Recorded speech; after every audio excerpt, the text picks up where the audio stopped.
Hey guys. Here's a story called Cursed Eyes. Summary: some say that being in the wrong place at the wrong time can get you killed. Well, young Naruto will learn this the hard way, as he tried to find food near the Uchiha clan compound, only to find something else instead. A different twist to the Uchiha massacre, and Naruto receives a gift he never asked for in the first place. Enjoy. Chapter 1, The Fall of a Clan. Uchiha Itachi. First son of Uchiha Fugaku and Uchiha Mikoto. Immensely skilled from the very beginning of his shinobi career, he proved time and time again that he deserved the title of a prodigy. Graduating at the academy at age 7, a feat that no one ever managed, since he only took a year to become a Jonin and it didn't take him long to pass the Chunin exams at the age of 10. By the time he was 13, with an already completely evolved Sharingan, his family's famous Dujutsu, he was already enrolled in the most prestigious and honored ninja organization in Konoha called Onbu. He was revered by everyone, both because of his lineage and his skills. Men would dream of surpassing him and women dreamed of marrying him, fangirls.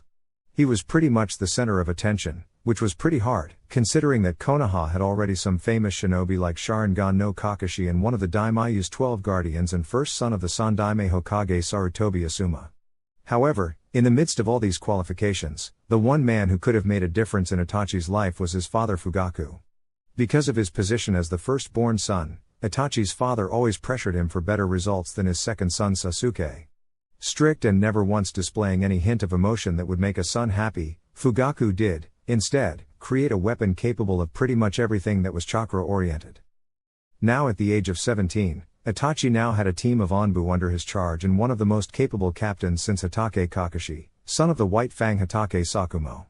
So, one could say that he was pretty happy with the ways things were going. Wrong. For those who knew him or rather thought they did, like his father, mother and little brother Uchiha Sasuke, ever since he joined Onbu, Itachi grew cold and distant, oftentimes, accusing the Uchiha clan of not using their gifts to their fullest capacity, which infuriated his father Fugaku greatly. It was already midnight, the rain was pounding heavily in Konoha and Itachi's Onbu team was in charge of scouting the village for any suspicious activity going on. Standing on top of a rather small tree was a lone Onbu member wearing a weasel mask while looking at the area below. Because it was night, one could only see his body outline, but if one were to look closely, he or she would be able to envision the famous Sharingan eye in all its glory.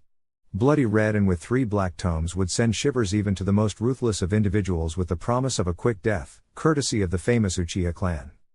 Suddenly, his eyes caught the usage of chakra running through the rooftops, and the Onbu captain was positive that whoever it was didn't belong to his team, and the fact that everyone was sleeping this time at night, so it could only be a rogue ninja. Immediately positioning 2 fingers on the side of his mask, he signaled the intruder's position to his team, before he left his position to follow the perpetrator. It didn't take long before the Uchiha appeared in front of the man, who in turn stopped immediately upon seeing resistance to his plan. Itachi could very well see the Iwa headband and the fact that it had a horizontal slash to it, meaning he was in fact a missing nin. So, speaking with a monotone voice, Itachi addressed the man. "You have no business in here, Iwa nin, and on top of that, you just committed a serious offense by invading the hidden village in the leaves. A very stupid mistake which will be dealt with immediately. Prepare to die," said Itachi, while with his arms crossed not doing anything, but what the enemy didn't know was that the Uchiha already trapped him inside a genjutsu.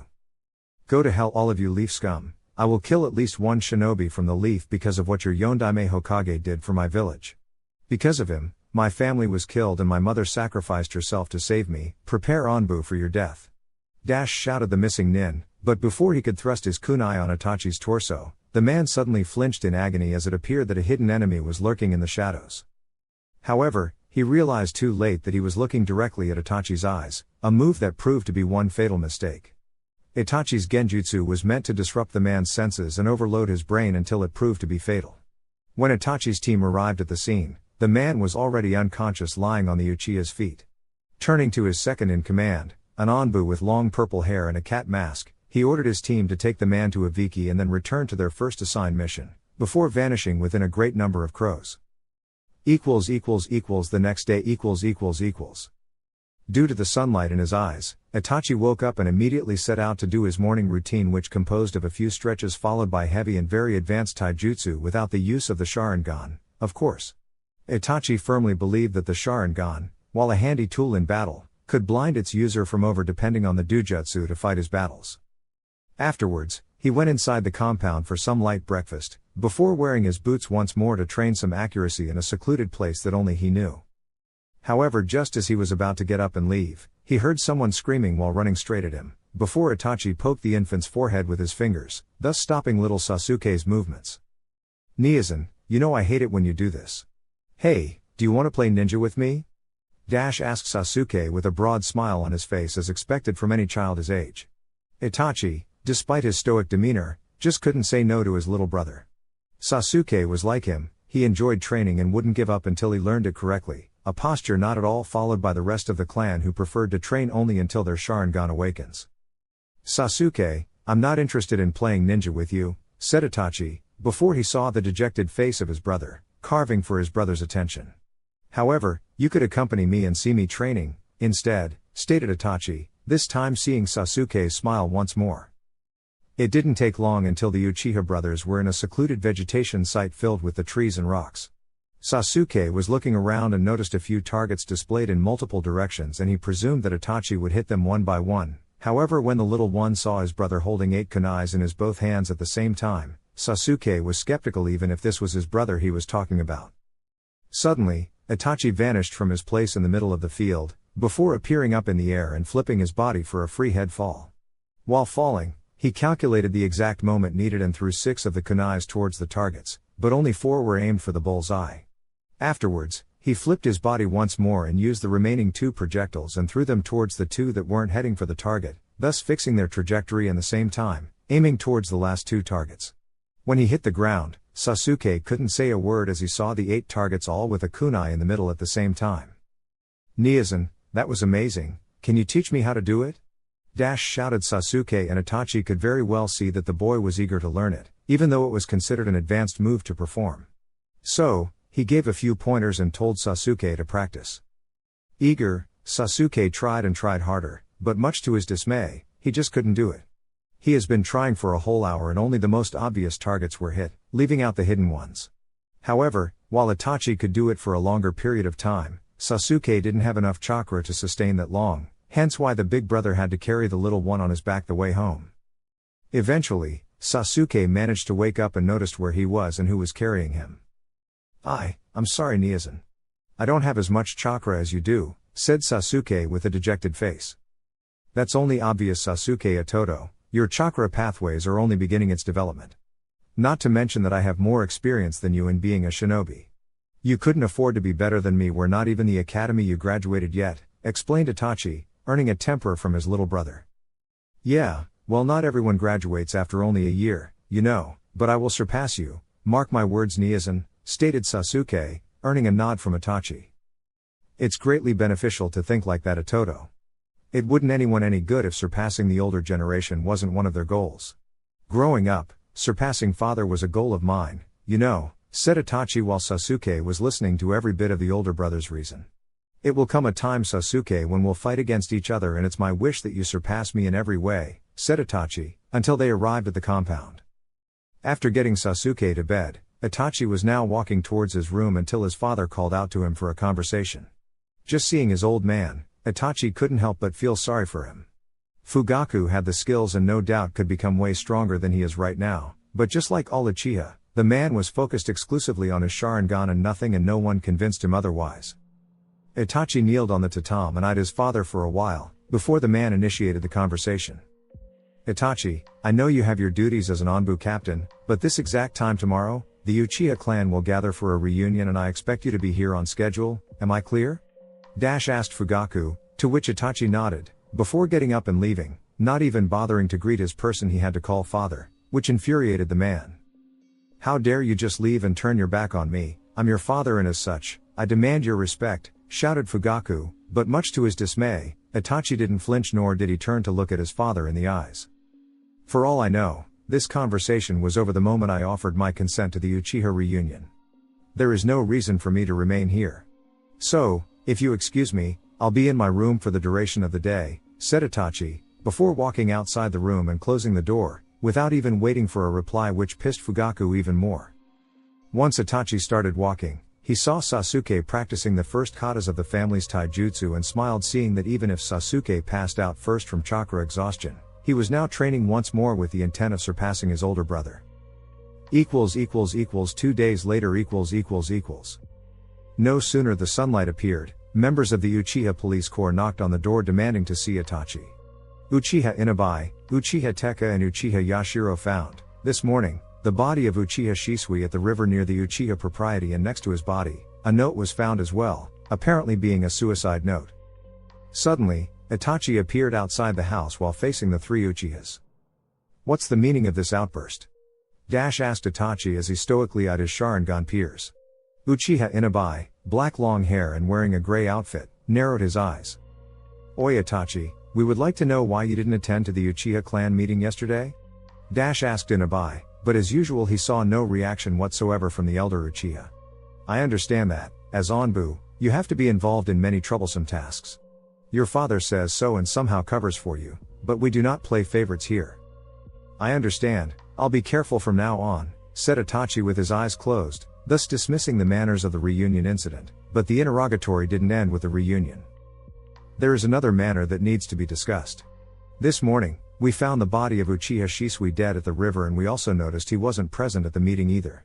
Now, I know that you and Shisui are quite close, Itachi," stated Yashiro, gray hair, looking like his eyes were closed. Itachi just nodded and looked down in memory to his old friend/older brother. "I haven't seen him in a while, it's unfortunate," was all he said, but something about it didn't bode well with the Uchiha detectives. "So we of the police force devoted our time to solving this matter," said Inabai, to which Itachi narrowed his sight. Yashiro, then, grabbed a note from within his holster and gave it to Itachi. "We checked the note and Shisui's handwriting indeed matches, however we know that anyone with a Sharingan could mimic it, making it look like he committed suicide," explained Yashiro, while Itachi was reading the suicidal letter. "Uchiha Shisui was one of our clan's elite and feared throughout the elemental nations as Shunshin no Shisui. It's hard to think that such a man would kill himself," said Teka, before they saw Itachi activate his Sharingan while crumbling Shisui's note. "Why don't you say it already? You're accusing me of killing Shisui," snarled Itachi, before he charged the three detectives, before pounding their faces with force, sending them to the ground, before getting up. "You shouldn't judge people based on appearances alone. You don't know what really happened, and even so, here you are accusing me of murdering Uchiha Shisui," said Itachi, before he heard a familiar voice behind him. "Itachi, stop right now. Ever since you joined Onbu, you've been acting strange lately," said Fugaku, before he saw his son standing and then kneeling down in apparent shame for what he did. "I didn't kill Shisui, but what I did was improper, and for that I apologize," said Itachi, before getting up once more and went back to his house, since he was ordered to present at Onbu in half an hour. Fugaku eyed his son with suspicion. He once thought that Itachi joining the Onbu division would bring glory to the clan, but instead it changed his son in a negative manner, he thought. The day of the massacre. Sasuke Uchiha was going home after a nice day at the academy. His class learned the first steps of shuriken throwing, and Sasuke got the highest score of the class. Another thought that made him happy was that the conversation he had with his father, and that his To-san didn't hate Itachi, even after Itachi did a number on the Uchiha detectives from accusing him of killing one of the clan. It was already late at night, and he thought his mother would reprimand him from being out in the streets this late. However, the minute he stepped inside the Uchiha compound, he froze. He didn't know what this feeling was, but all he knew is that it made his instincts shout at him to turn and run away. Suddenly, he looked up to a lightning post to where he thought that someone was there watching him, but no one was there. As he walked inside the compound, he noticed the light was off, but it couldn't be bedtime, since the sun just barely set. However, by making a turn into a corner, his vision paled. Looking around, all he saw were bodies sprawled on the floor, kunais lodged on the walls, and lots of blood all over the place. He was already too scared to even make another step, but now a new thought entered his mind, before he screamed his mother's name and ran towards his house. The minute he grabbed the doorknob, the feeling of dread returned full speed, and he was already hyperventilating from fear. He looked around but saw nothing, until he saw his parents' room, which happened to be the last place he needed to search. The problem, though, was that he just couldn't open it, fearing that his mother and father shared the same fate as those on the street. Sasuke was a child, he couldn't help but shake in fear at the situation. He, then, sucked in and opened the door with a thud, only for immediate tears to soon fall from his eyes. There they were, his mother and father on the floor covered by their own blood. Itachi was there as well with his Onbu uniform as he looked at Sasuke. "Niazan, what happened?" Said Sasuke, but was interrupted when a flying shuriken just passed from him before being lodged at the door, but immediately afterwards, Sasuke's sleeve was cut as well as his skin, before he used his hands to stop it from hurting. "Niazan, what happened? What are you doing? Who did this?" Shouted Sasuke, too afraid to link the dots of the fact that it was the very person he was asking that committed the heavy sin. "Foolish little brother," said Itachi, before he saw Sasuke just drown himself in tears as he finally learned what happened. "Why Niazan, why did you this? Why?" Shouted Sasuke. "To test my capacity, Itoto, you wanna know how it happened, don't you? I'll grant your request, Manjin Kaiyu Sharingan." Said Itachi, until his 3 Tomoe transformed into a full-fledged black shuriken, before the technique hit Sasuke dead on. Right before his eyes, a full horde of shurikens flew through the Uchiha estate, killing everyone, and those who managed to deflect the projectiles tried attacking Itachi only for the genius Uchiha to wipe them out with his ninjato. Sasuke couldn't take it anymore. The screams, the sound of shurikens being embedded on the bodies, the sound of his father and mother screaming for Itachi to stop this madness, and then hearing the screams of his mother of agony after receiving a direct attack from Itachi's sword. It was too much for a child's mind to bear. He screamed and screamed like there was no tomorrow and just ran away, scared that his brother would finish him too. However, the torture wasn't over, and when Sasuke appeared outside, Itachi was there as well and used the technique once more, thus forcing Sasuke to relive everything over and over again. The reason why Genjutsu was so feared was that the attack couldn't be seen or heard, or at least felt it before it already happened, and it could very well destroy the opponent's senses and organs by disrupting the inner chakra.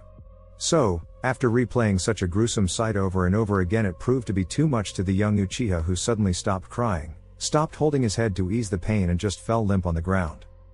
After dispelling the technique, a thunder suddenly illuminated the area like it was Kami's way of punishing Itachi for the sin he just committed. Killing his family in cold blood was cruel, yes, but doing what he did to Sasuke was truly a work of a monster, a psychopath who didn't know the word remorse. With Naruto .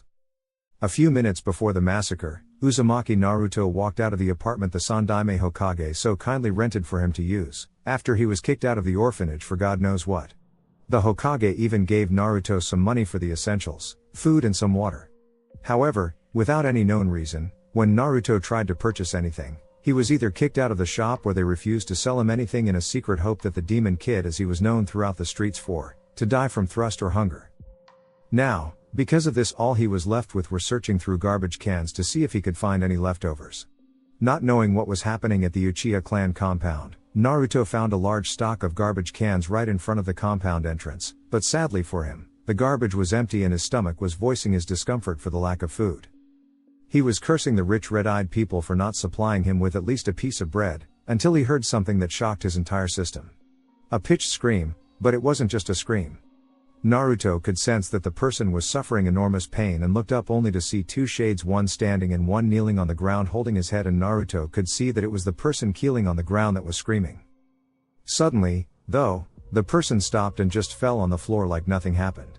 Wanting to help the boy, Naruto ran with all his might to help. However, before he made another step inside the compound, he saw a bright light coming towards him.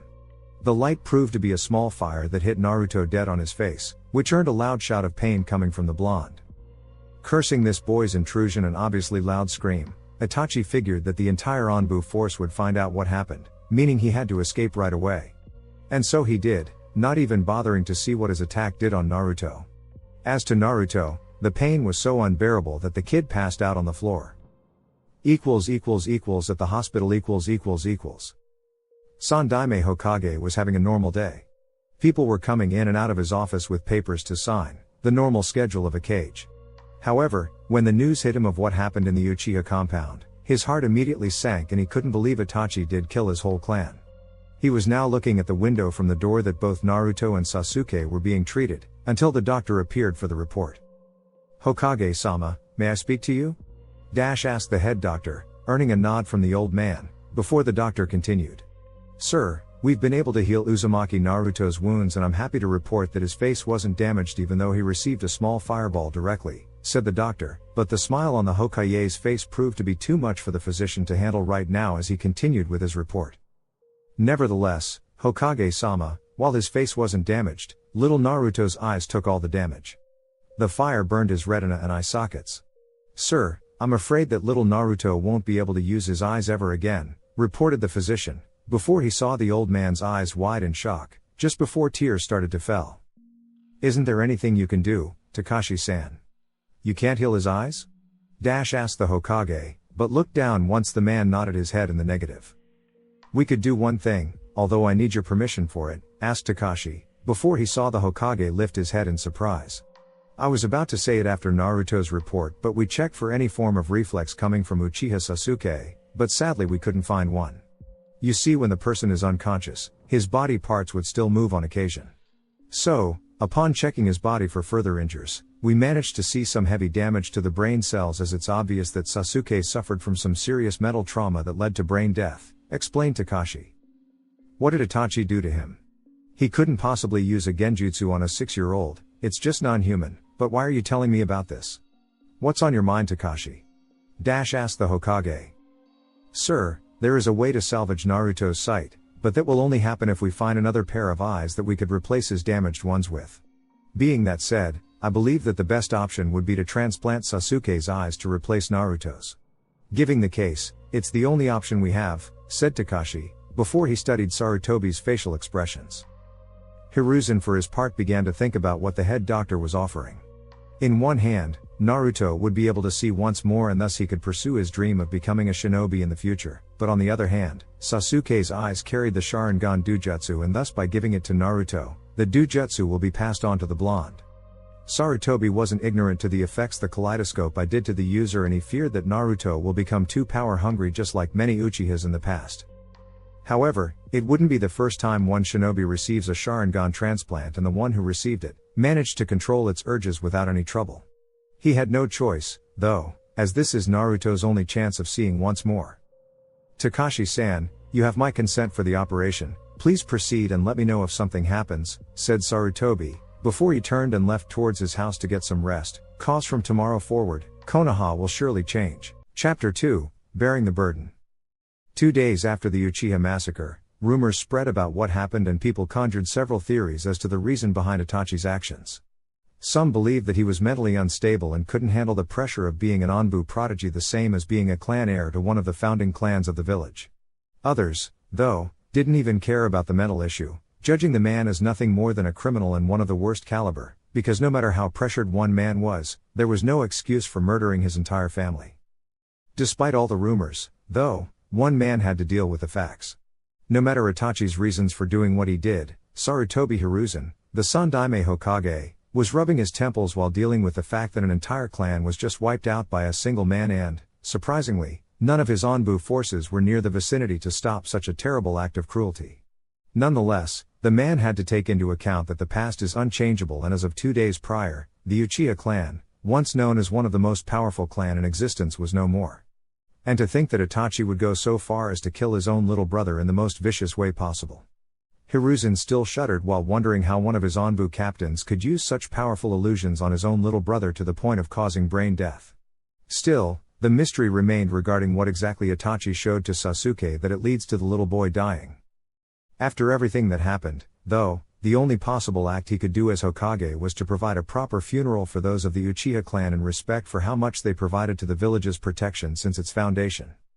He picked one report from a squadron of hunter nins who were in charge of pursuing Itachi's whereabouts, but without engaging him in battle. They returned, though, with a failed mission, as the man simply vanished from the face of the earth. Actually, Sarutobi kind of expected this outcome, since Itachi not only was considered a prodigy in his family's eyes but also the Ensatsu Shinjutsu Tokushu Butai, Anbu themselves. The man was trained to simply disappear, and with the Sharingan, it would be a child's play for Itachi to cast a wide-scale genjutsu to prevent people from seeing him. Because of the Hunternin's team failed report, Sarutobi didn't even have to think twice before adding Itachi to the bingo book as an S-ranked criminal and missing nin, and this would serve for 2 purposes. One, in order to prevent any cocky shinobi of Konoha to even attempt a duel against the only remaining Uchiha, and second, in order to spread the word to other nations about him no longer being a ninja from Konoha, in case people are afraid of causing a war against the hidden village in the leaves. Surely, no one would be crazy to do so, but still it was a possibility. Furthermore, the last, but not less important issue that Sarutobi needed to handle, and that was the blonde bundle of joy named Uzumaki Naruto and the fact that the kid ended up being another victim of Itachi's axe. From what the analysis of the boy concluded was that he received a katen ninjutsu straight to his face, thus burning his eye sockets and retina. However, according to the doctor in charge, by performing an eye transfusion, in particular, Sasuke's eyes, there was a high probability that the blonde would be able to see once more. The surgery went fine and now Naruto was under the control of painkillers and anesthesia, so that he can rest without the pain of having a pair of eyes he wasn't used to. The doctor named Takashi said that by the time Naruto woke up, his body would have adjusted to the new set of eyes and he wouldn't feel any kind of difference from his old ones, well except for the appearance now.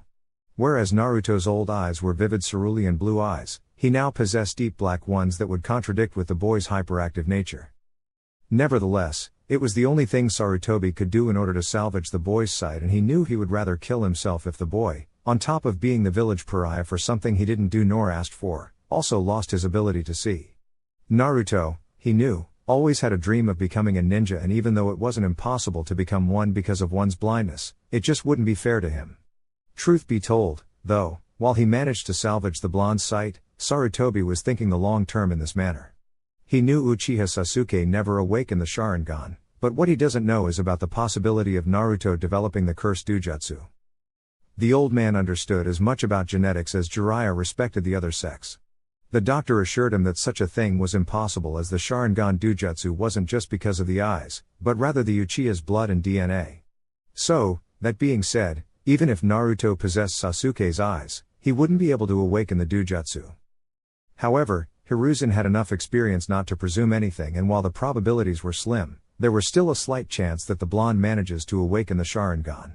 For all he knew, Kakashi's Sharingan should have remained with Tu Tomoe, since he received it from his dying friend Obito, but the Hatake prodigy managed to fully evolve the Sharingan to 3 tomos, and he doesn't possess the Uchiha blood or DNA. Closing his eyes and rubbing his temples in pure frustration, the old man changed his course of thinking for the meantime. This subject was extremely delicate, and he would allow some of his time to dwell on it further, of course with the help of Kakashi, since he happens, now, to share a similar fate.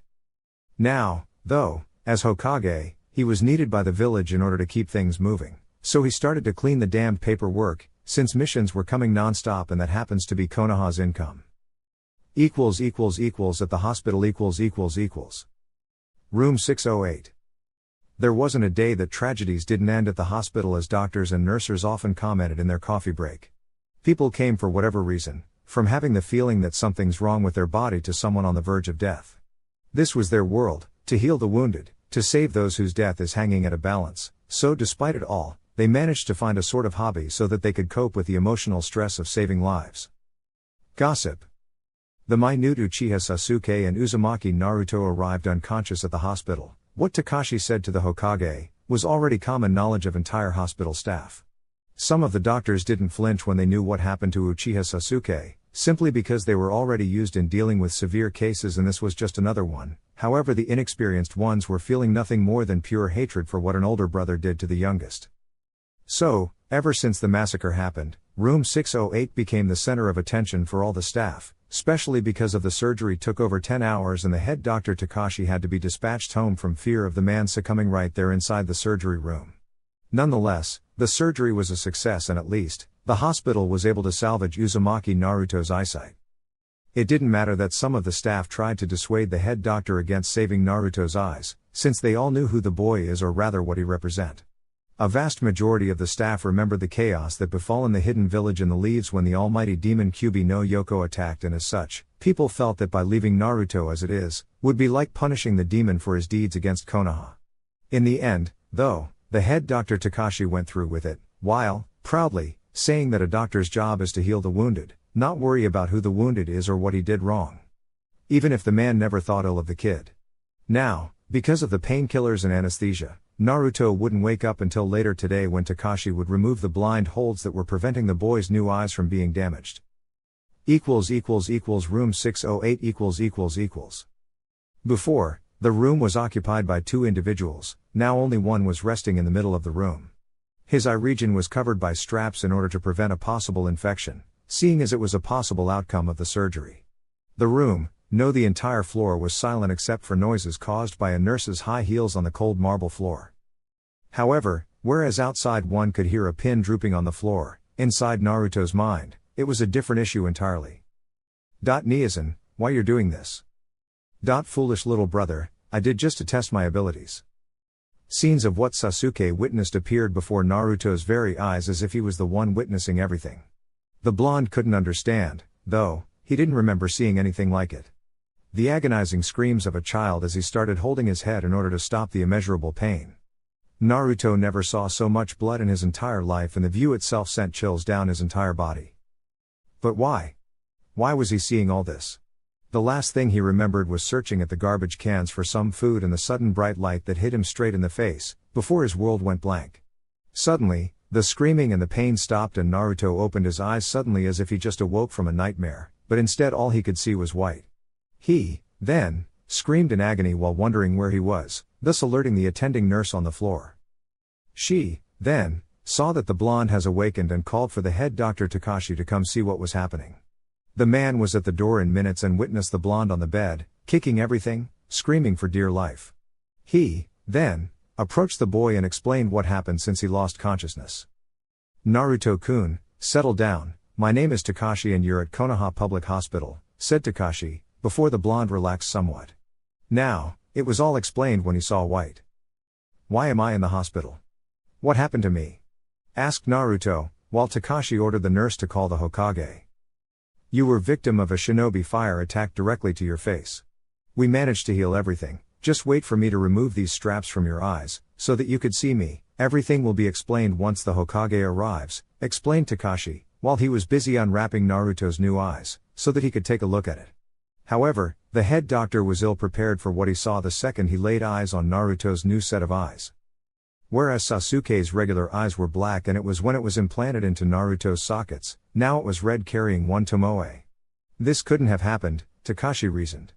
The Sharingan was peculiar to the Uchiha's DNA system, therefore the only way Naruto could have the Sharingan was if it was already awakened at the moment of the transplant. Meanwhile, the blonde was looking at Takashi while confused as hell. Before, all he could see was the person in front of him. Now, though, the information that was being transferred to his brain was that of a strange blue substance.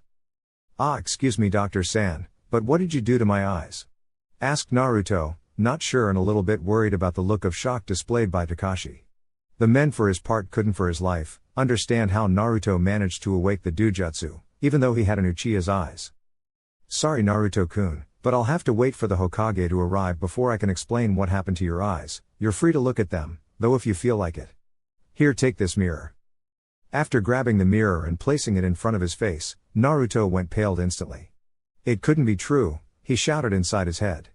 The boy almost never looked himself in the mirror, but he didn't need that to know that his eyes were light blue, not the same as those red-eyed stuck-up bastards who, accordingly to the blonde, considered themselves more important than Kami himself.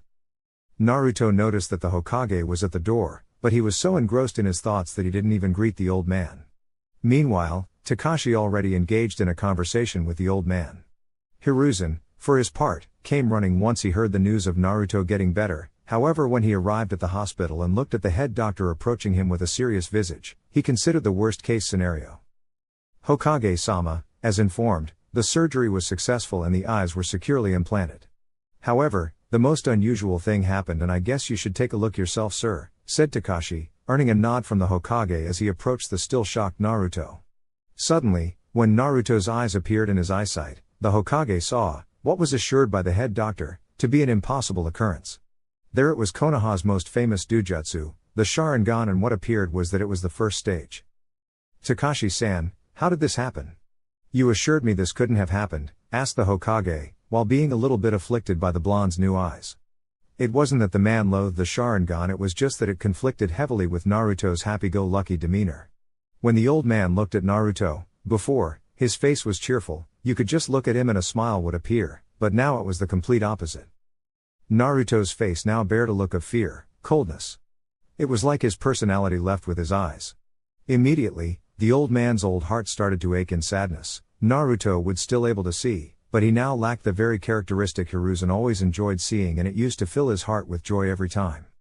Takashi sighed in dismay and took a board with the attending nurse that was inside the room with them. He took a look at the chart and immediate shock and immediate realization was upon him. It was a comparative chart of 2 DNA tests, before and after the surgery that was required before the procedure starts. As he went through the data, he now saw that, somehow, Naruto's DNA changed, which in fact explained why he was able to awake the Dujutsu. Until now, I didn't have a clue why it happened, Hokage-sama, but now I do. As you can see in this chart, Naruto-kun's DNA system suffered some changes, presumably, because of the surgery. Apparently, an Uchiha's eye carries the family's DNA sequence, so that's why Naruto now possessed the Sharingan, explained Takashi as he handed the chart to the Hokage, before the old man started the analysis. Meanwhile, Naruto was now out of his self-induced coma and paid close attention of the conversation, at least the words he was able to understand as any 9-year-old infant. Nevertheless, he now understood why his eyes were different. Somehow, his old eyes were damaged and it was replaced by this new ones. Back to the Hokage, he returned the chart to the head doctor and looked at Naruto for a while. Brushing the thought of how Naruto managed to acquire the Sharingan, the Sandaime Hokage now wondered how Naruto was able to awake it. If memory serves, an Uchiha can only awaken his Dujutsu when in a life or death situation, and he was sure Naruto was not in this kind of situation. Naruto-kun, how are you feeling? Asked the Hokage for the first time, since he arrived, addressed the blonde. Naruto for his part looked at him for a while, before offering him his shoulders. I don't know what to tell you, Jizen. One moment I was looking for food in the garbage cans near the Uchiha compound and the next time I'm in the hospital with different eyes. What is this anyhow? I'm looking at you, but I can also see a strange blue thing sparking within you, asked Naruto, earning a smile from the Hokage, since at least for now, Naruto's demeanor didn't change. As you know, Naruto-kun, your eyes belong to one Uchiha Sasuke. Because of a fire attack, your eyes were severely damaged, leaving us no other option but to do a transplant. Now, an Uchiha has a special ability that once awakened, it becomes an immense help while in battles. It's called the Sharingan and it's what you managed to awake, though the reasons still remain unknown. I won't bore you with an explanation about the Dujutsu in itself, because you'll receive this tutelage at the academy or you could always read a book about it. Now, I know you mustn't remember, since you're asleep, but do you remember a situation where you were in a life or death situation? Asked Hokage, before seeing Naruto's puzzled look, and he explained further. The Sharingan can only be awakened when the user is on a tight spot and it's almost on the verge of death. You'd have to be in one, in order to awake it. I don't recall anything Jizen of that sort, but before I woke up today, I had this weird dream. It was already nighttime in the village and I've never seen so much blood and bodies on the ground dead before. I could hear a kid screaming, but I couldn't see him anywhere, at a man he was calling Niazan who was wearing one of those weird mask guys that goes around the village. I figured it was a dream since I didn't remember anything of this, but somehow, I could feel an immeasurable pain both on my chest and my head. When I woke up and looked at my eyes, they were already like this, reported Naruto, earning a sigh in dismay from the Hokage as realization fell upon him. Somehow, Sasuke's memory was stored in his eyes as the last thing he saw, and the life and death situation Naruto participated was the exact same situation that Sasuke went through, although Itachi's genjutsu attacked Sasuke's mind, not Naruto's. So, Naruto now had the Sharingan and every piece missing of the story was already filled. The only question remained, can he deactivate the eyes? Naruto-kun, I trust you already learned some chakra introduction exercises at the academy, right? Asked Sarutobi, earning a nod from Naruto, before he continued.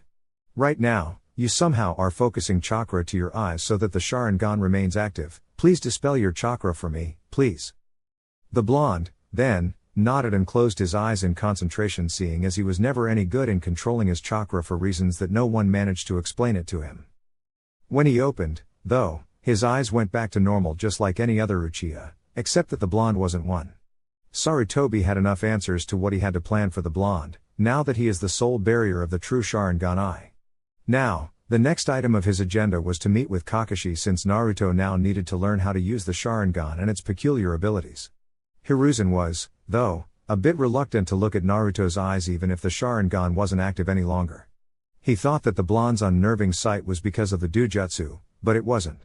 Even with his black eyes, it still looked like it sucked his life away, and he now demonstrated a stoic demeanor. As the blonde watched the Hokage, he kept remembering about the nightmare he had, which, accordingly to the old man, was the trigger that activated the Dujutsu. Seeing as he didn't remember any of what happened, he always figured that it didn't happen in reality. Now, though, as he knew that he received Sasuke's eyes, somehow he was showing reluctance in admitting that it never happened before. Jizen. Said Naruto, earning the old man's attention, who in part turned his neck slightly as in studying every bit of Naruto's face in order to get a grip of what he was feeling right now. The blonde noticed that he had the old man's full attention and continued to ask. Could you tell me if what I saw in my dream, the blood stained all over the ground, the bodies all piled up dead and the immeasurable pain in my head, was it all real or just a dream?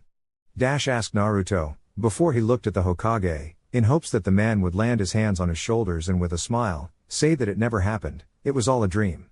However, Naruto saw no such thing. Instead he noticed that the Sandaime was in loss for words, presumably searching for words that he could say to somehow ease this whole affair. I'm sorry Naruto, I could very well have lied to you, telling you that was all a dream and you needn't worry about this, but by doing so, it wouldn't be fair to you.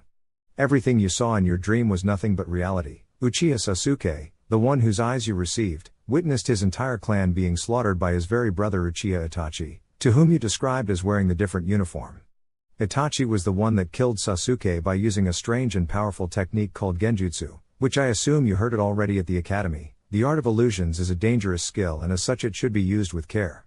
What Itachi did to Sasuke was to play and replay images of his entire family being killed right before his eyes, an act I find despicable and completely against what Konoha teaches our ninjas, explained Sarutobi, before looking at Naruto, who in turn was looking down towards his bed sheets while grabbing it and squeezing with as much strength as he could muster.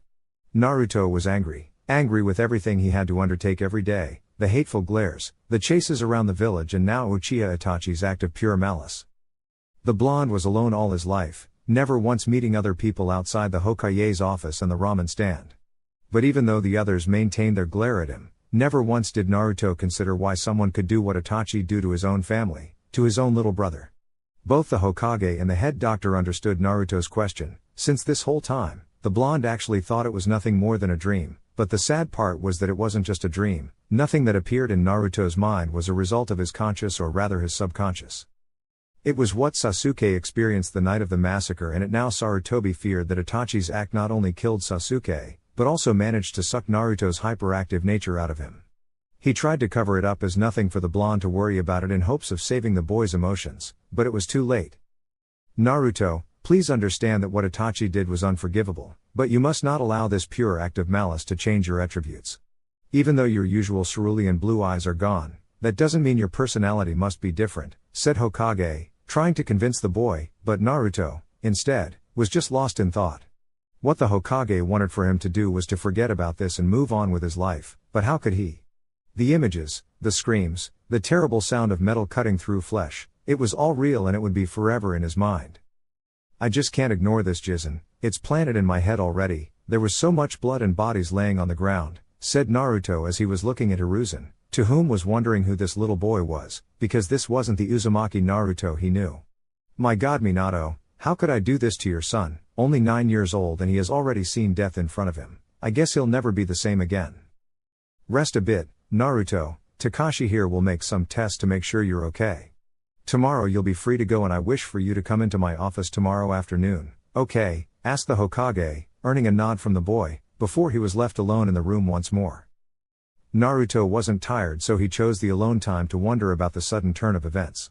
Sasuke wasn't a total stranger to the blonde, they met at the academy, although they rarely spoke with one another. The Uchiha was more of an antisocial, Naruto remembered, and he, constantly, good the best grades of the classroom. Thinking about the academy, now, Naruto couldn't help but sigh in dismay. What was he supposed to say to his peers? Naruto wouldn't call friends, but on occasions, 3 of the students Inuzuka Kiba, Akimichi Kuji and Nara Shikamaru would cut class together with him. Imagine their surprise when his eyes are now black and he possesses the Sharingan. Not to mention that his presence at the Uchiha massacre was known by the entire village by now, he reasoned. Naruto may be a kid, but he knew about the wonders of the gossip society. Once a secret was out in the open, it wouldn't take too long for the entire village to know about it. What if they start asking questions? The blonde didn't want to think about how he'd explain what happened, but he knew people would ask questions once they saw the difference in his eyes. At the Hokage's office . It was already nighttime in Konoha and the village was lights were all over the place. Friends meeting at the bars, boyfriend and girlfriend having dinner and families enjoying themselves as they walked throughout the village streets. The shinobi population, albeit those who weren't sent on missions, were enjoying themselves at a special place owned by an ex-chunin. The only person that was working thus late was the Hokage himself. Actually, he already dealt with the dreaded paperwork of the day and he was just kicking back on his chair while smoking his pipe.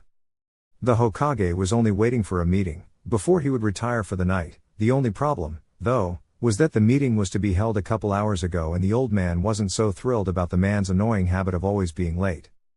The old man was surprised, though, when the very person he was expecting barged in his office while reading an orange book. "You're 2 hours late, Kakashi-kun, what gives?" asked Sarutobi, already expecting the Jounin to give some silly excuse just for him to pardon the Jounin and move on. "I'm sorry, Hokage-sama, but this old lady needed some help with her groceries and I had to help her," explained Kakashi, while never once taking his eyes away from the book, even going as much as turn the page. Sarutobi, for his part, smiled at the man's antics. "I'm glad you're preventing this village from the usual D-ranked missions income, Kakashi. Now I called you here for one reason and one reason only. You do know what Uchiha Itachi was capable of doing that night, didn't you?" asked Sarutobi, before he saw a nod, allowing him to continue. "What you don't know is that Itachi, while not outright killed his little brother, he used a terrible genjutsu on his little brother Sasuke, overloading his brain, ultimately killing him. Also, just as Itachi was about to flee the area, he managed to hit a Katen attack on little Uzumaki Naruto's face, damaging his entire eyes, rendering them useless," said Sarutobi, waiting for a while as Kakashi processed the information, before he continued. "The boy is fine, though we had to make a transplant, using Uchiha Sasuke's eyes." "Understood, so Itachi did kill his entire clan, then. I've received some reports from my Anbu peers about him. They always considered him unstable beneath the usual stoic demeanor he always showed. Nevertheless, I fail to see why you're telling me this and why you needed me here?" asked Kakashi, earning a nod from the old man as he smoked his pipe. "You're indeed right, and the very reason of your presence here is because of what happened today at the hospital," explained Hiruzen, while seeing the Jounin's attention. When the doctor unwrapped Naruto's eyes, instead of seeing Sasuke's usual black ones in Naruto's sockets, blood-red ones appeared with one tomoe ring around the retina. "In other words," concluded Sarutobi as Kakashi was displaying a shocked demeanor while processing the entire information. "Naruto is now the sole possessor of the true Sharingan eye." Kakashi already concluded this before the old man opened his mouth, but somehow hearing it was even harder. Kakashi himself was a victim to the Sharingan transplant, but while his was only one eye, it appears that Naruto received both. "Hokage-sama, how is his Sharingan? I mean, in my case, I can't activate or deactivate, but..." asked Kakashi, earning a nod from the Hokage as he expected this question. "His is just like any other Uchiha, I'm afraid. He was able to deactivate in front of me once I told him how to do it. This is a serious matter, Kakashi, and since you and little Naruto share the same story, I figured you'd be best fit to handle an S-ranked mission I will assign," explained Hokage, while getting behind his table in order to grab a scroll and then hand to Kakashi. As the silver-haired Jounin opened the scroll, Hiruzen thought best to explain the situation. "This will be a long-term mission, Kakashi, and the high rank is so that you will be granted with enough money for both of you out there. Seeing as now you're the only one who can teach him how to use the Dujutsu, it's imperative that he learn how to." "But why out of the village and why a full year? I could very well teach him inside the village? Is there something else there, besides training him, isn't it?" asked Kakashi, before he saw the old man sighing in sadness, as the sudden old age finally reached him and he wished another one would do this job in his stead. "News of the blonde's presence at the Uchiha massacre reached the entire village, I'm afraid. There won't be long until people starts blaming him for what happened and demand his execution, just like they've been trying since he was born. Keeping him inside the village is already a burden, and now that he is the sole bearer of the Sharingan eye, I wouldn't be surprised if those ignorant fools accused Naruto of stealing the prized Dujutsu and used it to destroy the village. That's so, I'm sending you with him to a training trip so that he can learn the aspects of the Sharingan as well as the ability to defend himself in the future. Meanwhile, I will be able to better control the information and eventually relay the truth by the time you two arrive," explained the Hokage, earning a contemplative nod from Kakashi. "What should I teach him, then? I'm assuming he has some sort of introduction at the academy?" asked Kakashi, earning a nod from the Hokage. "Naruto has some knowledge when chakra is involved, but both his taijutsu and his accuracy needs work, which I'm sure the Dujutsu will correct. If not, then with practice he could improve greatly. He has difficulty controlling his chakra, simply because the boy has plenty stocked. His Sharingan is in its first stage right now, and by the time he comes back, I figure him to advance to stage 2. Taijutsu, chakra control and weapon accuracy will be his prime subjects. Weapon usage can also be applied, but I'll leave that to you to choose. The usual 3 academy jutsus, he already knows, although the Bunshin no Jutsu was ever completed, most likely because the technique requires so little chakra and he ends overloading the clone, thus failing miserably. I have my reservations regarding elemental ninjutsu, but if you feel that he's ready, then by all means do so. I don't know if he has an affinity yet, but here is a couple of chakra papers for you to give him later on, explained the Hokage, earning a nod from Kakashi. I'll have someone make some shopping for suitable new clothes, kunais, shurikens, first aid kits and some steel wire. Anything else you think it's wise for the trip? Asked the Hokage as Kakashi's hand was holding his chin in a thinking position. Some weights would be nice to build his physique a little bit and up his speed a little bit, probably 5, 10 and 15 pound weights for each limb as he progresses, added Kakashi, earning a nod from the Hokage as he wrote the last item of things to buy. Tomorrow, he'll come by my office and I plan to tell him about the trip. It's imperative that you leave as soon as possible tomorrow, Kakashi, do you hear me? Ordered Hiruzen, to which Kakashi nodded, before proceeding for the door straight for the library, where he would have to gather material for his new student.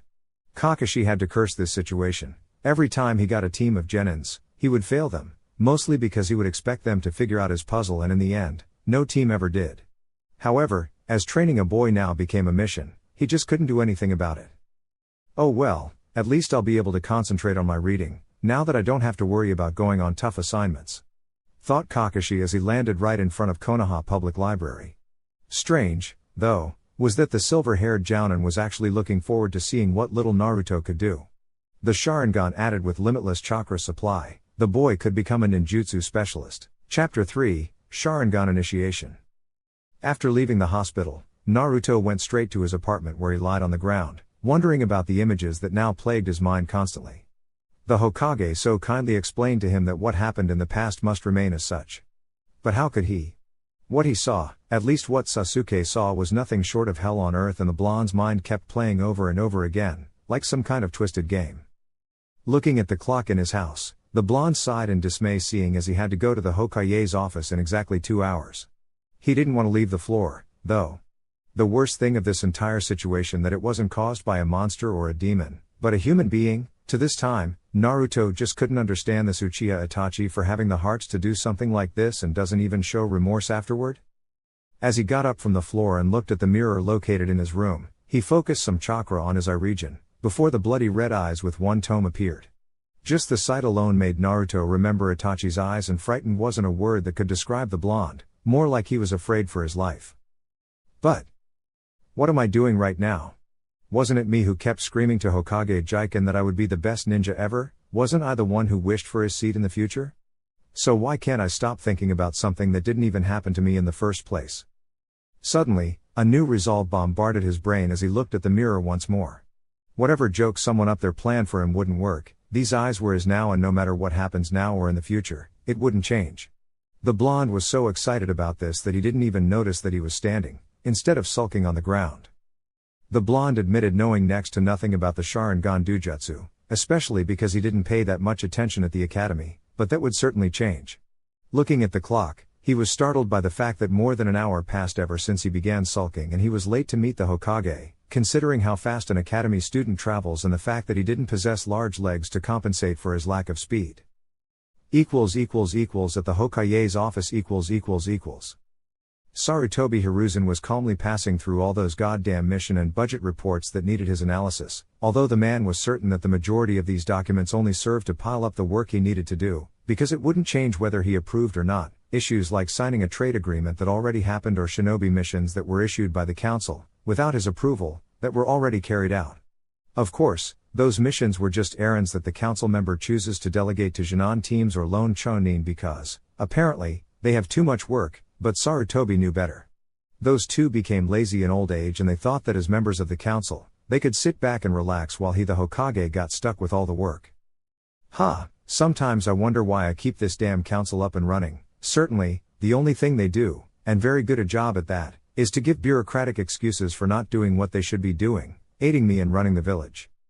Just as he was about to pick another report to read, before signing it, his door opened with force before Naruto appeared with his hands on top of his knees as he was trying to recover some air.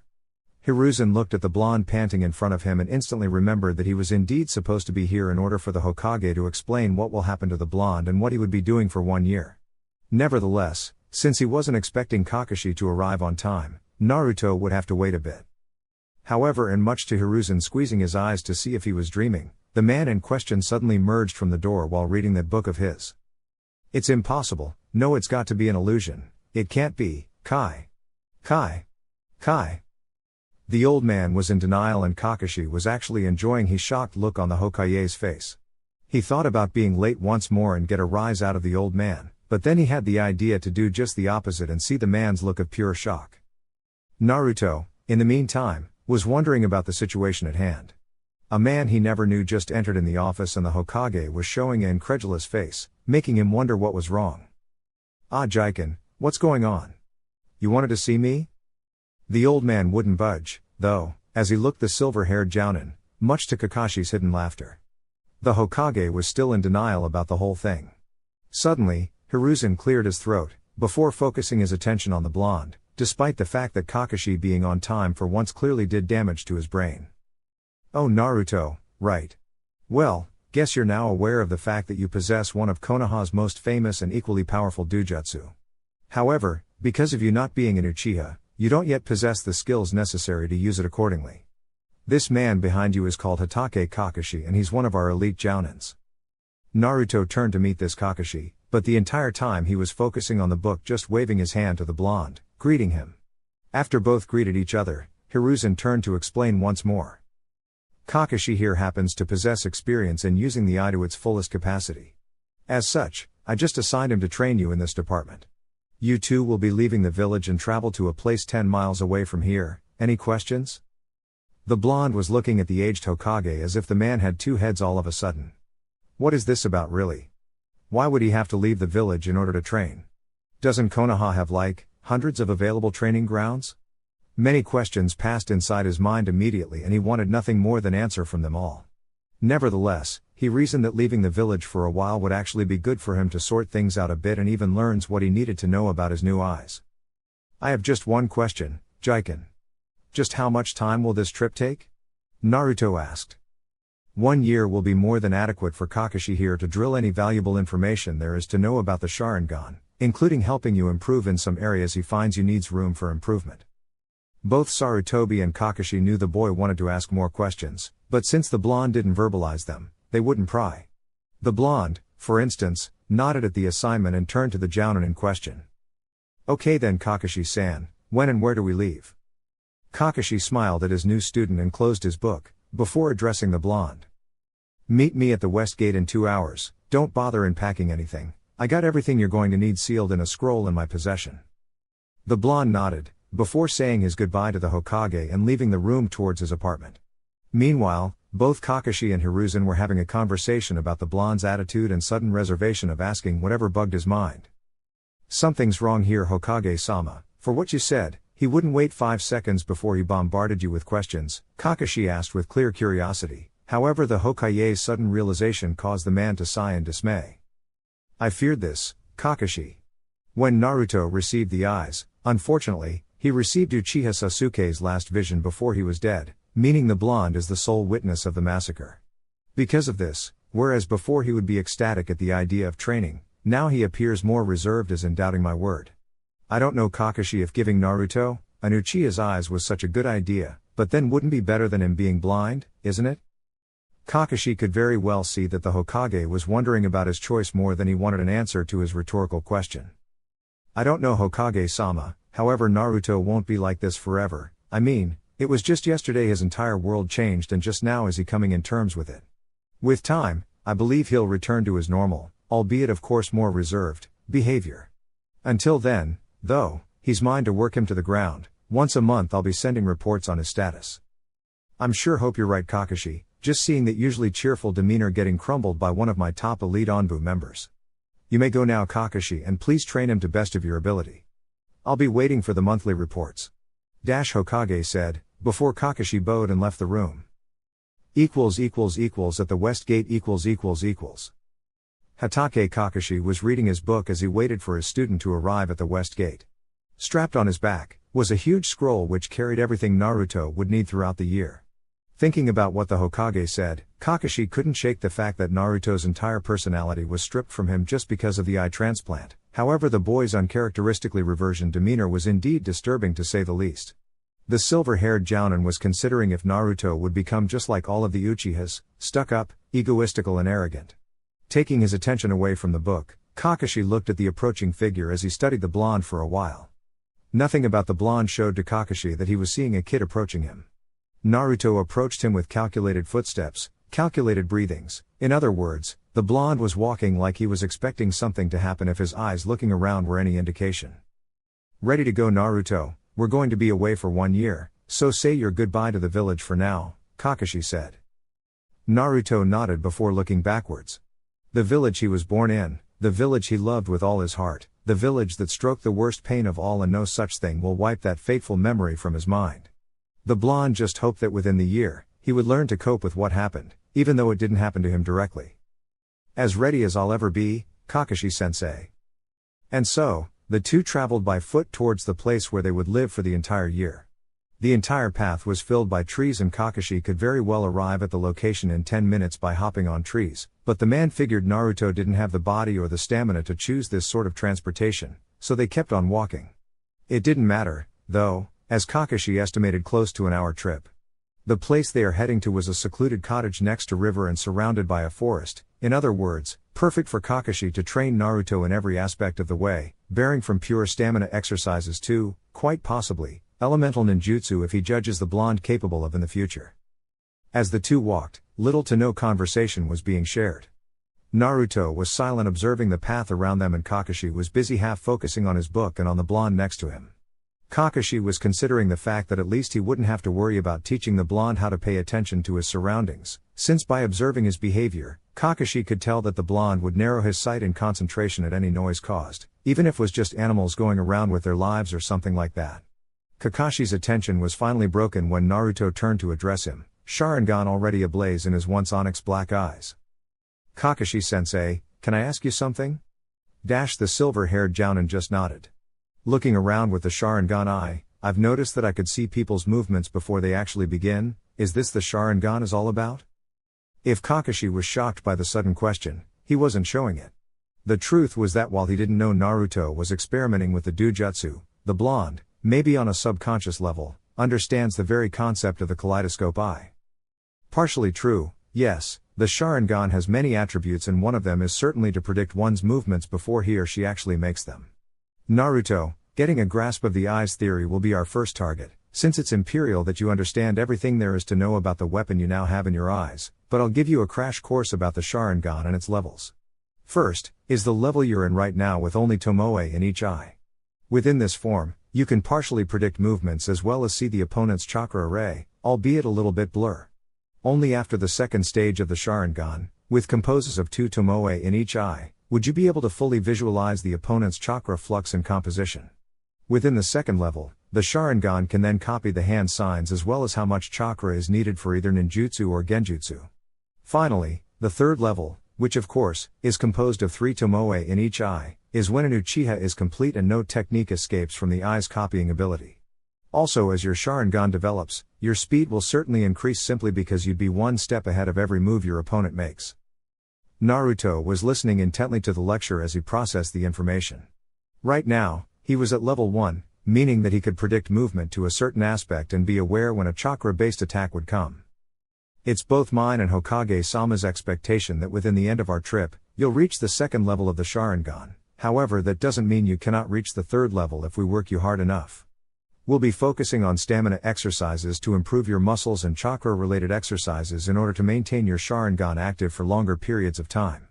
Not to mention the usual skills a ninja should possess like weapon accuracy, stealth and agility. Also, the Sandaime gave me permission to teach you more advanced abilities like the Uchiha Taijutsu style called Setsuju Ryu, Intercepting Fist, and even Elemental Jutsu, but the latter will only occur if I judge you worthy of such power being so young, but that's a problem for another time. For now, we'll focus on getting used with the Dujutsu and train your body accordingly as well. The blonde nodded, and while very curious about what the man meant by elemental jutsus, he figured that it would be explained with time. After that, silence soon reigned the conversation until both arrived at their designated place where they would spend an entire year training. Naruto took a moment to look around and was fascinated by the fact that a medium-sized waterfall was a few meters away from the good-looking, albeit rather simple, cottage near the lake.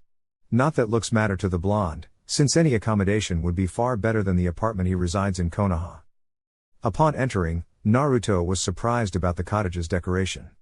It was reduced to a single couch and 2 beds on the far left corner. The kitchen, or at least the blonde considered to be a kitchen, had nothing more than a small refrigerator with a stove next to it, strapped to a small wood dining table with 2 wooden chairs. Kakashi, for his part, never been here, so he was surprised as well. Nonetheless, he left his backpack and the scroll on the couch, before opening the fridge in order to see what's inside, before noticing that it was empty. However, when he placed the hand inside, he was surprised that it was cool. I didn't know that this place had any electricity at all. Oh well, it's not like there is a grocery store nearby to buy some food. Closing the fridge, he looked back to see Naruto inspecting the huge scroll lying on the couch. I'm sure it's a great idea to see what's inside, so why don't you roll it on the ground, so that I can teach you a vital skill a ninja should have about sealing scrolls. Naruto nodded, before complying with the request as he rolled the scroll on the ground all the way. He was surprised that the scroll's length took almost the entire cottage, but he turned to Kakashi nonetheless, waiting for the man to explain what he'd be learning right now. This chakra art is called Fuin Jutsu, and while it's nowadays considered a lost art, just about every shinobi I know uses either scrolls for sealing objects like weapons or even to summon the elements of nature. Sealing objects inside the scroll is very easy, just as it's useful skill to learn. In order to do that, you just open this sealing scroll and place the desired object on top of the markings in the middle of the seal. Any Fuin Jutsu master would be able to draw this markings in a blank scroll, but since they already sell sealing scrolls, we won't waste time learning how to draw the seal array. After you position the object in the middle of the scroll, all you have to do is to focus your chakra on the seal and it will do the rest. Give it a try with this scroll here first. After the explanation, Naruto took the scroll and picked up a shuriken Kakashi gave to him, before he did like he was told. After placing the shuriken in the middle of the scroll, he made the rat hand seal and began on focusing chakra on the seal.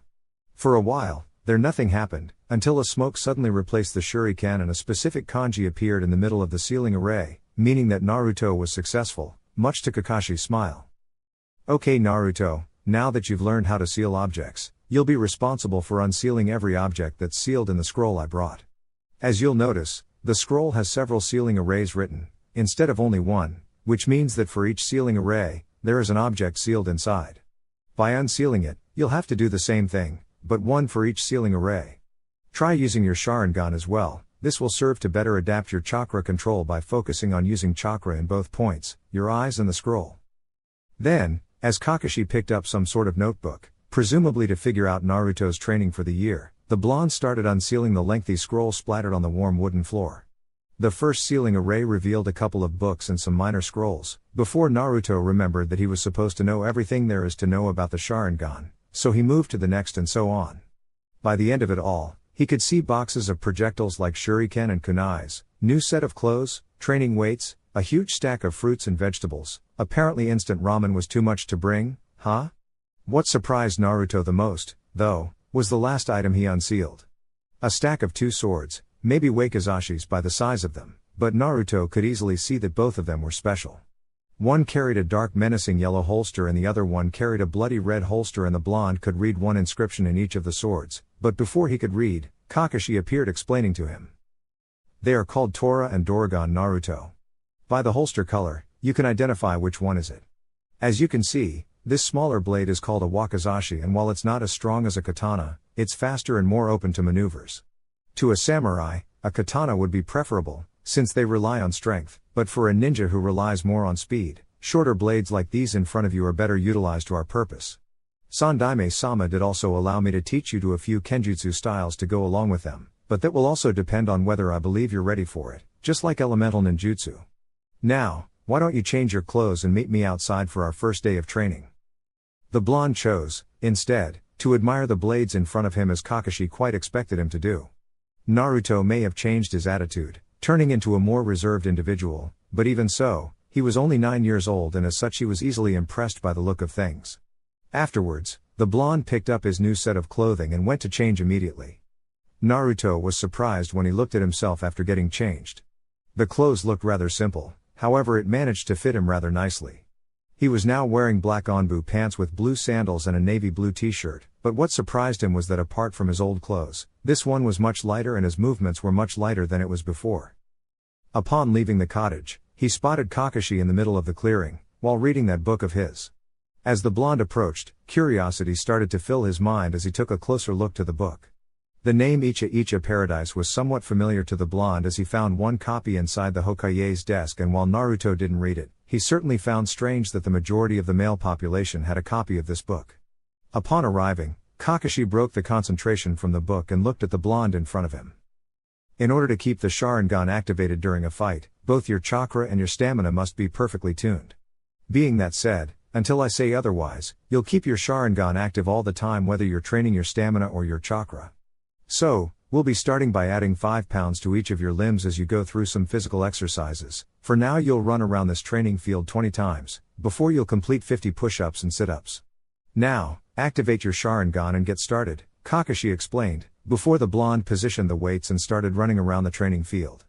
The weights were nothing to come by at first, but upon the blonde's 10th lap, his muscles were beginning to get rigid by the pace. Nevertheless, he just kept on going with the notion that he would get stronger because of this. The Uchiha massacre did little to drive Naruto's dream away from him, and his desire to become a ninja like the Sandaime and Yondaime Hokage remained. By the end of the running, the blonde was panting slightly, but he started the next exercises by lying down on the ground and began the push-ups. Kakashi was watching everything with a smile on his face at the blonde's drive and determination. He knew the first time using weights was tough on anyone, simply because no one is accustomed to the sudden added body weight. However, the blonde just kept the exercise going, even though it was evident to the silver-haired Jounin that Naruto was feeling pain on his muscles by now. After the last sit-up, Naruto was in front of Kakashi, breathing with difficulty as it was expected. Good work, Naruto. These 3 exercises will be done every morning until I see that you got used to it.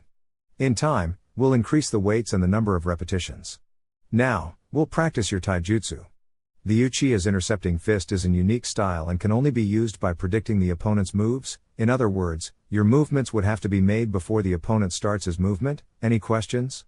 Kakashi explained, before Naruto nodded. Understood. However, if the style is like you said, then without the Sharingan it's pretty much useless, right? What if for some reason, I can't use the Sharingan and have to protect myself? Naruto asked, followed by a smile from Kakashi. Granted that the Uchiha created this taijutsu style only to rely on the Sharingan, however the Dujutsu isn't the only way for you to anticipate your opponent. With enough experience, Shinobi's instinct proves to be a major asset in battle, meaning that your experience shows you the move before the enemy proceeds. You'll be trained in both ways, using your Sharingan and not using it. Now, I'll attack you using low speed so that you can see the attack and move to defend it. Afterwards, I'll give you a scroll about the intercepting fist for you to memorize the katas. As Naruto fell into the Academy standard taijutsu style, Kakashi immediately set himself to attacking the little blonde slowly so that he could get a feel of the Sharingan in the midst of battle. At night. A few hours later, Naruto was sore from head to toe and he wanted nothing more than just sleep for a whole day. Kakashi followed after the blonde inside the cottage as they prepared their beds in order to go to bed. After the taijutsu program, Naruto started reading the scroll which detailed the Uchiha's taijutsu style, but fatigue soon reached him and he couldn't read more than 15 minutes, before his eyes were started to close without his will. Kakashi had the intention of conversing with Naruto about his training, but when he looked at the blonde, unsurprisingly, Naruto was already fast asleep, which earned a smile from Kakashi, since he knew that this would happen constantly. Kakashi admitted that 1 year would only serve to teach Naruto the basics and nothing more, so he intensified the training regimen in order for Naruto to be considered Jonin level by the time the year ended. Suddenly, the man's senses alerted him of an intruder in the vicinity, before he left the cottage. Once outside, Kakashi was face to face with the person who initiated all this mess. Full onbu gear and the weasel mask on his face, Uchiha Itachi was standing there as in waiting for Kakashi to leave the cottage. The strange thing, though, was that Kakashi wasn't intimidated by the last Uchiha, and that was suspicious in its own terms. Greetings, Kakashi-senpai. Can we talk? Far from here, I can't risk being exposed right now. The silver-haired Jounin acquiesced with the onbu's request, before both vanished from sight and appeared a couple of meters far from the cottage, since Kakashi couldn't leave Naruto alone in there. You went beyond what was expected, Itachi. Sasuke didn't deserve this fate, and certainly not Naruto. It's a miracle that the transfer procedure was a success, otherwise he would be blind right now. Kakashi's tone holds no malice against Itachi, but the facts alone carried a stronger punch on his face. Ever since the attack on the Uchiha, Itachi's consciousness was beating him like a rag doll, but he couldn't take it away anymore. He never meant to deliver this fate for his little brother, nor would he attack Naruto if he knew it was him who appeared that day.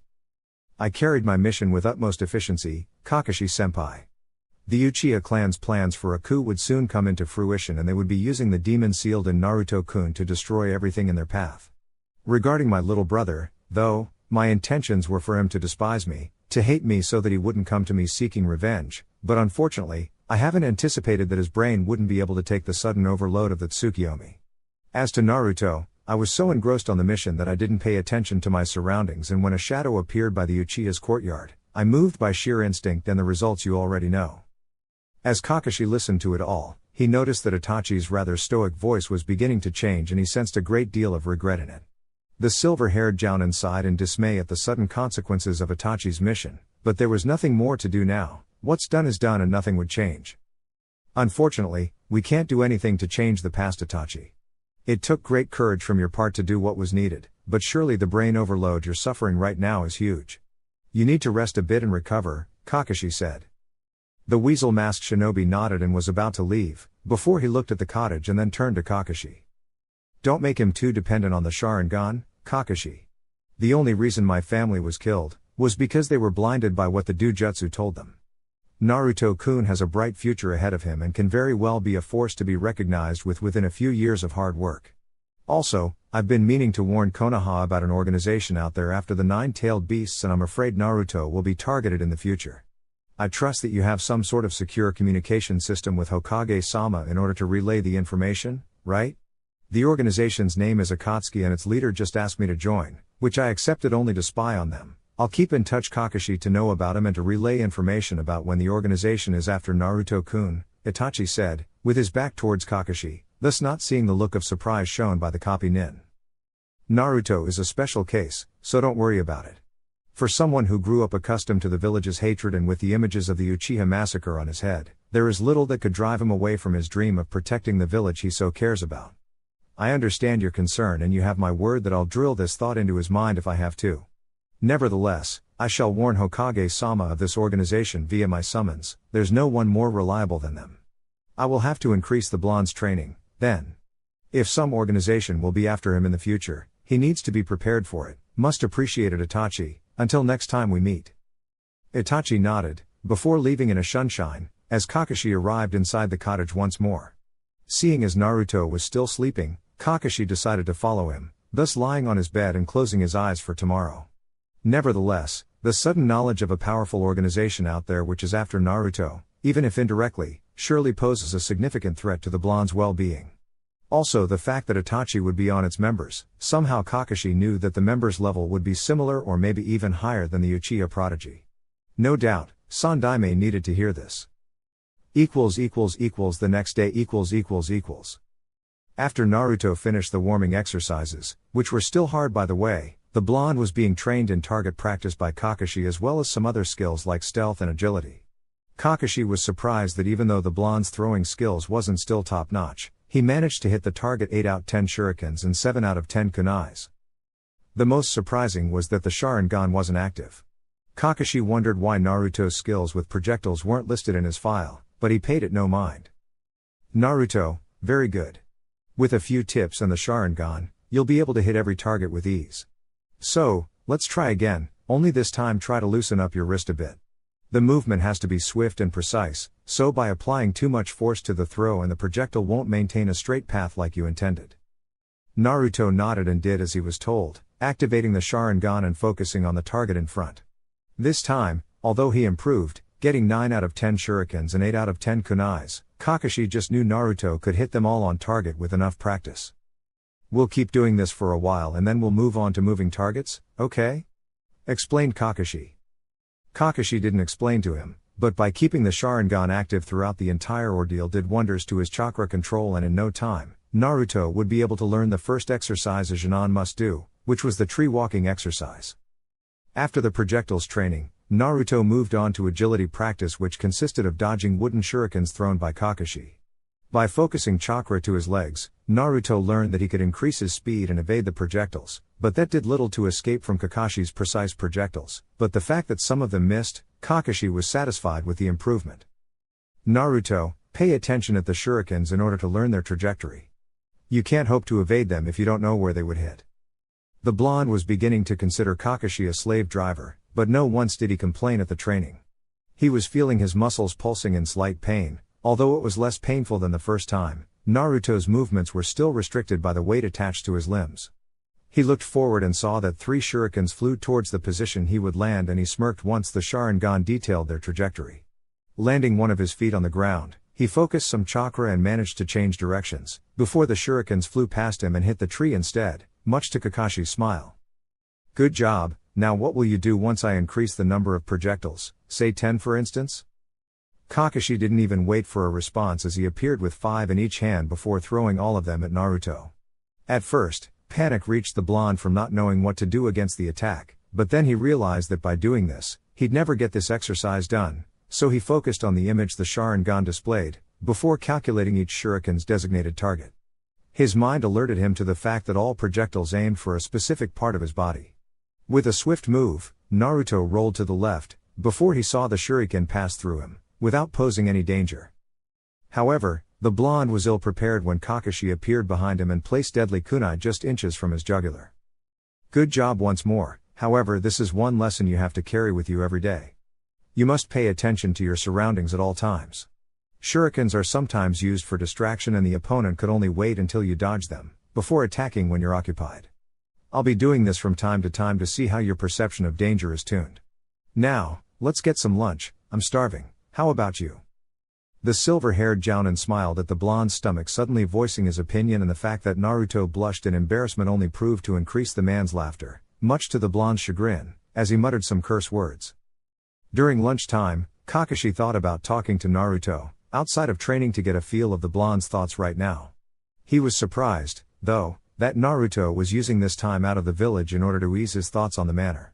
Naruto talked about everything that happened since that fateful day and opened up to Kakashi that the memory was quite overwhelming to swallow, but he also felt confident that with time, he would learn how to cope, a thought shared by Kakashi, who in turn assured the blonde that he would help in any way he could and that Naruto could always talk to him about it. Thank you, Kakashi-sensei, but I believe just the time outside the village will be enough to sort things out. So what's left on the agenda for today? Kakashi smiled at his student's endless determination. Surely, this year will be very interesting. 1 month later. What at first started slow just for Kakashi to get a grip of Naruto's skills, 1 month later, the blonde's skills skyrocketed. With the Sharingan, Naruto managed to learn the taijutsu style with utmost efficiency as his speed nearly doubled since they started the training. His physical workout doubled as well, with the blonde now carrying 10 pounds per limb and doing twice the workout. Right now, Kakashi was testing Naruto in a taijutsu match where he would increase the pace to a Genin level fight. He was surprised how much the blonde improved since the start. Right now, they were fighting with a kunai in hand as Kakashi saw that Naruto was quite adept to using small blades in a fight. Suddenly, they met each other on the air as the weapons clashed with one another, resonating a much peculiar sound. Both Naruto and Kakashi landed on the ground, before doing backflips. Instantly, both of them picked shurikens and threw at each other, before meeting in the middle. There was a reason Kakashi and Naruto were moving alike, and that was because this is the exact nature of the intercepting fist, to act before the opponent had the chance to. The fight lasted for half an hour before Naruto dropped on the ground panting in exhaustion. He was able to maintain the Sharingan for a longer period of time, but still wasn't enough. Don't worry, Naruto, as the Dujutsu evolves, you'll be more accustomed with it, meaning you won't spend too much chakra keeping it active. Now, take 5 and I'll teach you a new chakra control exercise, Kakashi said. The silver-haired Jounin smiled at the blonde in front of him as he imagined how much he grew from 1 month. His muscles were certainly more defined and his stamina increased, meaning he could maintain a taijutsu fight against a Jounin-level shinobi while at the same time focusing chakra on his eyes. Kakashi was certain that the blonde wouldn't have much of a problem with the tree walking exercise, since maintaining the Sharingan active is the same principle. Kakashi-sensei, I was wondering about something, Naruto said, gathering his sensei's attention. During our fight, for a minute or two, the Sharingan showed me your moves before you performed them. But that wouldn't happen after it went to the second level, right? Kakashi pondered for a while to give the answer for Naruto. He didn't know if Naruto was on the verge of evolving his Sharingan or the fact that he was pumping more chakra to his eyes than necessary, thus giving him a better vision. Nevertheless, he figured that both situations would end up evolving his Sharingan, so he showed a smile to the blonde. If what you said is true, Naruto, then your Sharingan has entered in the process of evolution. You did read a part of the book I gave you that detailed the exact time of the Sharingan's evolution. In your case, you'll begin to see the effects of the second level Dujutsu, until it finally evolves.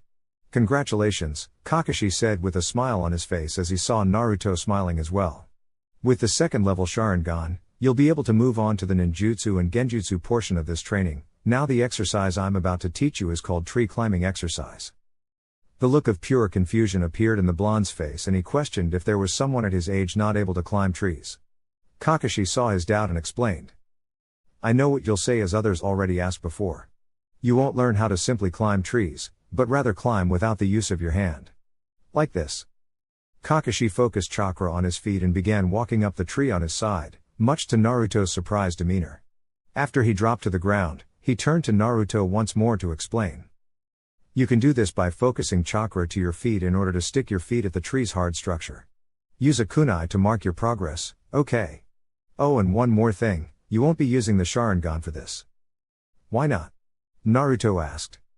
Remember what I taught you, Naruto, the Sharingan is nothing but a tool at your disposal, you cannot become too dependent on it to the point where you can't do anything without it. Now, get moving. The little blonde nodded now without question and deactivated the Sharingan. Since they started this training, Kakashi would repeat the sentence look underneath as it was his mantra. He explained that in order to develop a shinobi's mind, one must always look beyond appearances, ask questions when needed and seek answers when possible. The Sharingan is nothing but a tool, he said. To Naruto, this concept wasn't foreign at all, but maybe there was something there his sensei wanted him to figure out. Kakashi had enough experience under his belt to know that in theory the Sharingan is obviously an Uchiha's tool to overcome the opponent, but when practice is involved, it wouldn't be that simple. Perhaps something happens in the future that Naruto needs to watch out for. So far, nothing of the sort happened, but if Kakashi said so, then his need for the blonde's concern. In Konoha . 1 month passed since Naruto left with Kakashi and Sarutobi was satisfied with the first report. Kakashi was now focusing on building taijutsu and stamina, also focusing on his weapon throwing skills and agility as well. His Sharingan wasn't yet evolved to the second stage, but Kakashi was confident that Naruto could reach in another month or two. Hiruzen was reluctant to allow Kakashi to teach Kenjutsu to Naruto, but he was certain that the man had his reasons to think of such skills and the Hokage trusted Kakashi to do the right thing. Regarding the boy's training, Sarutobi couldn't be more pleased. Regarding about his reputation, though, was a different matter entirely. The population already knew that the blonde was present at the Uchiha massacre and they were demanding answers to the probable cause of the Kyuubi being behind all this, even though it was clear to the Hokage and the Anbu that Naruto was only wandering around before he was hit in the face by Itachi's fire attack. Hiruzen could very well relay this information to the population, but it wouldn't take long until they realize Naruto isn't blind and figure out the truth. Another fact that clearly bothered Hiruzen was this new organization Akatsuki, which is after the tailed beasts, like the one residing inside Naruto. Certainly, precautions must be made in order to assure Naruto's survival, however without much information to rely on, there was no way he could make a proper assessment. Certainly, he would need someone who could dig the information through the entire elemental nations and the man just knew said person. It seems I'll get to see my old student once more, I wonder how that old pervert is doing? With Naruto and Kakashi . It was already night time and Kakashi was reading his book while observing Naruto trying consecutive times to climb the entire tree only for his feet to slip from its hold and Naruto uses the momentum to flip and land on his feet on the ground. The blonde already managed to reach half of the tree, but for some reason, he was adamant about going all the way, even though his chakra was starting to deplete. Naruto for his part was panting on the ground severely. He kept trying a few more, but he couldn't anymore and he dropped unconscious on the ground, earning a sigh in dismay from his sensei. Immediately picking the blonde on his arms, Kakashi proceeded towards the cottage, before placing Naruto on his bed. Inside Naruto's mindscape . Directly after being unconscious, the blonde started dreaming about something. He suddenly woke up below a different roof as he listened to the calming noise of a river. Getting up from his bed, Naruto walked towards the door, before opening it, revealing a rather spacious garden with the river in the middle. It was strange to the blonde how familiar he felt as he walked throughout the deck towards the kitchen. Upon entry, the blonde saw what appeared to be a gorgeous black-haired woman doing the dishes while singing. The blonde found that the voice was incredibly enticing and comforting, thus remaining there to listen. The woman, though, stopped and turned to see the blonde. "Good morning, Sasuke-kun, did you sleep well?" Naruto was surprised at the greeting, but, somehow, he greeted this person as if he was Uchiha Sasuke. But what surprised him the most was Sasuke's response. "I have Okaa-san, what's for breakfast?" Naruto or Sasuke pushed the chair and took a sit by the table as he saw Sasuke's mother place some pancakes in front of him with a bottle of orange juice. "Eat up, Sasuke-kun, or you'll be late for the academy." The blonde was confused. He knew this was a dream, how could he not? In here he was Sasuke, after all. So why didn't he wake up? The blonde never knew his mother, so a strange feeling hit him out of a sudden and he wondered if this what it feels like to be loved by a mother. Suddenly, the image fast-forwarded and Naruto saw himself on the door leaving before Sasuke's mother appeared, giving him a peck on the cheek, before giving Sasuke's lunch. "Good luck at the academy today, Sasuke-kun, I want to hear about it when you come back." Naruto could very well feel his skin getting warmer, which indicated a heavy blush on Sasuke's face, but he couldn't help but smile at his mom for how much love she provides for him. "Sure do, Okaa-san, I'll make you proud of me." Being only a kid, Sasuke shot his arms to the sky in order to prove to his mother that he really meant what he said and would do everything to please the lovely lady. However, what the woman said, Naruto was feeling his heart getting warmer and he couldn't help but smile at Sasuke's memory. "I'm already proud of you, Sasuke-kun, more than you imagine." The dream fast-forwarded once more until Naruto saw it once more, images of what happened on that fateful night, but instead of everyone getting killed by Itachi's hands, the only image that now stood before Naruto was that of Sasuke's mother dead by his father's side. The blonde suddenly jerked open his eyes and noticed that he was back at the cottage, which meant he might have passed out and Kakashi-sensei brought him here. Looking to the side, he saw the man in question sound asleep, before he looked at the ceiling once more. The dreams were beginning to improve, but no matter what happened, it always ended with images of the Uchiha massacre, much to the blonde's chagrin and constant curse. It didn't matter, though, as in time, he would find a way to cope with what happened. Chapter 4, Birth of a Prodigy. 5 more months passed in a blur to Naruto and Kakashi as the blonde's training escalated in level of both hardship and skill. Needless to say, his weights more than doubled as well as the repetitions required by Kakashi in order to complete the exercise. And as usual, in every physical exercise, by orders from his sensei, Naruto would keep his Sharingan active at all times. This way the blonde not only improved his muscles, but also his already considerable chakra control, as constantly doing the tree walking exercise could only help him improve so much. Kakashi chose not to teach Naruto the water walking exercise yet. He would wait until he started grilling the blonde in ninjutsu. Regarding the art in question, Naruto already proved to his sensei that he was ready to be taught the art of fire manipulation, as it happened to be the blonde's affinity. Usually Kakashi wouldn't be surprised because fire-type chakra seemed to run inside every Uchiha's chakra coils. But Naruto wasn't an Uchiha, at least not by birth. The jounin only reason that since Sasuke's DNA mingled with the blonde's, then Naruto now possessed a fire affinity as well. Another extraordinary feat was his Sharingan. Seeing that the eye evolved to the second stage a couple days ago, increasing both his taijutsu style and his speed. Right now, the Sharingan users were sparring and Kakashi, this time, wasn't slowing his movements. At least, not like he was before, anyway. His speed was adequate to keep up with a low-level Chunin, but he held back a little regarding the strength behind his punches. Nevertheless, he was impressed with his student, as Naruto always managed to be one step ahead of his strikes. If he didn't outright dodge, he was managing to block almost all Kakashi's strikes. Just as Naruto blocked a high kick from Kakashi, he aimed a kick of his own at his sensei's legs. However, the man simply backflipped a couple times and threw some shuriken at Naruto. Kakashi was already expecting the blonde to dodge so that he could charge and attack when he least expected. Instead, Naruto just let the shuriken hit him. His body was replaced with a log. That movement alone made Kakashi smile and focus his attention to see where Naruto would come from. Suddenly a hand came from the ground fast and grabbed his ankle, surprising Kakashi. Doten Shinju Zanchu no Jutsu, Earth Release, Groundhog Decapitation Jutsu. As Kakashi went inside the ground until only his head remained above the surface, Naruto showed up with a grin on his face. The Jounin was surprised that Naruto managed to copy this low-level Doten Jutsu from seeing Kakashi using it. But what surprised him more was the flawless execution of the technique. A feat that only those with a Doten affinity managed to execute. Naruto, however, frowned as Kakashi never stopped smiling at him, meaning that something was wrong with this picture. Good job, Naruto. You kind of surprised me with the jutsu. However, suddenly, the voice came from behind, followed by a kunai being placed right below Naruto's chin. Don't simply expect that a Jounin would fall for such a simple technique. Seeing that his plan backfired, Naruto didn't have a choice but to give up, seeing as Kakashi already won the match. However, he knew that his sensei didn't know about the Doten Jutsu and he managed to surprise Kakashi a great deal. The man for his part kept the kunai inside his holster and picked 2 chakra papers this time before handling both to the blonde. I was trying to think why your Doten affinity didn't appear last time we checked your affinity, but now I realize why. When your affinity is fire, the entire paper burns, and when your affinity is earth, then the entire paper crumbles into dust. So in other words, one paper wouldn't be able to show both affinities. Now, focus chakra on both papers and let's confirm your affinities. The result were as Kakashi predicted, seeing that the paper held by Naruto's right hand was on fire and the one on the left crumbled into dust.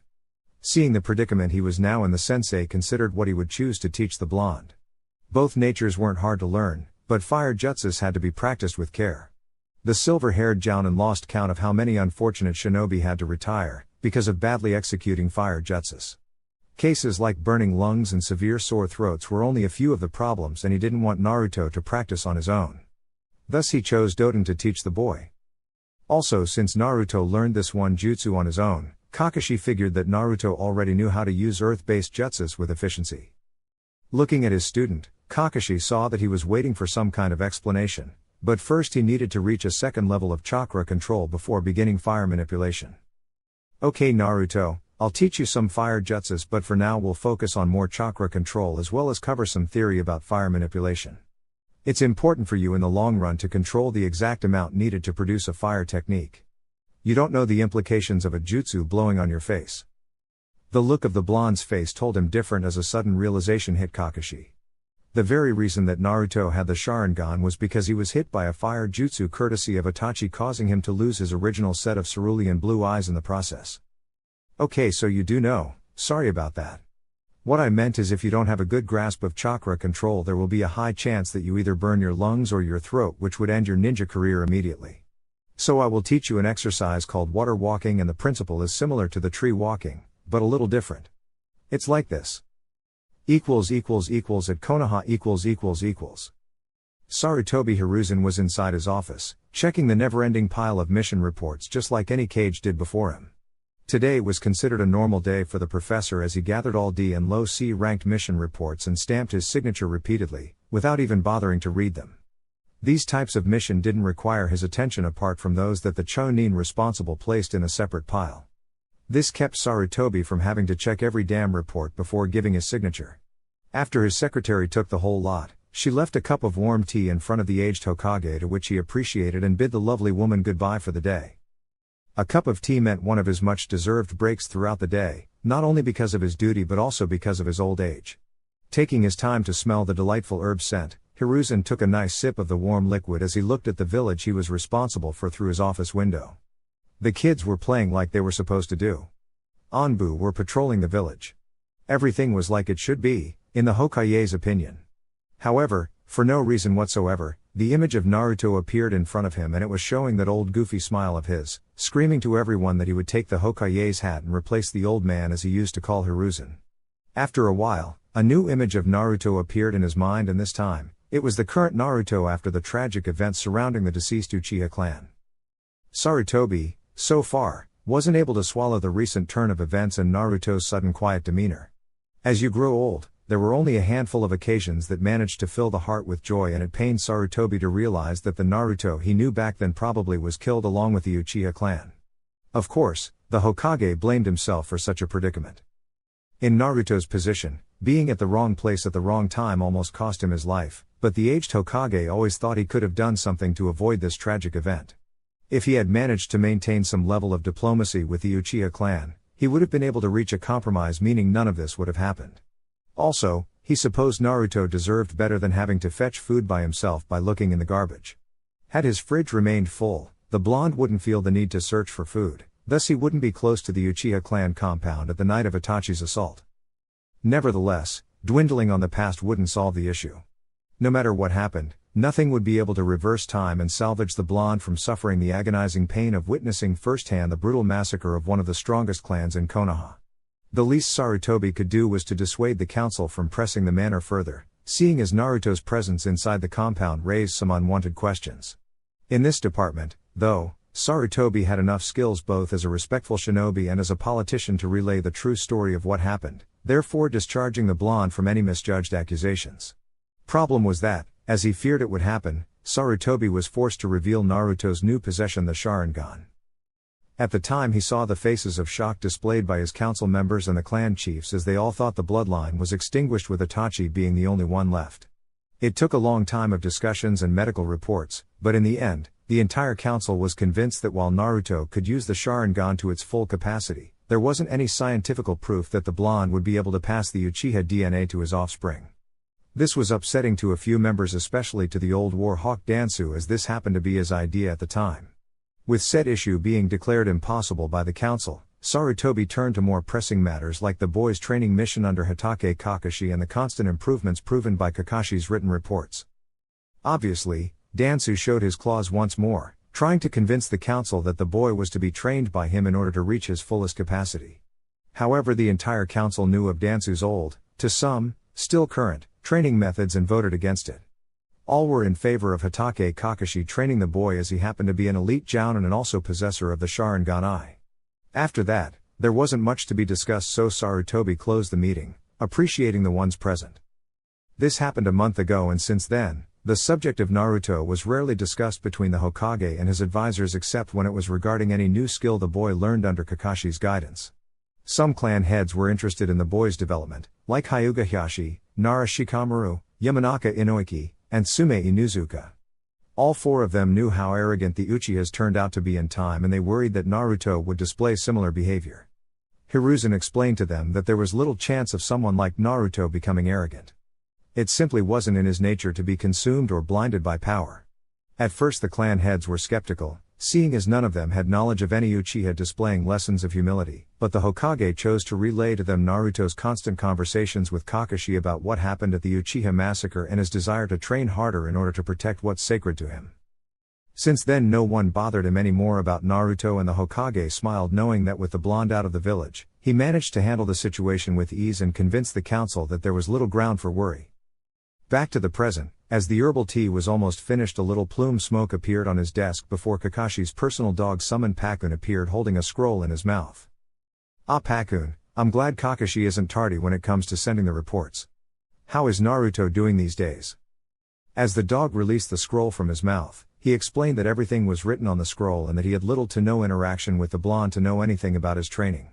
Of course, Sarutobi knew that, and yet every time he asked the same thing to the dog, but his intention was merely to start any possible conversation. He dismissed Pakun, before opening the scroll to read its contents. According to Kakashi, Naruto met both his and the Hokage's expectations as he evolved the Sharingan to the second level. His taijutsu was improving exponentially, as well as both his muscularity and agility. Sarutobi knew and favored Kakashi's harsh training method, considering that Naruto would need to be prepared for what lay ahead in the future. But what shocked him the most was Kakashi's surprise statement saying that Naruto didn't have only fire affinity like previously stated, but also a secondary earth affinity. It wasn't strange to see shinobi possessing more than one affinity, but Naruto will be 10 years old in a couple months, and certainly only a few like Kakashi himself and Itachi displayed such level of ninjutsu skills by the age of 9. Sarutobi knew the implications of comparing Naruto with Itachi, as young prodigies were frowned upon by the villagers and shinobi of Konoha. Nevertheless, by Kakashi's report, Naruto could very well learn fire jutsus by the time he came back, and it wouldn't be much harder to know a few earth-based jutsus, meaning that Naruto could very well be considered a prodigy by the Hokage's standards. Another fact was that Kakashi managed to drill in the blonde's head the importance of the Sharingan being considered a mere tool to be used and not to become dependent on it. Right now, Kakashi was teaching Naruto some heavy chakra control exercises as he didn't want Naruto's fire jutsus to hurt his organs. This was an intelligent precaution in Hiruzen's opinion, considering the number of accidents caused by failed attempts in the past. All in all, Naruto was training to become a well-rounded individual as all arts were covered in Kakashi's training. Genjutsu, while being the less trained, was also covered by Kakashi as he taught the blonde how to dispel them effectively. Not to mention that the blonde could very well learn some Kenjutsu as well if Kakashi agreed to teach him in the future. Kakashi must be excited to teach Naruto as much as possible, and Naruto doesn't complain, absorbing all this knowledge like a sponge. Surely, I'll expect great things from you, Naruto-kun. Back to his work, Sarutobi started to read the A and B mission level reports with a smile on his face as he was imagining the blonde in a couple of years as a shinobi of the leaf. With Naruto . At the end of the day, Naruto was soaked. Unlike the tree walking exercise, he couldn't escape from falling in the river every time he couldn't get the exercise right. And the fact that Kakashi was finding his numerous attempts humorous didn't help matters. Naruto could see that his sensei was controlling himself not to hold his stomach from laughing so hard. Problem was that chakra control exercises required both concentration and patience, and somehow, the blonde was lacking both as his mind was running a mile a minute. Thoughts about ninjutsu, taijutsu, Uchiha massacre, Sasuke's memories, his memories, genjutsu dispelling, all this information was fighting for dominance inside his mind, and he couldn't bring himself to concentrate. Lack of patience was obvious as at the same time he thought about everything, he also wished to finish this goddamn exercise. Kakashi knew of his problems right now, but considering the number of accomplishments in the last 2 months, he figured that Naruto shouldn't rush into things and learn how to focus on the task in hand. After a few more failed attempts, the silver-haired Jounin looked to the sky and realized that the sun was already setting and the moon was already up, meaning that the exercise was finished for today. Okay Naruto, let's wrap it up for today. Tomorrow will be another day for you to try to complete this exercise, Kakashi said, earning a nod from the blonde as he got out of the water and picked up his clothes. Student and sensei went back to their cottage together. On the way, though, Naruto kept cursing himself for not being able to complete the exercise. Kakashi tried to explain that this method is taught to genins and above for better improving chakra control. For Naruto to manage in one day would be counterproductive to his training as he wouldn't take full advantage of it. It was better to learn at a slow pace than rush it and not fully improve his chakra control. I know Kakashi-sensei. I was just overwhelmed a bit. I'll try and relax some. What's for dinner tonight? Naruto asked before he sighed upon seeing a couple of vegetables near his sensei. Those, in his experience, would certainly be used for a stew that Kakashi learned to make. You know better than to ask questions all the time, Naruto. Now why don't you grab some water as I prepare the vegetables? As Naruto grabbed some water, the stew was prepared as both student and sensei ate their dish in comfortable silence. It wasn't long before the dish was separated and the two got inside the respectful sleeping bags. Next day . As the sun rose on the horizon, Naruto and Kakashi were already up and the blonde was going through some warming up exercises around the clearing. The Jounin, though, focused solely on reading his favorite book as Naruto now finished his required 10 laps around the vicinity, followed by some push-ups and sit-ups. After he finished, it was once more time to strip his clothes as he would be attempting the water walking exercise at the lake nearby. Naruto nodded and went straight to the lake, while considering the last failed attempts. He knew that with the damn weights on his body the entire time, he would never finish the exercise. I suppose that if I could drop the weights, I'd be able to finish the exercise much sooner. Kakashi's smile told him the answer he was already expecting, but no one could say he didn't try.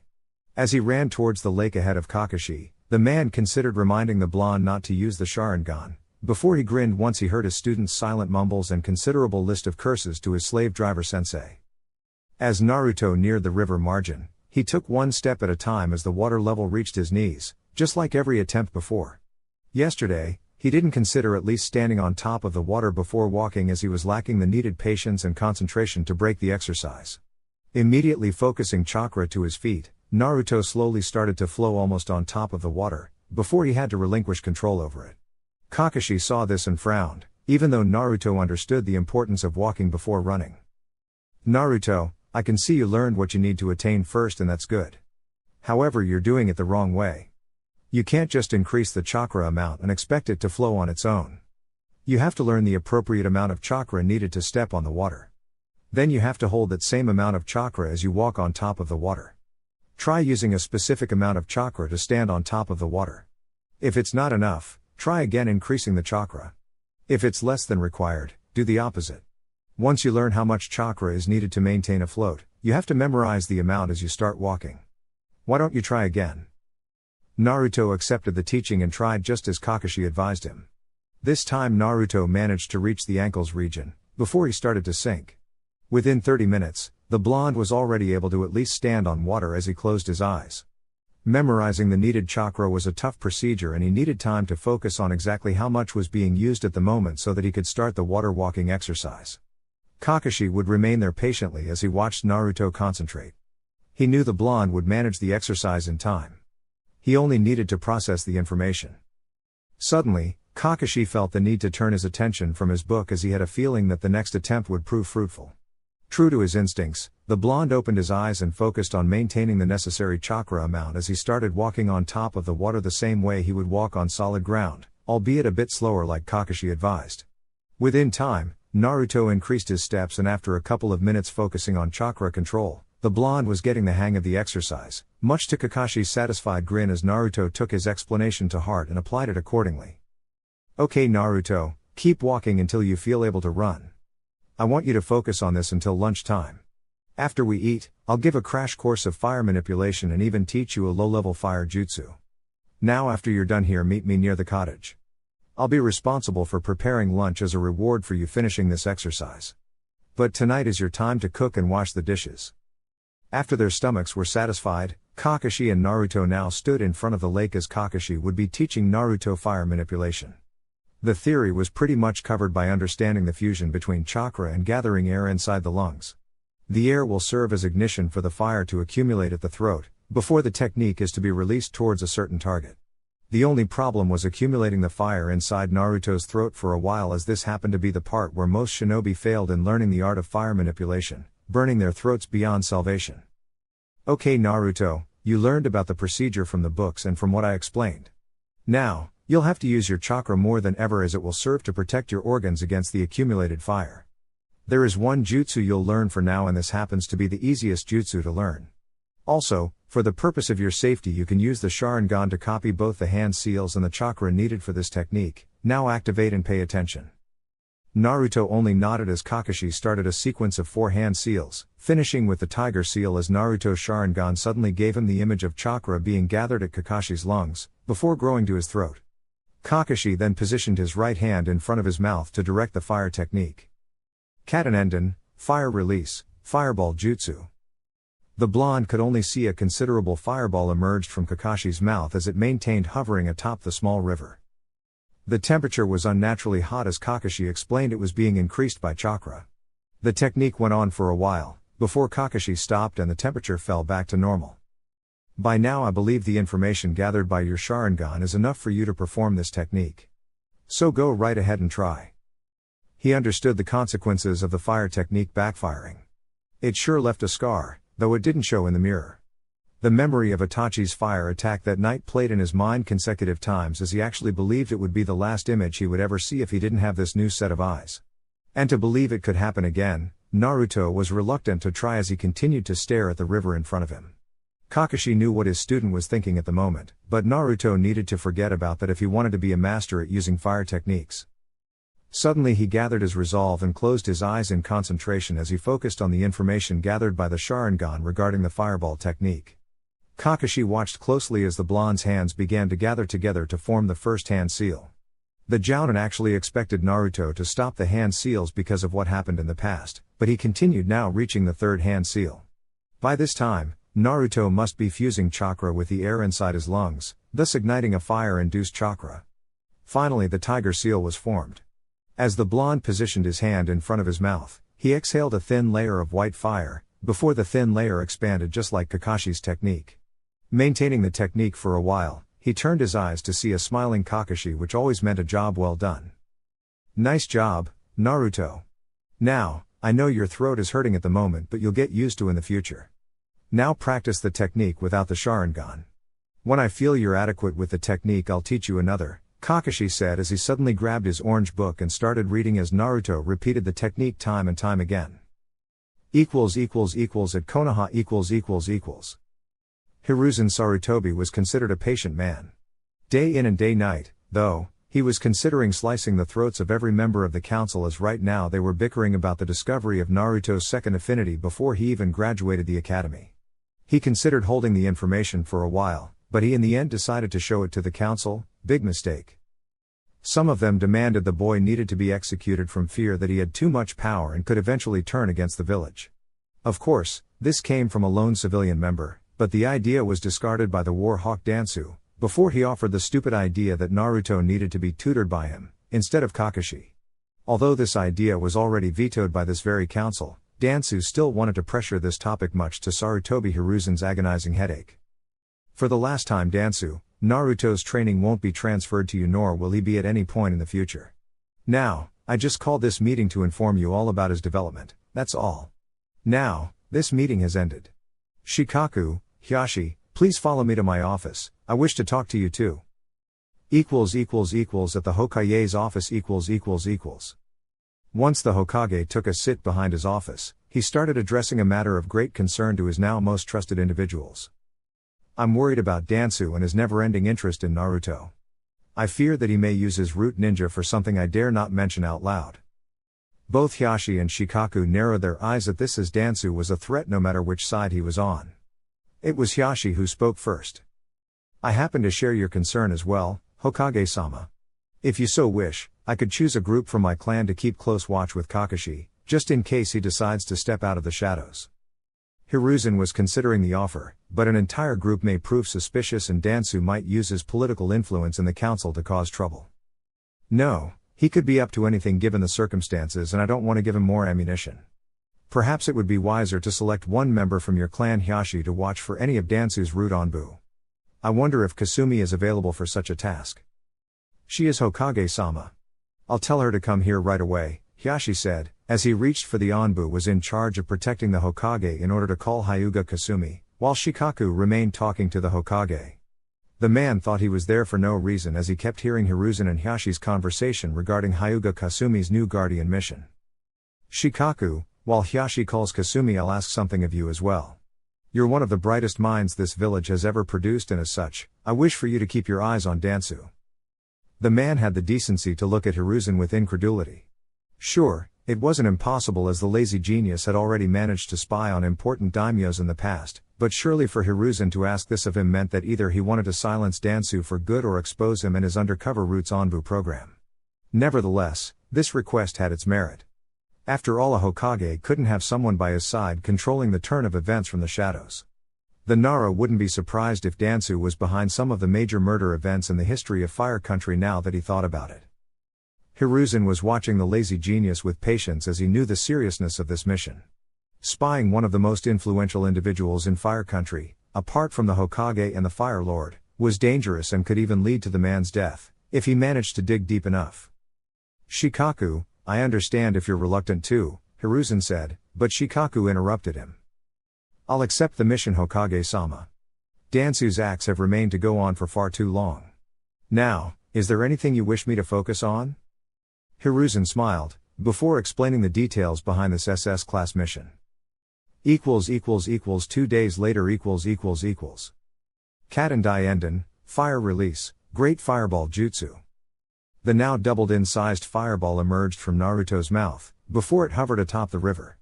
The fire was so hot that it increased the speed in which the water was evaporated. When the water level pretty much reduced to half, Naruto relinquished the control over his technique before looking to Kakashi. In 2 days, Naruto did nothing more than practice his 2 fire jutsus, much to Kakashi's approval, as he envisioned great things going on for Naruto in the future. Okay Naruto, for now we'll remain with these 2 techniques, as I believe it will be enough for you to learn how to use fire techniques appropriately. Now, deactivate your Sharingan and come at me with the intent to kill. Naruto happily obliged as he charged at the Jounin with a roundhouse kick. He saw Kakashi lifting his right arm to block the incoming kick. Naruto suddenly flipped in mid-air, switching both his legs and the side of the attack. Kakashi was surprised, but he quickly recovered and managed to evade the kick before it connected. Naruto used the flight momentum and flipped, before stepping on the ground. He threw 4 shuriken at Kakashi, but all 4 of the projectiles were embedded on the tree as Kakashi evaded them all by jumping to the right. Naruto had been counting on Kakashi doing so as he made some hand seals before exhaling a regular fireball jutsu straight towards Kakashi's future position, forcing Kakashi to create a water barrier around him for protection. Of course, he could have simply dodged and conserved chakra, but Kakashi felt that showing Naruto how to utilize jutsu for defense as well as attack would serve him well in the future. Naruto learned that his sensei's vision was obscured by the water around him, so Naruto charged Kakashi until he landed a solid punch to Kakashi's face. The problem was that in Kakashi's place was a log. Naruto turned to his right, only to receive a strong kick on his face which sent him flying towards the river. Controlling some chakra to his feet, Naruto just skidded along the water until he stopped near the margin. He slowly wiped some blood from his mouth while watching for Kakashi. Suddenly, Kakashi started some hand seals and, quite to Naruto's horror, finished with the tiger hand seal, before gathering a great deal of air inside his lungs. Katengu Kakyu no Jutsu, Fire Release, Grand Fireball Jutsu. Naruto could only watch as the fireball kept increasing in size until it was easily twice as strong as the Great Fireball technique. Suddenly activating his Sharingan, Naruto saw the ball of doom charging at him slowly. He focused chakra to his feet and jumped away from the attack as it hit a tree behind the blonde, pretty much destroying the entire area. Even though Naruto managed to dodge, he couldn't help but witness the scene of destruction that a strong fire technique could cause. He landed on the ground once more and saw that the fire was spreading to the other trees as not only the wind but also the wood increased the fire's destruction. Kakashi landed near him as he suddenly did a large series of hand seals. Naruto sensed the chakra molding and looked to Kakashi with his Sharingan active. The information was transferred instantly, just as Kakashi finished with the bird hand seal. Suten Sweryu Udan no Jutsu, Water Release, Water Dragon Jutsu. The remaining water of the river transformed into a fierce creature of water as it charged towards the fire in order to extinguish it. The effect was instantaneous as water chakra dominated fire chakra, thus saving the forest from being burned to a crisp. I take it you wish to talk about something, Naruto, Kakashi said, awakening the blonde from his daydream. Naruto looked at him for a while, before looking at the forest in front of him now covered in smoke. I was just imagining what would happen if I was hit with that technique instead of the forest. I'd be dead easily. Indeed, you would. But I knew you'd do the right thing. You activated your Sharingan in order to dodge the technique. In case you didn't, I'd stop the technique right away before it ever reached you. Another thing, while I know you copied the water technique I don't want you trying it anytime soon. You just don't have the chakra for it yet.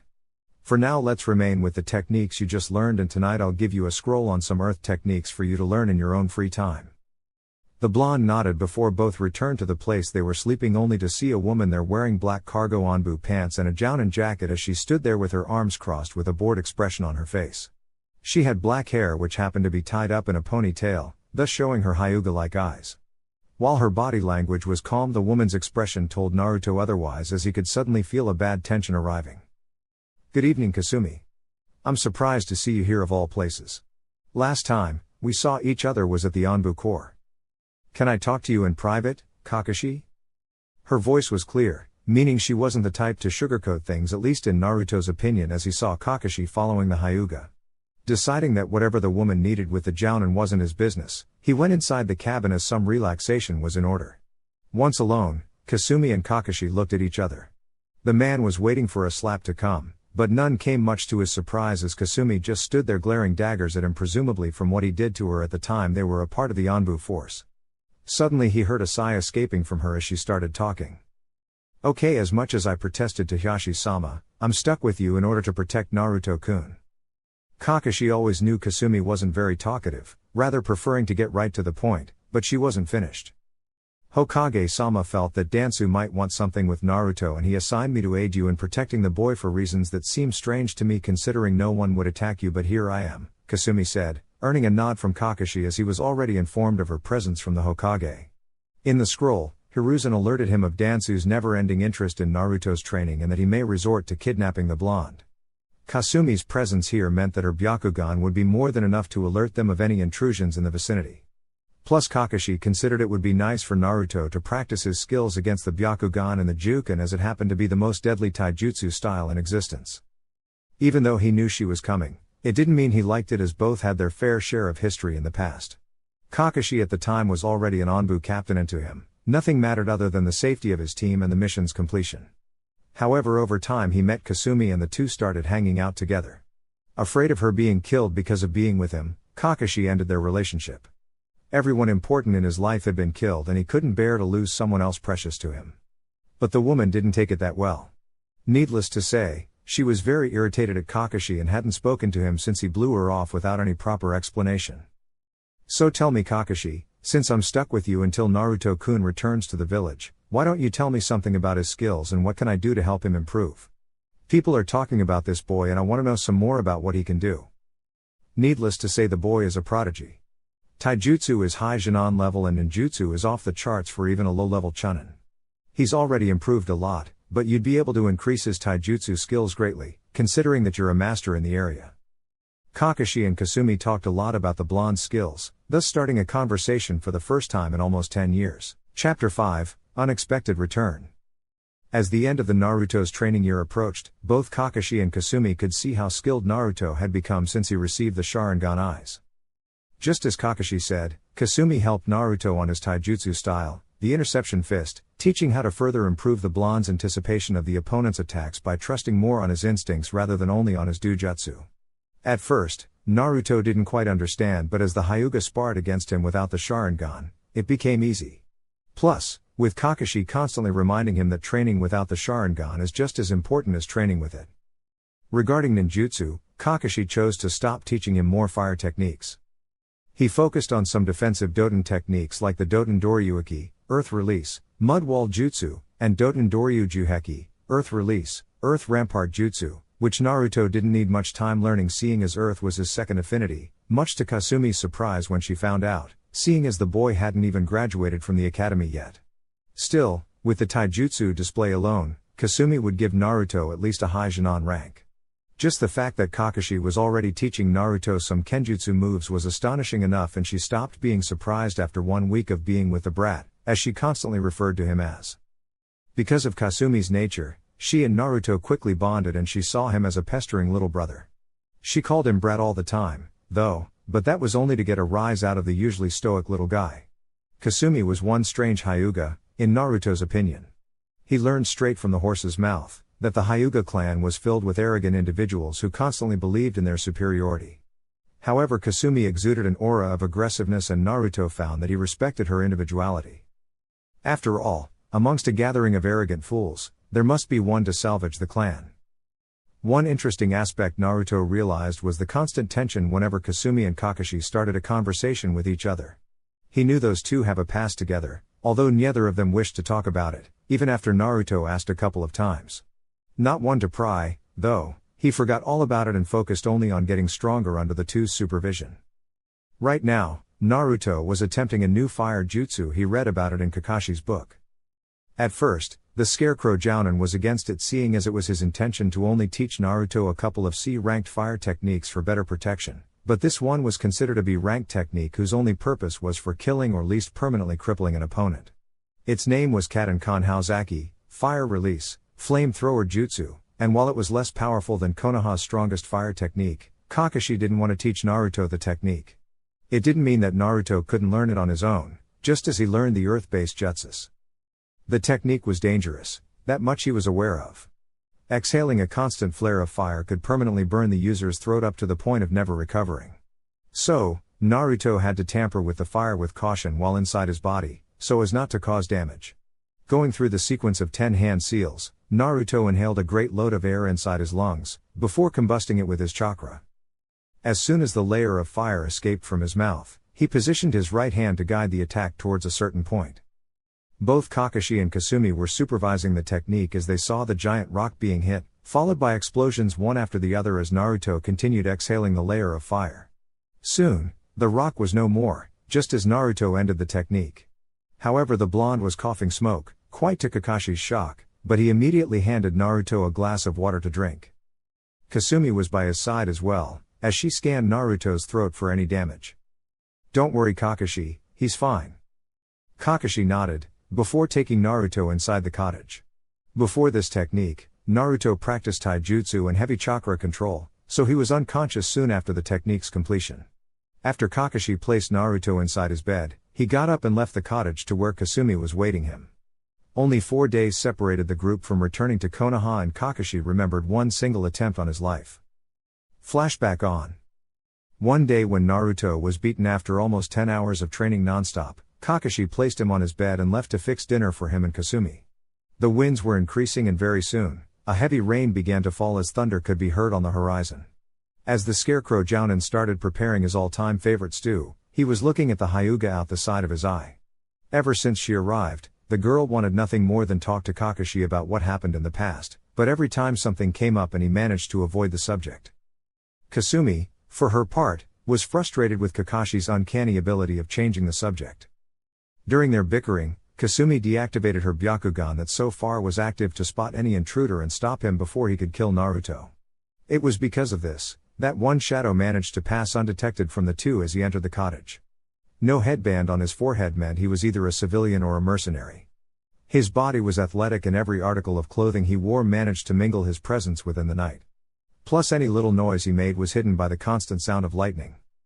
When Kasumi activated her Byakugan once more, she was startled to see another presence inside the cottage besides Naruto, before alerting Kakashi.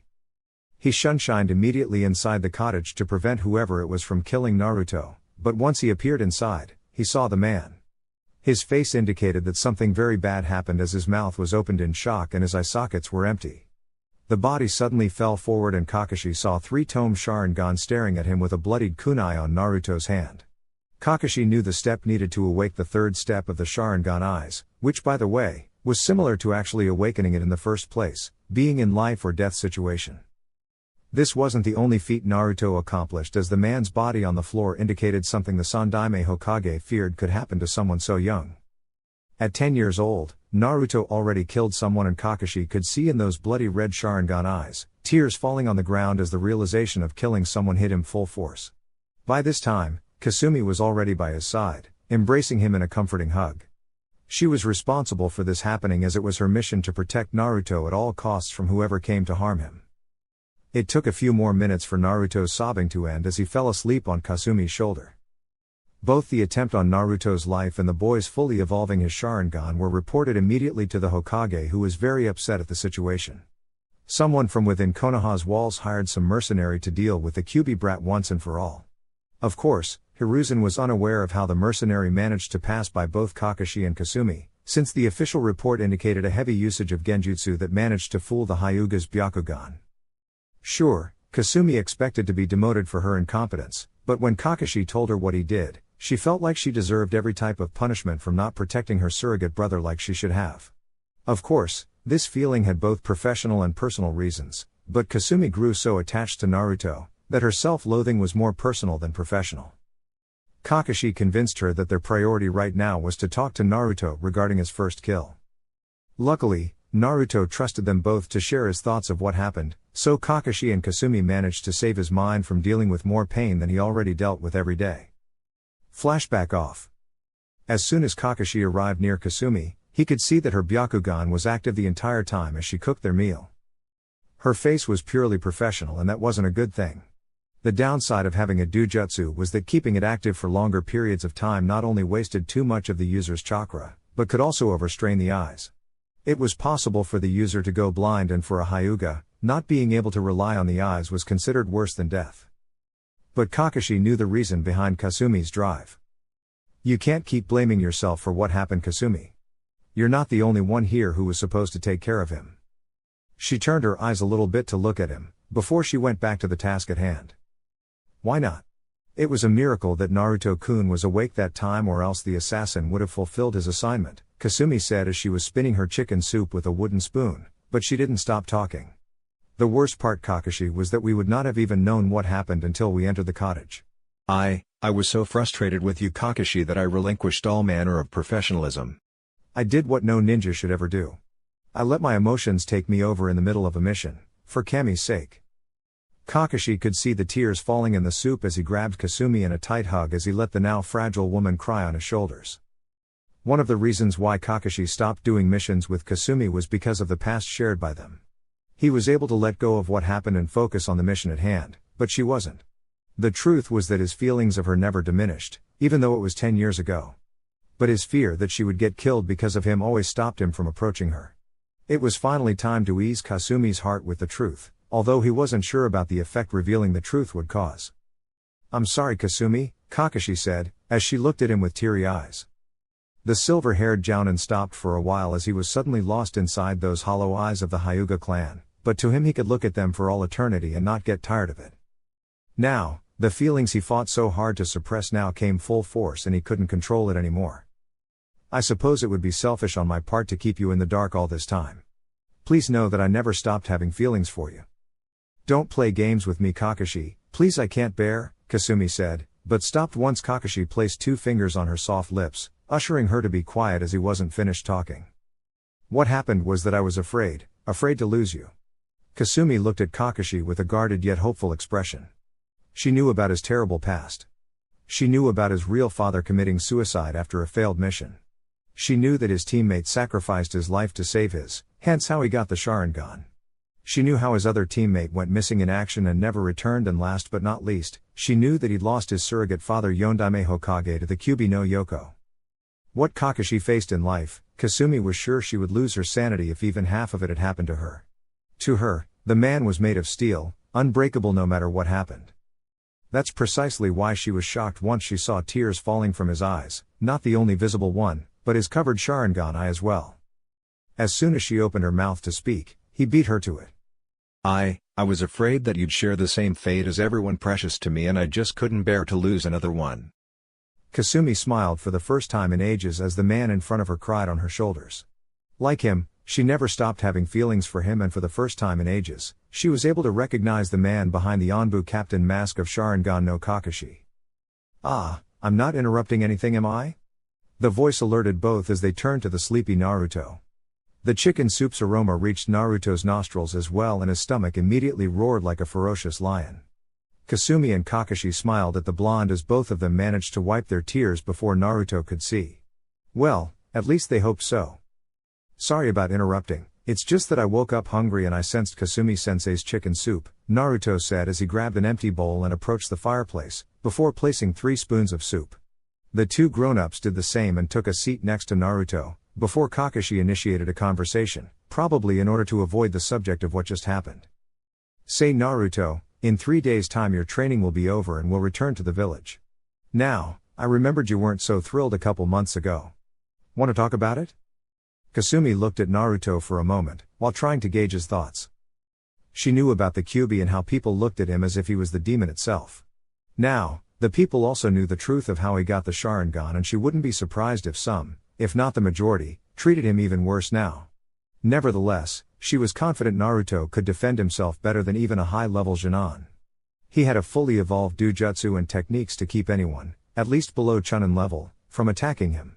After all, it was because of this that Sarutobi wanted him to be trained beforehand. As the blonde took a last sip of soup, he placed the wooden spoon on top of the soup and looked to the ground in deep thought. "The feelings didn't change, sensei. With time, the nightmares about what happened at the Uchiha massacre diminished, but they still haunt me in my sleep. Sometimes, I have the feeling that the damn fox is screwing with my head, making me see it over and over again. I know for a fact that the people's hatred towards me and the fox won't diminish, and quite frankly, I have a feeling that it will only increase when people see me using the Sharingan." Kakashi and Kasumi just listened as the young man spoke. To this day, all the threats remained verbal. The words hurt, but not as much as kunai embedded in my back. Now, I don't know what will happen, because to some, I'm not only the Kyuubi reincarnated, but also the one responsible for the murder of the Uchiha clan. It changes everything now, doesn't it? "There is nothing but truth in your words, Naruto," Kakashi said, as he could see Kasumi's saddened face. He could see that she wanted nothing more than to suffer in his stead. "However, you must face the fact that the past cannot be changed. I know that I may sound harsh right now as you're only 10, but the past cannot be changed no matter how much you shout to the heavens and curse the man who did this to you." Naruto looked at him in surprise, but he should have known that a Jounin of Kakashi's caliber would hear his shouts. "I was just venting my frustration, that's all. But you're right, Kakashi-sensei. It's time I stopped dwindling in the past. It won't solve anything. After that, the three went to their respective beds as they settled in to rest the next 3 days, before leaving to Konoha. In Konoha . The next day, Sarutobi was meeting with Shikaku in order to see what the man had to present regarding Dansu's whereabouts. He knew the elder Nara was the wisest choice for this mission. Having outstanding chakra control and with his knowledge of mingling with the shadows, one could only spot Shikaku if he allowed it to happen. But Sarutobi knew Dansu wasn't someone to underestimate his opponent, and certainly, Shikaku wouldn't be able to find his hideout. However, Shikaku brought some interesting facts. For some time, Dansu has been seen meeting with Anbu shinobi in secret places, and Hiruzen was certain no Anbu under his authority was allowed to talk to the old war hawk. Also, Shikaku managed to pinpoint a specific area where Dansu headed to every day. Every reconnaissance mission issued by the Hokage to his Anbu force was futile, as no one could find Dansu's hidden base. At least, now it was easier since he could narrow the search area to the one pinpointed by Shikaku. I appreciate it, Shikaku-san. Surely your skills with the shadows proved sufficient to provide me with enough information to improve the searches for his hidden base. I apologize for keeping you away from your family all this time, but it was necessary. No worries, Hokage-sama, I'm just glad to serve. Because of this, you saved me from Yoshino-chan and her constant nagging. Troublesome. Sarutobi smirked at his friend, before dismissing the elder Nara. Instantly, he called an Anbu's name and a man appeared kneeling on the ground. He had a lion mask and his brown hair was the only distinguishable characteristic. Yamato, I want your team to analyze this report and initiate the search for the target. It's time we catch him once and for all. The man just nodded and vanished once more with the scroll in hand, leaving Sarutobi alone once more as he processed some things. In little time, Naruto, Kakashi and Kasumi would return to Konoha, and certainly, people wouldn't take it too kindly once he arrived. He needed to ascertain some responsibilities first. Tori. Another Anbu appeared as Hiruzen issued his orders. In 2 days' time, Uzumaki Naruto and Hatake Kakashi will return from his mission. I want your team to keep track of Naruto until he graduates from the academy and becomes a Jonin. I trust you are aware of how delicate the situation is now. I fear that people will take action against him and I won't be able to fully protect him. The Tori Anbu nodded. I'm aware of the situation, Hokage-sama. Naruto-san will be safe in our hands, don't worry. With that, the man vanished within a swirl of leaves. Hiruzen hoped no incident would occur, but just in case something happened, at least the Anbu would take care of him. Still, the last turn of events caused the old man to worry. From what Kakashi explained, Naruto had his first kill and the fact that his Sharingan was now fully evolved could be used against him. Naruto, for all his skills, could kill someone in self-defense, but any snake could use this to his favor by saying that Naruto deserved to be killed for his actions. Certainly Hiruzen wouldn't be surprised if such a thing happened. Beneath all these uncertainties, however, Sarutobi wondered how skilled Naruto had become now that he fully evolved his Sharingan and, according to Kakashi, already knew quite a few jutsus. Not only that, but Kasumi trained Naruto's taijutsu, and according to her, the kid was more than able to face high-level genins and even low-level chunins. Only that was enough in his opinion, but Kakashi already taught Naruto some hypnosis genjutsus that could be used with the Sharingan. I won't make comparisons, but Naruto is turning out to be a second Itachi. I just hope that others won't make such a comparison, since some don't know the real truth of what happened. To the majority, Itachi was blamed for the murder of the Uchiha clan, as this version was the official one notified by the Hokage at the time. However, to only a few, wiping out the Uchiha clan was a mission carried out by Itachi issued by both the Hokage and his old teammates Koharu and Homura. Course, Dansu knew it as well, since at the time, his root organization wasn't disbanded by Sarutobi. Now, Itachi was to remain a spy of Konoha to relay to both the Hokage and Jiraiya of the Sannin information that could very well save the village's life in the future. Also, because he managed to get within this special organization called Akatsuki, Itachi will be able to gather a wide variety of information, as he had already done. According to Jiraiya, Itachi contacted him about Orochimaru belonging to the organization and the fact that he tried to take Itachi's Sharingan. Once Sarutobi read about it, a part of him wanted to laugh at Orochimaru's failed attempt against a prodigy of Itachi's caliber, but another part felt only regret for the individual to whom Sarutobi failed to mold into a decent and an honorable man. Without Naruto, Sarutobi already carried a great deal of sadness for his student Orochimaru. He felt responsible for not constantly watching him as well as for letting him go all these years ago. == 2 days later ===. For a Chunin, gatekeeping missions were a vile test of patience where you did nothing except watch civilians and shinobi going in and outside the village. It was even worse when the weather was like today, extremely dry, not to mention warmer than a cat in jutsu. Still, as Chunins, complaining wasn't an option. Either you perform the mission or someone else will. And when that happens, he or she will be lucky to hold the title for much longer. So, Kotetsu and Izumo just relaxed behind the wooden balcony as they hoped something would happen. Suddenly, and as if Kami had just answered their plea, 3 silhouettes could be seen on the horizon approaching the west gate. By size alone, the gatekeepers could see 2 adults and 1 child, probably 9 or 10 years old. A couple steps later, they could see the jounin vests and the fact that one was male and the other female. It took a few seconds for them to realize the strange silver hair and that only one person had it, Sharingan no Kakashi. Soon everything fell into place.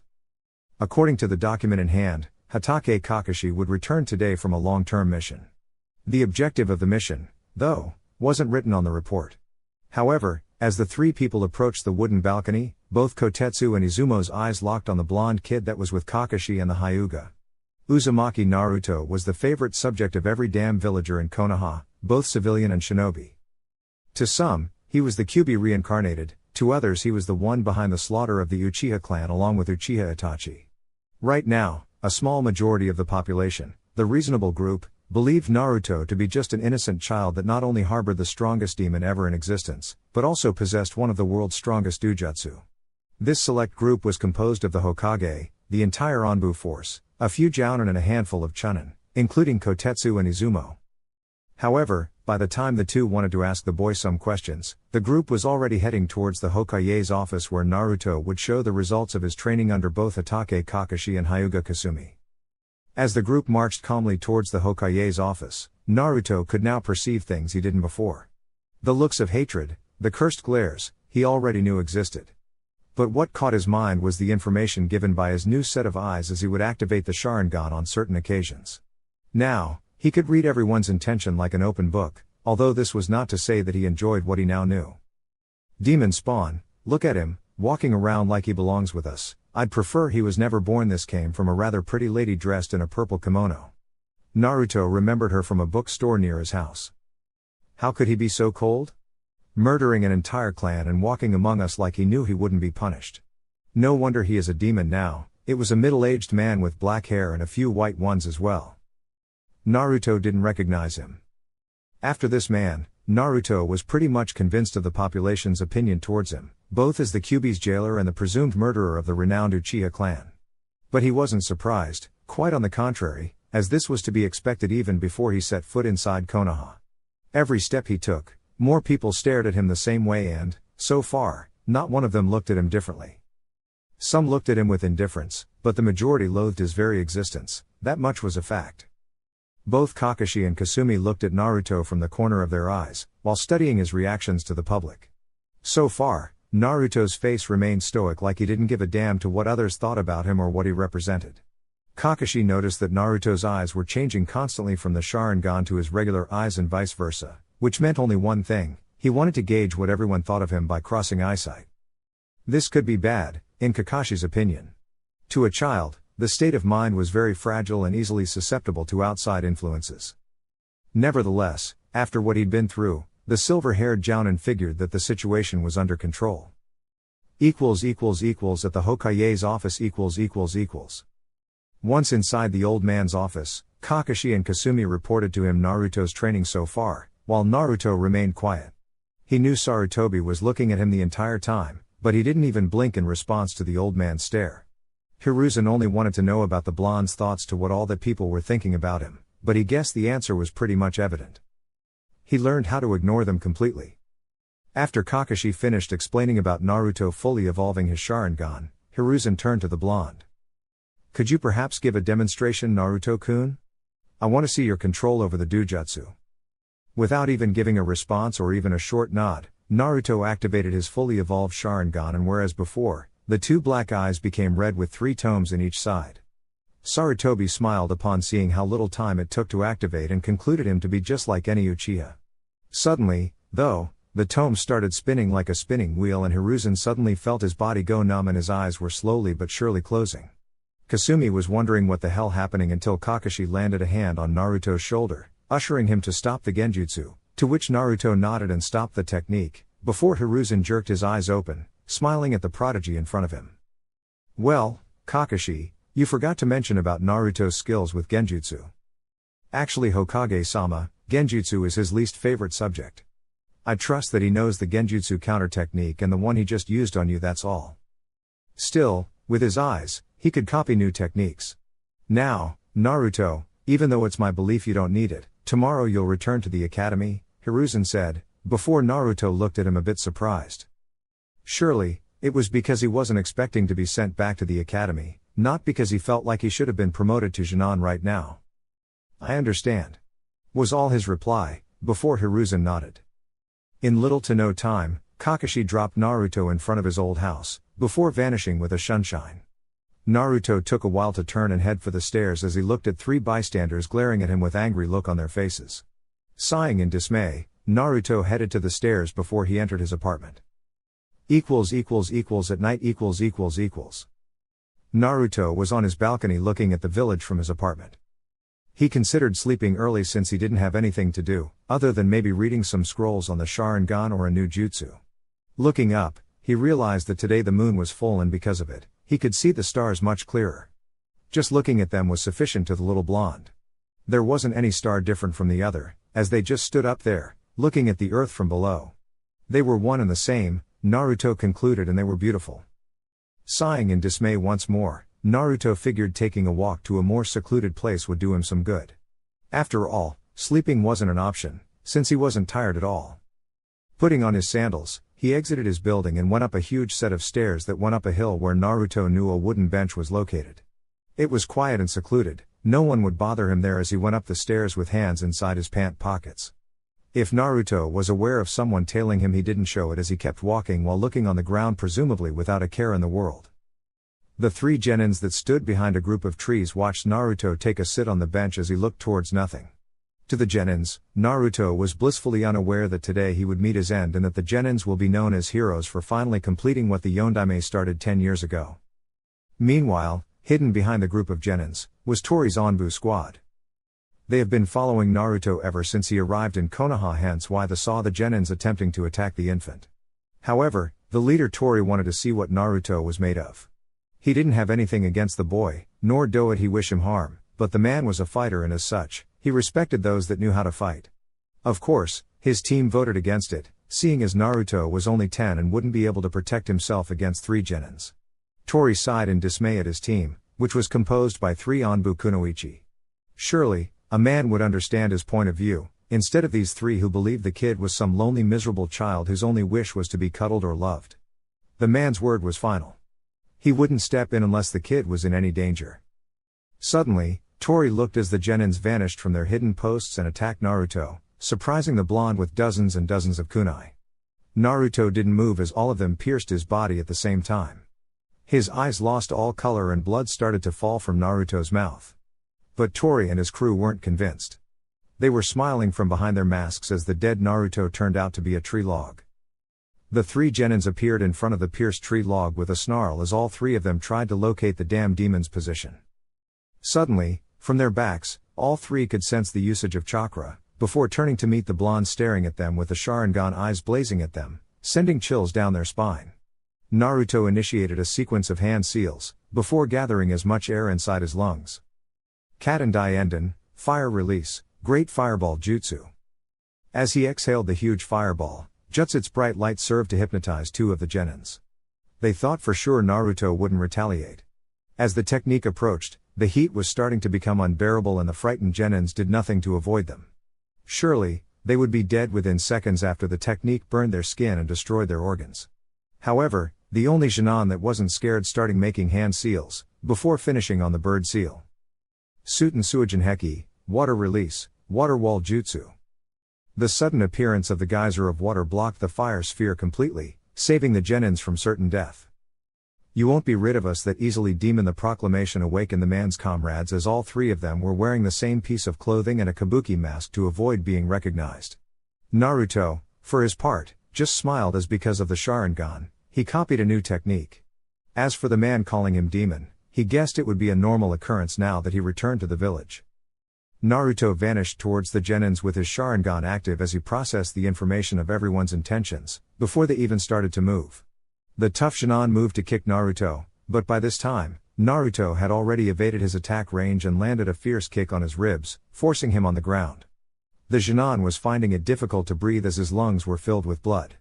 The others actually tried attacking Naruto, but by the time they considered moving, Naruto was already making hand seals for an offensive Doton Jutsu, the only one he knew so far.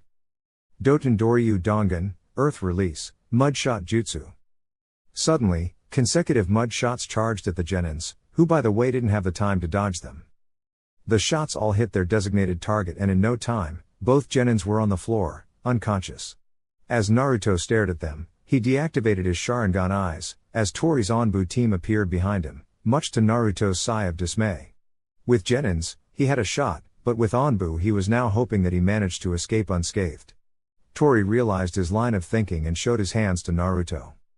Uzumaki Naruto, do not worry about us following these three's actions. Our presence here is merely to take these three criminals to prison. Team arrest them and let's give them to Aviki. With that, the team grabbed the three unconscious genins and vanished just as Naruto connected the dots as to why a team of Onbu was there in the first place. Suddenly a new presence appeared from within the night. Kakashi knew about the Onbu team protecting Naruto's back and like Tori, Kakashi wanted to see how far Naruto grew because of his training. I didn't know you're following me around, Kakashi-sensei. I thought you would be with Kasumi-chan right now, Naruto said as he approached his sensei's position, earning a smile from Kakashi. I was actually, but she thought it was nice to see if you're okay. I guess she was right after all. Yeah, I guess having your own Onbu team following you has its perks. Tell her she needn't worry. Now Kakashi-sensei, I guess I had enough action for today, so I'll head to bed. Tomorrow is Academy Day and I have a feeling that every minute will be a pain in the ass to deal with. Kakashi looked at his student with pride written on his face as Naruto figured it out, but he knew Naruto wouldn't like to extend this conversation as he vanished within a swirl of leaves. If I knew he would be addicted to the sunshine, I'd have waited a while to teach him. Kakashi smiled, before turning and leaving the vicinity with his own sunshine. Next day. Even with all that had happened, the blonde was somehow certain that the young generation, his generation, wouldn't look at him the same way as the others. He was wrong, though, as he entered inside the academy territory. Children playing on the swings, parents dropping their children on their first day at school, and just like everyone else, the parents shot him that look. However, this time Naruto shot them the same look, surprising the grown-ups. As Naruto walked inside the academy building, he took one last look behind him, before he went towards his classroom. Naruto was thinking of a couple of bad insults to throw at the grown-ups, but since the garden was full of infants, he thought better of it as he passed through some empty classrooms, until he saw the one he used to be his classroom before he left the village 1 year ago. The door was closed as the blonde was late. Upon grabbing the door handle, the blonde was ready to receive different stares directed at him. Naruto would be stupid by wishing that the old generation wouldn't influence the young one, regarding his status as the village demon. Just as he opened the door, 31 set of eyes landed on him instantly. Everyone who knew Naruto wondered why he vanished for 1 year straight only to appear now, not that anyone was actually interested. According to their parents, the blonde was a menace to society and because of this, it was prohibited to be anywhere near the blonde. Umino Iruka and Tuji Mizuki looked at the blonde near the door, before Iruka ushered him to take a seat. He nodded as the seat next to the Nara Air Shikamaru was vacant. After he took a seat, Iruka nodded and turned to the entire classroom as he was revising the various ninja arts there is out there today. It was an interesting subject, compared to his lectures about the village's history, but Naruto could feel each and every stare at the back of his head. He could feel as everyone preferred looking at him, than paying attention to the Chunin teacher. Although he figured the looks would cease with time, the blonde wondered how much time it would take. Chapter 6, Untrustworthy. These last couple of years was considered hell to one Uzumaki Naruto. Ever since he joined the academy, the pace in which he used to learn things diminished considerably. He still trained his already acquired techniques, but now most of his time, he was caught between learning the village's history and a couple of more need-to-know subjects, like geography of the elemental nation and mathematics. Although incredibly frustrating, he had to force his mind to learn all these information in order to pass the academy. The boy wasn't by all means the best of the class in this department. But it didn't mean he was the last one, either. Kakashi never stopped drilling into his head that being the best at the academy wasn't necessarily a good thing, seeing as it would direct more unwanted attention. The man also said to apply a bit, so Naruto was amongst the middle of the class in terms of book smart. In other fields, however, he didn't have much competition. In taijutsu, he managed to beat every single one of his teammates and excelled in ninjutsu as he already knew the 3 academy jutsus. In accuracy, however, he only lost to the class Hyuga, but the girl was using her dojutsu the entire time, so Naruto didn't know if he was better or not. His Sharingan was considered an ace in the hole, not something to be used constantly. Said lesson, he took to heart after constant beatings from Kakashi, Kasumi and the Hokage himself.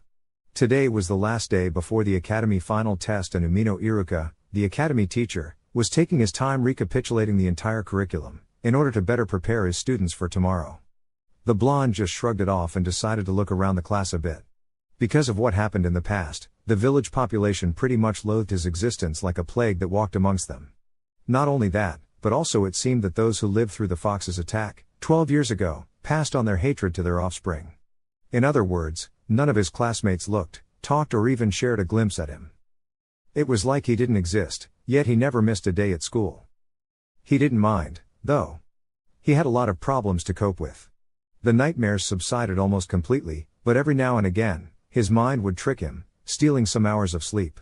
Also, the whispers he still heard from the population made him almost relieve everything like it happened yesterday.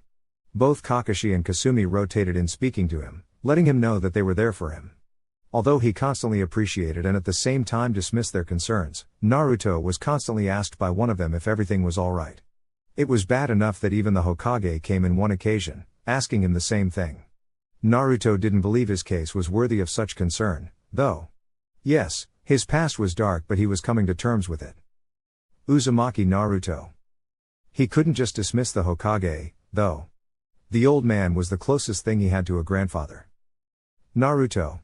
It took Iruka screaming to wake the blonde from his wondering, before the blonde paid attention to him. Yes, Iruka-sensei? Can you remember what the Nidaime Hokage was famous for and his weapon of choice? The question wasn't that hard, but he disliked the teacher's attitude. Seeing as people rarely talked to him, the blonde developed a sort of introspective personality, meaning he had the tendency to speak with himself a lot. Therefore, he didn't like being interrupted when he was thinking. Nidaime Hokage was famous for his mastery of Suten ninjutsu, since he didn't need to use a nearby source of water. And his weapon was called the Raijin, which was used in complement with his Suten ninjutsu. His answer was perfect, and if someone else answered like he did, Iruka wouldn't move on, before complimenting him or her. But Naruto was hated by him, therefore Iruka, upon hearing the answer, simply shrugged it off and chose another person to ask the next question. The blonde didn't mind, once more. He knew, from the Hokage, that Iruka's parents were killed by the fox. But then again, so did everyone, apparently. In little less than an hour, the class bell ringed and everyone left the classroom. Once outside, the blonde took notice that a lot of people were at the academy's entrance. Parents, sisters, brothers, even friends, waiting to pick the students and take them home. However, Naruto didn't even need to look for either Kakashi or Kasumi amongst the crowd. As jounins, they were constantly sent out to high-level missions outside the village. He remembered, one time, though when Kasumi appeared and picked him up for some lunch, it was a really good day. As he took the stairs towards the river that passed in front of the academy, he could hear the whispers coming from the parents, warning their offspring, time and time again, not to socialize with him. Naruto stopped and turned to meet some of those eyes, something he never did before. Just as he did so, everyone seemed to mind their own business and walk away. Although this was his first time doing so, Naruto wasn't surprised that people wouldn't curse him right in front of him. There was a law prohibiting it after all. After grabbing something to eat, the blonde was once more at his favorite place in the village. It was one of farthest training grounds, actually one of the last within Konoha territory. It wasn't special by any means, it was a plain field, with a few trees and big rocks. What made Naruto choose this training ground was the fact that no one came here, except for the Anbu team that protected him, but that was a different issue. For the first 20 minutes of his training, he would perform some light katas of his taijutsu style, in order to get better acquainted with them. Then, he would exercise his chakra by running up and down the tallest tree of the training ground, while molding the earth below him up and down as well. It was an exercise that Kakashi taught him a couple of months ago, in order to improve his second affinity. Afterward, he would practice his taijutsu against the tree logs as well as adding a couple of fire techniques to his sequence of attacks. His speed was improving, Naruto thought with a smile on his face. Both Kakashi and Kasumi said to him that training without the Sharingan would only be beneficial to him once he used the Dujutsu. In order for your Dujutsu to work more effectively, you need to improve your body and reflexes without it. It was a little difficult for the blonde to understand at first, but he now got it. The Sharingan, by itself, would point the enemy's moves, but what good that would be if the body couldn't react in time to avoid it. Every day, he maintained the same routine and with vigor. The leading Anbu quite often reported such to the Hokage, whenever he had the chance to. After leaving the academy, he would grab something to eat and then come here to train until nightfall. Activating the Sharingan was the last item of his training agenda, and he actually used it to practice Jinjutsus. Well, actually it was only one technique, but he practiced a lot with it, using a couple of bunshines for targets. As the sun began its descent, the blonde wiped the sweat off his face and marched towards his house. He would sleep early today to focus on the test tomorrow. It wouldn't bode well for him to fail because of laziness. In little less than 20 minutes, he arrived at the always busy merchant district and passed by as inconspicuous as possible, so as not to cause any trouble. Since the Hokage assigned the Anbu team to protect him, no one else dared lift a finger to attack him, but you'd never know with this village. Naruto wouldn't put it past him to deal with a drunken ninja, pissed off at the unfairness of the world. Not to mention the fact that fighting in the middle of the open road could lead to some innocent people getting hurt, and he just couldn't handle one more reason for the population to hate him. Fortunately, he managed to reach his good-for-nothing apartment. Inside, he fixed some instant ramen and put on his night clothes. Tomorrow, he would have a metal headband on his forehead. The next day. Once every academy student arrived at the classroom, the first exam was handled, the written one began. The questions were pretty basic, save for a few that would serve to separate the best students from the merely passable ones. Questions like a brief history of the three ninjas trained by the Sandaime Hokage and the team's name. Naruto passed by the questions with apparent boredom, until he landed in an interesting one, number 27. Man, they're unbelievable. Which method was used by the Yondaime Hokage to kill the Kyuubi no Yoko? Naruto remembered reading a specific part of his booklet that explained some sort of convenient history, saying that the Yondaime Hokage managed to defeat the beast by sending it into another dimension, through the usage of Fuuinjutsu. Imagine the surprise of everyone in the classroom if the blonde just got up on top of his chair and yelled that the damn fox owed him this month's rent. He wrote the answer just like the booklet explained and passed through the rest of the questions. Eventually, the test was over and now was time for the taijutsu and accuracy portion of the exam. Regarding accuracy, the blonde almost aced, hitting 9 of the 10 shurikens and 10 of the 10 kunais. When the taijutsu portion came, the students formed two lines, as they would be tested against the Chunin teachers, Umino Iruka and Tuji Mizuki. Quite strangely, Naruto was lined to fight Iruka. While Iruka openly hated Naruto because of the fox, at least he didn't let said hatred interfere with his job as an academy teacher. Mizuki, on the other hand, never bothered to hide it and openly dismissed every single question Naruto asked, as unimportant, and move on with the classroom.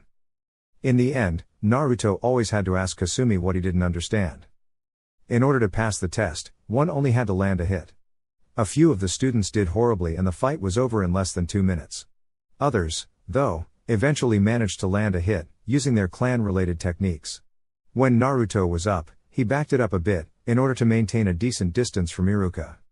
Not too close and also not very far from his opponent. Iruka hated the boy, but he knew he was talented and had much potential as a shinobi. Upon being authorized to strike, Naruto didn't waste time and charged at Iruka with a straight punch to his face. At the last moment, though, he switched attacks and went to kick Iruka's side stomach. Although shocked at the speed, Iruka managed to defend using his forearm. Iruka, then, started attacking with his right elbow, followed by a swift low kick, all of them respectively blocked or evaded by the blonde.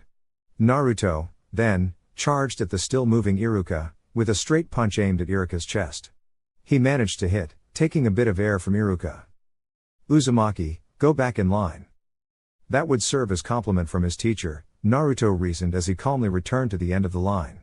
After him, 3 kunoichi aspirants gave their shots, but only one managed to land a hit.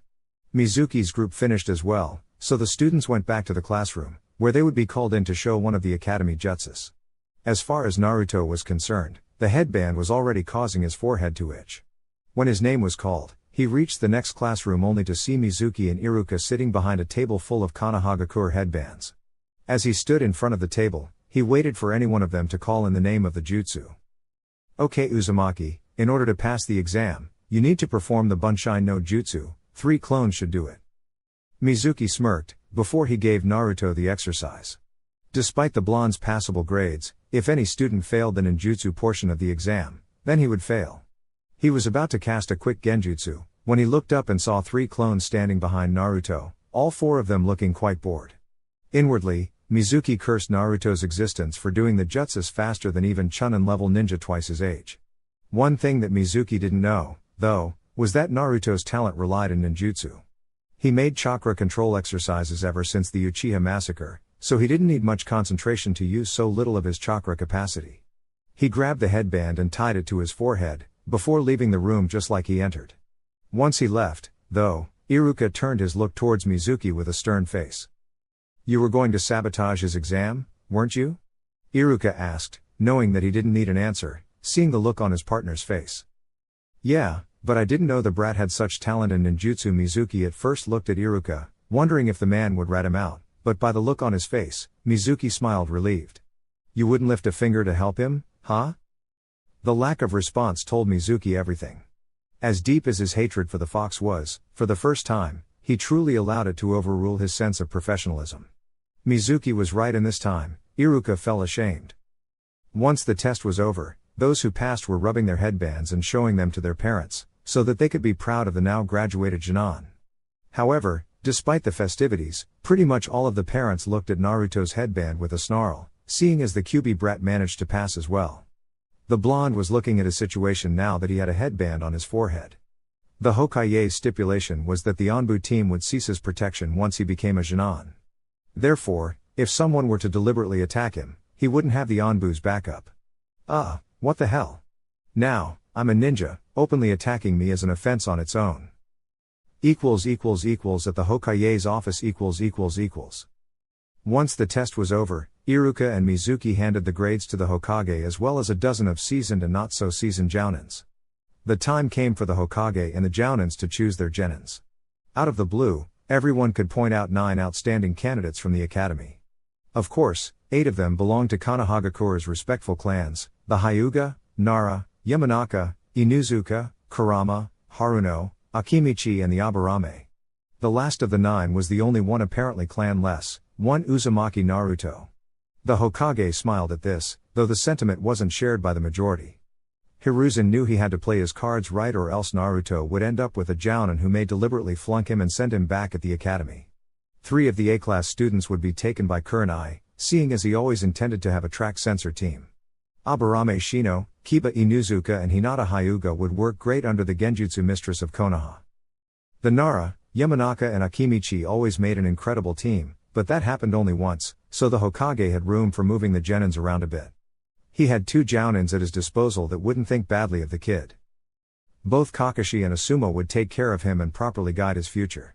However, he was concerned that Kakashi would favor Naruto, so his choice was on Asuma. Upon asking his son about it, the man shrugged it off, not caring much who he gets it. Hiruzen smiled at this. He didn't appreciate the fact that Kakashi had yet to arrive, meaning he couldn't complain about the team setups. Most of the jounin snickered at the Hokage's comment, and since Kakashi never showed any interest in training Naruto as a Jinan, he would get 3 different genins, with skills that complemented each other.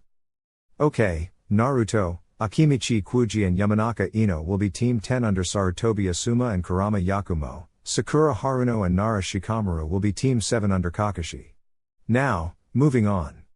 The Hokage said as he proceeded with the rest of the teams and the jounins responsible for them. With Naruto . After leaving the academy, instead of going to his apartment, Naruto went towards a more secluded alleyway, where he could be alone to do what he came here to do. Anbu-san, would you please show up? I'd like to talk to you if I may. No sooner had he called, Tori appeared in front of him with his arms crossed. What is it that you wish to talk about, Naruto? I know that as of right now, your team will no longer follow me around, so I'd like to say thank you. That's all. The answer surprised the Anbu leader, who in turn smirked behind his mask. The boy knew about respect and how much trouble the Anbu prevented by just being there. You don't need to do that, Naruto, it was a mission given by Hokage-sama. That's true, but it's also true that no ninja should attack civilians, yet I always felt like a walking target. Well, thanks anyway. After saluting the Anbu leader, Naruto went to his preferred training ground once more, this time for a different type of training. Because of its dangerousness, the art of Kenjutsu was left as more of a side project to his growth. He rarely practiced the katas taught by Kakashi. Instead, he just focused on reading some material about the history of the art as well as some battle positions, both offensive and defensive. Today would be the second time he ever practiced with the two swords he received from Kakashi. Taking a scroll, he unsealed the wakizashi and firmly grabbed the hilt, before examining it a bit. Every book he read explained that one only achieved mastery when he or she could use the blade as an extension of the body. The blonde admitted knowing very little about this concept of sword fighting. But he would practice with it in one day, see if he has what it takes to master the art of sword fighting. Slowly, he went through the katas taught by his sensei. He slashed the air repeatedly, but anyone who saw him would realize that his skill with the sword was non-existent. Although he knew the moves, Naruto was worried that he would do something wrong and end up cutting himself or something. Kid, I advise to stop what you're doing, lest you want to lose a limb or two. The familiar voice alerted the blonde to the Anbu's presence, who was right behind him with his arms crossed. I thought your team wasn't following me anymore, Naruto said, as he resumed the katas, while remembering the movements from watching Kakashi a long time ago with his eyes. True, but since my team didn't have more missions for the day, I decided to follow you a bit, to see if someone would attack you. I wonder, though, why are you attempting to use the sword? In these last 2 years, not once did I see you practicing with it?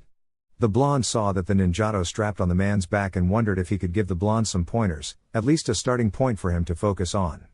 Tori knew about this. In fact, once he saw that Naruto sucked at Kenjutsu, he figured that a little help would be necessary.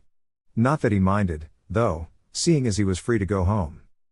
Say, Anbu-san, could you please give me some pointers here and there, just to get me started? Sure thing, kid. I don't have anything better to do anyway. From what I've seen, your moves were pretty much accurate, but both the speed and length of your attacks are appalling. You need to imagine that you're fighting for your life. It only takes one precise attack to end someone's life with a sword. That's the beauty of it. But with moves like the one you performed, you wouldn't be able to scratch your enemy's skin. Go through the katas one more time, only this time, give everything to it. The blonde nodded and began the exercise once more. His moves were more precise this time, but he was still too slow. Faster, kid, imagine the opponent in front of you dodging your strikes like it was nothing. Strike fast and precise, that's what you need to have in mind. Activating the Sharingan, this time, the blonde did as his new sensei instructed, piercing the air like he was piercing his opponent's heart. He sliced with vigor, with enthusiasm. Tori stopped talking as he watched the blonde's moves, now completely different than before. He was now committed to learning Kenjutsu like it's supposed to be, through practice, steel against steel. The blonde was so engrossed with his moves, that he didn't see Tori unleash his ninjato. It was the sun's reflection that alerted the newly instated Jinan from a sudden attack that was aimed at his chest. The blonde managed to dodge in time by positioning his wakizashi in front of the sword, parrying the blow. While he observed the Anbu in front of him, Naruto at first wondered if the man wanted to kill him, because of the rumors and the fact that the damn fox was inside his gut. However, with the Sharingan on, he could see that the real thing. There wasn't much killing intent in his posture. It was merely a test. The only way for you to truly learn the art of Kenjutsu, Naruto, is through practice. I'll tell you what, if you agree to wake up early, really early, we can practice your Kenjutsu every morning. The conversation was cut short for a while, as Tori charged at Naruto with his ninjato ready to pierce Naruto's side stomach, but because of the blonde Sharingan, he managed to position his sword in order to defend. Problem was that, although he could predict his opponent's moves, his body didn't have the finesse of a sword fighter. If Tori really wanted to kill Naruto, then he would only need a little more strength to pass through the blonde's defense and deliver the killing blow. After pinpointing the mistake, they started again, and this time, Naruto squeezed the sword grip. It was better than before, but not the accurate move, according to Tori. Strength alone won't guarantee anything, Naruto. You can't simply parry my sword with strength, but precision. The advantage of short swords, such as ours, is that we can maneuver our weapons much faster than a regular katana. Focus on speed and precision, rather than brute strength. Naruto nodded, before the two went through the sequences like they were performing a showdown. It wasn't as slow now, and the blonde was beginning to understand the meaning of his sensei's words as he managed to parry the attack, before flipping and maneuvered the sword to the other side, forcing Tori to use some speed to defend. Now, the two continued their sword fight until the moon decided to show up. Tori was amazed by Naruto's stamina, since the kid was using his Sharingan the entire time. However, seeing as he had to present an Anbu Court very soon tomorrow and Naruto had the academy, it was better to finish the training session for the day. Tori-sensei, I actually have another sword that was given by Kakashi. Is it hard to work with two at the same time? Naruto asked as the pair silently walked towards the village. It's better to work with one first, Naruto. It's not hard to use two swords, but Konoha's shinobi always focus on using only one sword at a time. Villages like Kumo and Kirigakure, though, are much different. It will depend on what you feel more comfortable fighting with. Well, kid, I'm off to get home. Tomorrow, you'll be introduced to your new Jinan team and I'll have to present early at Anbu Corps, so we'll schedule our spars the day after tomorrow, sounds good? Naruto nodded with quite enthusiasm, earning a smile from the man hidden inside the bird mask. After that, each went to their separate places. Naruto decided to grab a quick bite and Tori headed home. Half an hour later, the blonde was walking towards his house when his eyes found a shadow traveling on top of his rooftop, before heading for the woods. With nothing to do for the day, the blonde followed the shadow's direction with his Sharingan active, allowing him to follow the chakra residues left by the man or woman. A couple minutes later, he landed behind a tree and looked to see the shadow opening a gigantic scroll on the floor. His eyes widened as he identified the man as Mizuki, one of the Chunins of the academy. But what was he doing here, reading a scroll hidden from everyone? Something didn't add up, Naruto reasoned as he tried to approach the Chunin's position. As soon as he landed on the tree above Mizuki's position, he heard the fool. Stealing the forbidden scroll of Kinjutsu was easier than I thought I would be. Certainly Orochimaru-sama will be pleased. Deciding it was enough evidence, Naruto turned and decided to report to the Hokage. However, his left foot suddenly slipped and the noise was enough to alert the Chunin as a gigantic shuriken came flying straight at him, fast. The blonde did the only thing he could and substituted himself with a small rock that was on the ground. Mizuki didn't know who was following him, but he knew that whoever it was would have to die for his plans to be fulfilled. He had to hurry and deal with this mess, before the guards finished their rotation and close his exit strategy. As soon as he saw the Sharingan eyes in front of him, Mizuki grinned like a monster, ready to get rid of the demon and be claimed a hero by the village. Well, if isn't the demon brat, I thought I was being followed by a Jounin or even Anbu, but with you I can get rid of you for good. The blatant transgression of the Sandaime's law was just added to Mizuki's criminal record, but by the look on his face, the man didn't care much. Mizuki strapped the scroll on his back, before picking a kunai and charging Naruto. He was fast, but with the fully evolved Sharingan, Naruto was able to predict his movements and react accordingly. He evaded every single strike from Mizuki with ease from all his training, which infuriated the gray-haired Chunin. If this continued for much longer, Anbu would find him and arrest him. He had to deal with the brat for good. After missing yet another strike, Mizuki created some distance between them and started making a fast succession of hand seals. The blonde didn't need the Sharingan to know which jutsu Mizuki would use. Naruto was already making hand seals, by the time Mizuki gathered air inside his lungs. Katengu Kakyu no Jutsu, Fire Release, Grand Fireball Technique. Doten Doryuki, Earth Release, Mud Barrier Technique. The blast of fire wasn't enough to disrupt Naruto's defensive and Mizuki cursed the blonde for using the technique. No doubt, the noise would attract the Anbu's attention very soon. He was surprised, though, when a pair of hands grabbed his ankles. Doten Shinja Uzanshu no Jutsu, Earth Release, Double Suicide Decapitation Technique. Mizuki didn't have time to escape and he was pushed below the ground by Naruto. The blonde, then, left the ground and stared at Mizuki with his Sharingan eyes. The Chunin snarled at the Jinan, but he found himself getting tired all of a sudden. Just before he closed his eyes, he saw the black tome spinning like cartwheels. By this time, a group of Anbu appeared at the area and saw Mizuki going below ground by a Jinan and the scroll near them. The noise caused by the fire technique alerted the nearby Anbu patrol and they appeared soon afterward. Naruto gently let go of Mizuki's sleeping head as he turned towards the Anbu group. Can you explain your presence here, Jinan Uzumaki Naruto? Naruto was momentarily surprised upon hearing a woman voice from what appeared to be the team leader, but shrugged it off as unimportant. I saw Mizuki on the roofs with a strange-looking scroll, so I decided to follow him. Turned out he was working for the Sannin Orochimaru and was taking a look at the scroll when he found me. We engaged and I managed to send him below ground before casting a genjutsu on him. He's all yours. None of the Anbu found evidence of false testimony, so they let him leave, while the rest of the team recuperated the scroll and released the traitor from the ground. When they turned, Naruto was already gone. Next day. Today was time for the newly assembled genins to meet their new Jounin sensei. Naruto was the first to arrive as always. He preferred to arrive early, so as to find less people on his way to the academy. He wasn't counting on having company so soon, therefore, he brought along something to pass his time. He had a full day yesterday as memories of his fight against Mizuki kept playing inside his mind. He wondered if perhaps Mizuki underestimated him or if his skills were superior to the Chunin. Theoretically, a Chunin would easily wipe the floor with a Genin-level shinobi. Naruto guessed that the Sharingan was what allowed him in the end, considering that he could foresee Mizuki's movements before it happened. Looking around, he realized that he would be alone for quite a while. Usually, the teacher only arrives a few minutes before the class starts. Strangely, however, the door opened up and Iruka entered inside. The Chunin teacher laid his eyes on the lonely student inside his classroom and frowned, remembering how he almost let his hatred rule his judgment yesterday. Iruka still hated the boy. He knew it was unreasonable, seeing as the blonde didn't do anything. It was the fox that resided inside him that irked Iruka to no end.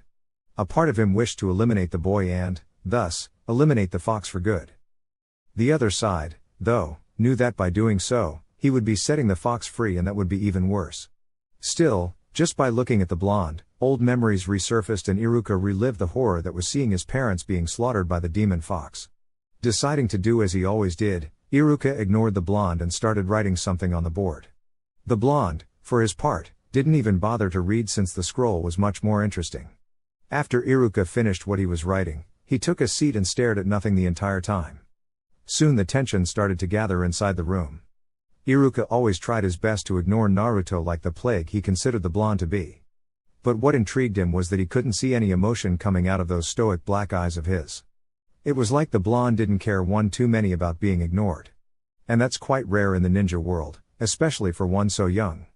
Not once did Naruto socialize with others his age. Even if he did, though, it wouldn't matter because the entire classroom didn't even know he was there in the first place. As responsible for the classroom, Iruka knew about the blonde's condition. The fact that he not only harbors the fox, but also had received Sasuke Uchiha's eyes after an attack from Sasuke's brother Itachi. Even though Naruto was now considered the last Uchiha, no one even bothers to at least salute him. People used to revere the Uchihas, but Naruto was a different case. In fact, aside from the Hokage and Hatake Kakashi, there wasn't a soul in Konoha that would trust the blonde with anything. Iruka was so engrossed on his wonderings that he didn't realize he was staring at the blonde.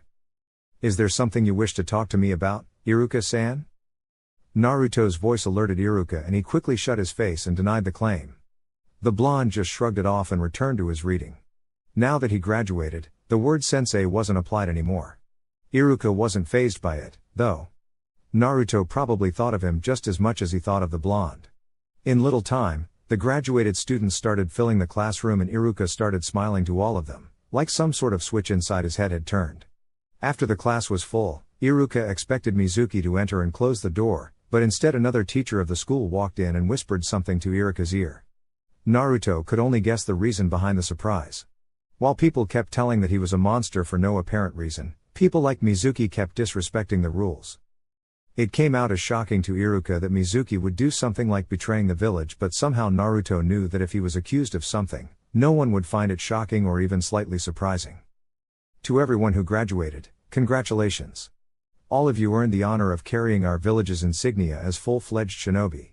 However, the track ahead is dangerous and will test all your abilities both as ninjas and humans. Now, I will announce the teams of genins and the respective Jounin sensei. As you know, each team will be formed by 3 of you under a Jounin, thus forming a 4-man unit. Now, Team 1. Iruka started reading the teams and the respective Jounins responsible for each. As he went, some cheered, others whined at not being placed with his or her friends. Team 7 will be composed of Haruno Sakura, Kurama Yakumo, and Nara Shikamaru, under Jounin Hatake Kakashi. Upon hearing this, The Nara heir moaned troublesome repeatedly at being paired with two women. Iruka laughed, but continued. Team 8 is composed of Hyuga Hinata, Kiba Inuzuka and Aburame Shino under Jounin Yuhi Kurenai. Naruto heard the names and wondered if he would be left out of the team assignments. A part of him was sad that Kakashi wouldn't be his sensei, but he still wondered what would happen if his name wasn't on the list. Since Team 9 already exists, Team 10 is composed of Yamanaka Ino, Akimichi Kuji and Uzumaki Naruto, under Jounin Sarutobi Asuma. Any moment now, the Jounins will come here, so wait patiently. I just wanted to express that I have high hopes for all of you somehow. I doubt that. Naruto thought as he looked at the Chunins back. Iruka left the classroom while the graduated Genin started talking with each other. Naruto, though, kept to himself. It was always like this, he reasoned. People talking with each other, pretending he wasn't there in the first place. He wondered about his life now that he was part of a team. He wondered if his presence would be acknowledged by either Ino or Kuji or even his new sensei Sarutobi Asuma. A few rows behind him, three Genins were talking amongst each other. Ino, Kuji and Shikamaru were a bit frustrated that they wouldn't be together. Worst of it all was that both Kuji and Ino were paired with the village pariah Uzumaki Naruto. Kuji didn't much mind other than Shikamaru wasn't with them, but Ino was wondering what life would be like now that Naruto was part of her team. She remembered all those stories from her mother about Naruto. Since the academy started, Ino's mother warned her never to socialize with him because he had trouble written all over him. Also, the fact that Naruto was inside the Uchiha compound when the massacre happened led to a lot of rumors that the blonde sided with Itachi and murdered everyone. Ino never bothered to check the validity behind the rumor, so she just took her mother's words for it and created great distance from the blonde. Shikamaru, for his part, didn't have much against Naruto, but actually socializing with him was such a drag in his opinion, therefore he didn't bother. Within minutes, almost all of the Jounins arrived, including Sarutobi Asuma, who came and informed his team to meet them at the barbecue place, much to Kuji's pleasure since his bag of chips just ended and his stomach began to manifest itself. Just as Ino and Kuji went to see if Naruto was still in classroom, they were surprised to see that he wasn't there anymore. In the end, both of them shrugged and left the classroom, towards the barbecue restaurant. At the barbecue restaurant . Looking at the clock at the restaurant, Asuma figured his team would take at least 10 to 20 minutes more. He was surprised, though, when one of the members stood by his side, looking at him stoically. Little bastard, I didn't even sense him coming. Uzumaki Naruto was indeed an interesting human being, Asuma reasoned. He knew quite a bit about the blonde Genin, particularly because he, as expected from every Jounin sensei, read Naruto's file 2 times. He knew about the Kyuubi inside of him and he knew the circumstances behind him obtaining the Sharingan. He also knew that, because of such events, the blonde was looked down upon by pretty much everyone and he already assumed he would have to play a more active role in changing his other students' minds towards the blonde. May I sit, Asuma-sensei? Naruto said, before taking a sit right in front of Asuma. Say Naruto, I didn't know you were that fast. I was expecting you to take at least 10 more minutes to come here. Well, I came here the same way you did. The thought that Naruto already learned a Chunin-level ability called the Shunshine was impressive. But his file never mentioned him knowing about it, which meant the little bastard copied him while using. He would have to talk to his Genin about using the Sharingan to copy everything. He looked at the clock once more, before both Kuji and Ino arrived. They greeted the Jounin, before taking a seat near Naruto. Actually, Ino chose the farthest seat from the blonde while Kuji took the seat in between. Asuma saw it instantly and frowned at them, but what he was most surprised about was that Naruto saw it too. The blonde just shrugged it off like it wasn't important. Okay, now that we're now getting to know each other, I'd like to hear from each of you, a bit of personal information. You know, names, likes, dislikes, dreams for the future, that kind of thing. I'll go first. My name is Sarutobi Asuma and I have what people call a nasty habit, but I enjoy it greatly. I like to smoke. What I don't like is those that believe little of themselves and quit beforehand. I don't have much of a dream, though, I just want to guide you 3 towards a brighter future. Now, why don't you go next? Ino the girl beamed at getting to talk. Well, my name is Yamanaka Ino and I like my friends at the academy. There isn't much I dislike, and my dream is to make my parents proud of me. Ino looked at the blonde a bit upon saying her dislikes, but Asuma dismissed it. Next turn was Kuji's. Akimichi Kuji here and I like eating. A bag of chips, ramen, barbecue, pretty much everything really. I hate people who call me fat, because of my appearance, and my dream is to show everyone that I can be a great shinobi. Asuma smiled at the kid, before turning to the last member of his team. My name is Uzumaki Naruto and I like to train and learn new techniques. I don't have any dislikes and not many dreams to speak of. His introduction was what Asuma expected. He also expected that either Ino or Kuji asked him some questions. There were none, though. Well, then, now that we've all introduced each other, I was supposed to give a final test to you three to see if you have what it takes to become a Genin. However, I'm not going to give you one. Ino and Kuji were shocked upon hearing this. I can see that you three have talent, therefore, congratulations, we're now Team 10. Ino and Kuji smiled and congratulated each other. Naruto, though, kept his stoic visage. Unknown to all three of them, though, no matter what happened, Asuma was supposed to pass them. Every year was the same. Out of 27 candidates, only 9 would fully graduate and become Genin. Thus, Team 7, 8 and 10 were the chosen ones. Chapter 7, Training and D-Ranked Missions. The sound of metal battling against metal could be heard throughout the training ground as Naruto and the Anbu Tori faced each other in pure kenjutsu. It was their first day as kenjutsu partners and the Anbu was impressed by the boy's stamina and will to learn and correct his form. The training began at 0600 hours and not a single soul could be seen wandering around Konoha. Naruto found out that he enjoyed waking up this time of day. The reason was because he didn't have many hours of sleep at his disposal, because of the nightmares. Also, the fact that he didn't need to worry about ignoring the villagers was a plus in his book. He appreciated training more than anything. He continuously appreciated Tori for his assistance. Little did he know, though, the Anbu found it as beneficial as Naruto, seeing as he wanted to practice his kenjutsu for a long time. The speed in which they were fighting was considered Chunin level and Tori was proud of the blonde, even though he wished to increase the level in a couple of days. He knew that Naruto was able to increase the speed, using his Sharingan, but he concurred with the blonde that he needed to practice his skills without it, first. As the practice progressed, Naruto was slowly losing his focus, seeing as it was quite hard to keep up with a veteran. He began to show a great deal of openings for the Anbu to exploit, before the man ushered Naruto to take a break. Rest a bit, Naruto. Kenjutsu requires finesse. When you began to show fatigue, it's better to stop and rest a bit. Now, although you showed improvement since yesterday, but you're still trying to parry my blows, using strength. It's fine against someone who is yet to master the art, but one could easily use it against you. It didn't take long to realize that Tori was an excellent teacher. He just knew how to explain a complicated art in simple words, allowing the blonde to grasp the skills needed to learn kenjutsu. I understand, Tori-sensei. Though how can I parry your strikes without using strength? It's just a matter of deflecting my strike, nothing more. Defend and then strike, do not try to simply stop my movements. With experience, you'll come to realize that kenjutsu is nothing but a dance. When you master the art, you'll be able to lead your opponent through precise strikes aimed to disorient him or her, before you move for the final strike, either to incapacitate or to kill. Like everything, you'll manage in time. Now, I'll increase the speed of the fight, so feel free to activate your Sharingan. You indeed shouldn't depend on it, but as a weapon, you must be familiarized with it.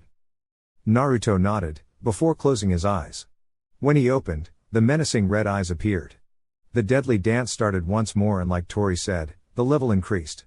However, with his eyes, Naruto managed to anticipate his opponent's moves, before he even started them, allowing him more time to properly defend as well as attack. Tori always found it amazing how the Sharingan eyes worked. Before, Naruto worked his ass off to top a Chunin's level kenjutsu fight.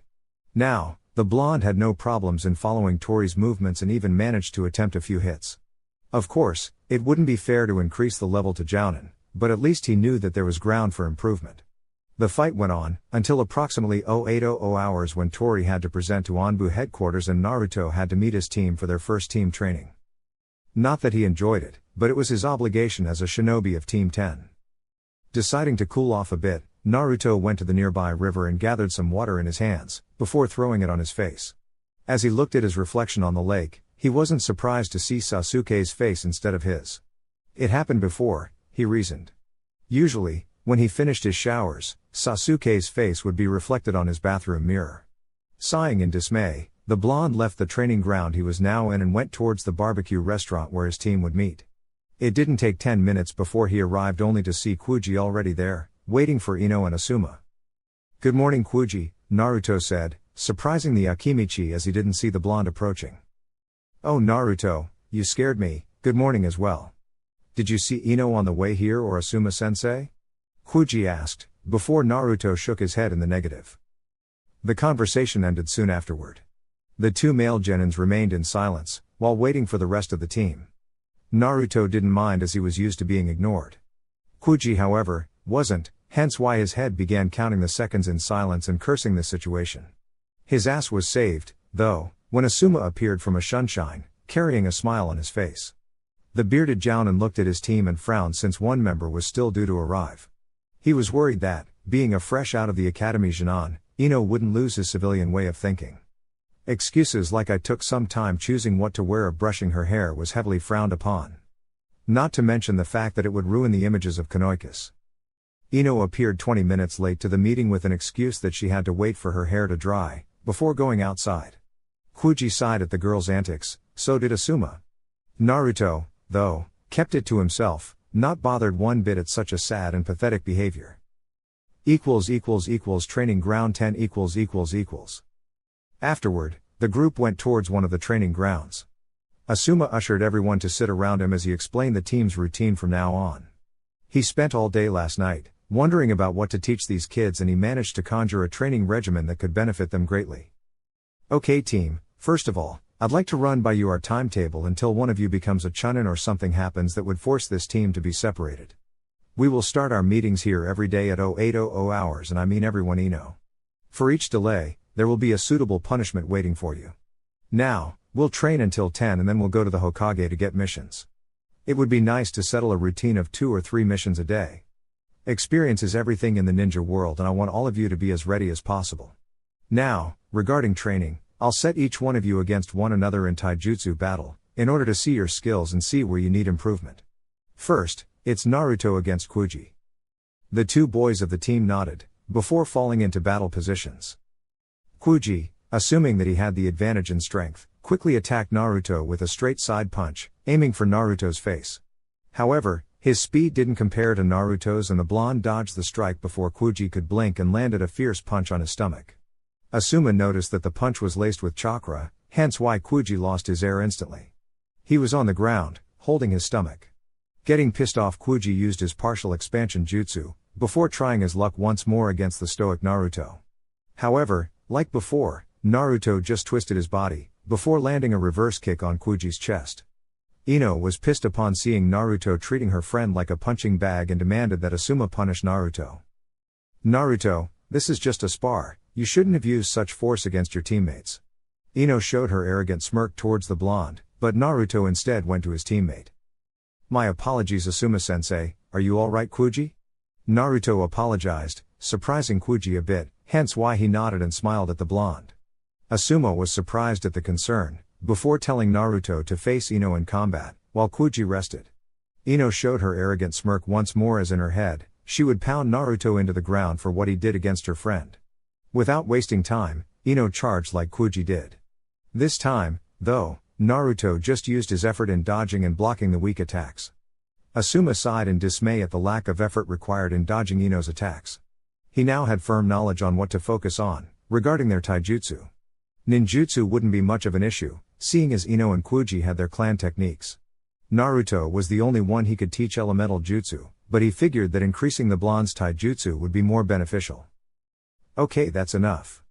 I can see that all three of you needs work in perfecting your skills in taijutsu. Kuji, you have the strength needed, but you lack speed. Ino, I'm afraid, lacks speed and strength. Naruto, your taijutsu is the best amongst the three, hence why I'll be your sparring partner. However, you'll be required to fight against your teammates from time to time. Now, would each of you put these bracelets on your wrists, please? The team nodded, before doing as instructed. Kuji managed to hold his arms still, seeing as he had strong arms. Naruto managed as well, but his unsurprised look showed that he already trained with weights before. He made a mental note to ask Kakashi everything about Naruto's training. When Ino placed the bracelets, though, she was on the floor instantly, cursing Asuma and the bracelets at the same time. Asuma only smirked at the girl and continued with the explanation. These bracelets will serve to increase your strength and speed in taijutsu. It's the best way I know to help you guys. At first, it will be tough, but then you get used to it. Now, the bracelets weighs 10 pounds each, and in Ino's case, 5. I'll be increasing it from time to time, so don't get too comfortable. Now, let's begin the fun, training. Everyone, give me 50 push-ups and sit-ups. After that, 3 laps around the training ground. Ino tried complaining once more, but she realized that doing so would only increase the torture, so she kept her mouth shut. You'll get it eventually, Ino, Kuji said, trying to encourage her as he and Naruto started the exercise. Getting up alone was the hardest workout she ever performed as she started with the sit-ups. 2 hours later. After the end of training, Team 10 was seen walking towards the Hokage Tower for their first mission. Ino, sometime during the training, didn't have the strength and stamina necessary and fainted. That meant that Naruto and Kuji had to rotate in carrying her around, which surprisingly, no one complained. Sure, Kuji wouldn't mind, but Naruto was a surprise. In no time, the team appeared before the Hokage, before Hiruzen expressed his concern over Ino's state of health. Asuma, please explain why on the first day of training, one of your genins is already unconscious? The man's tone was firm, though he was surprised to see that his son was such a slave driver. Well, To-san, Ino here has very little stamina and strength, hence why I decided to change that, through the usage of weights. She actually handled more than I thought she would. Now, I believe my team is ready for their first mission. Is there any available? Asuma smiled at his father, who in turn just sighed in dismay. He supposed it wouldn't harm anyone since the missions aren't dangerous. It was just chores posed as D-ranked missions. Now that Hiruzen looked at the situation, he smirked at his son's hidden reason. He wanted to see the genins' faces complaining about the missions. Okay then, Team 10's first bunch of missions. I managed to separate 2 missions here that your team could perform today, even considering that Ino won't be doing them.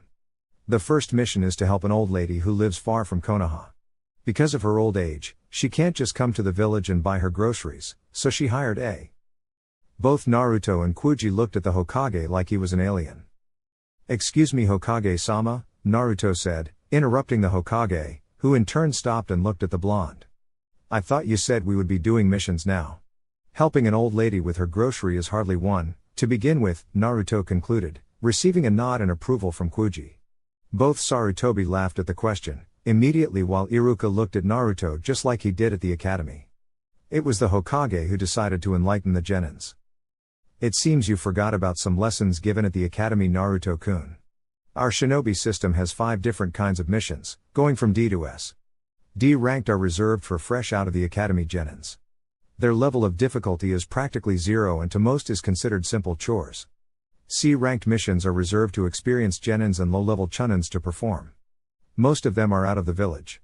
B and A-ranked missions are reserved for high-level chunins and jounins. Last but not least, S-ranked, which are reserved to high-level jounins and onbu. Since your team is composed of fresh out of the academy genins, only D-ranked missions for a while, at least until your sensei deems you guys ready for a C-ranked.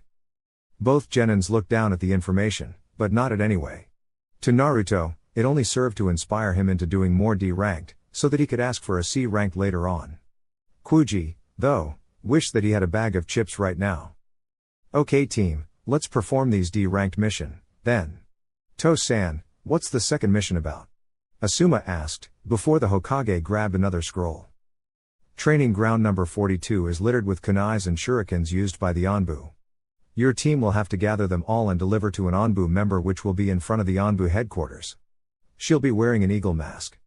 I trust that Team 10 already knows how to use storage scrolls? Hiruzen asked.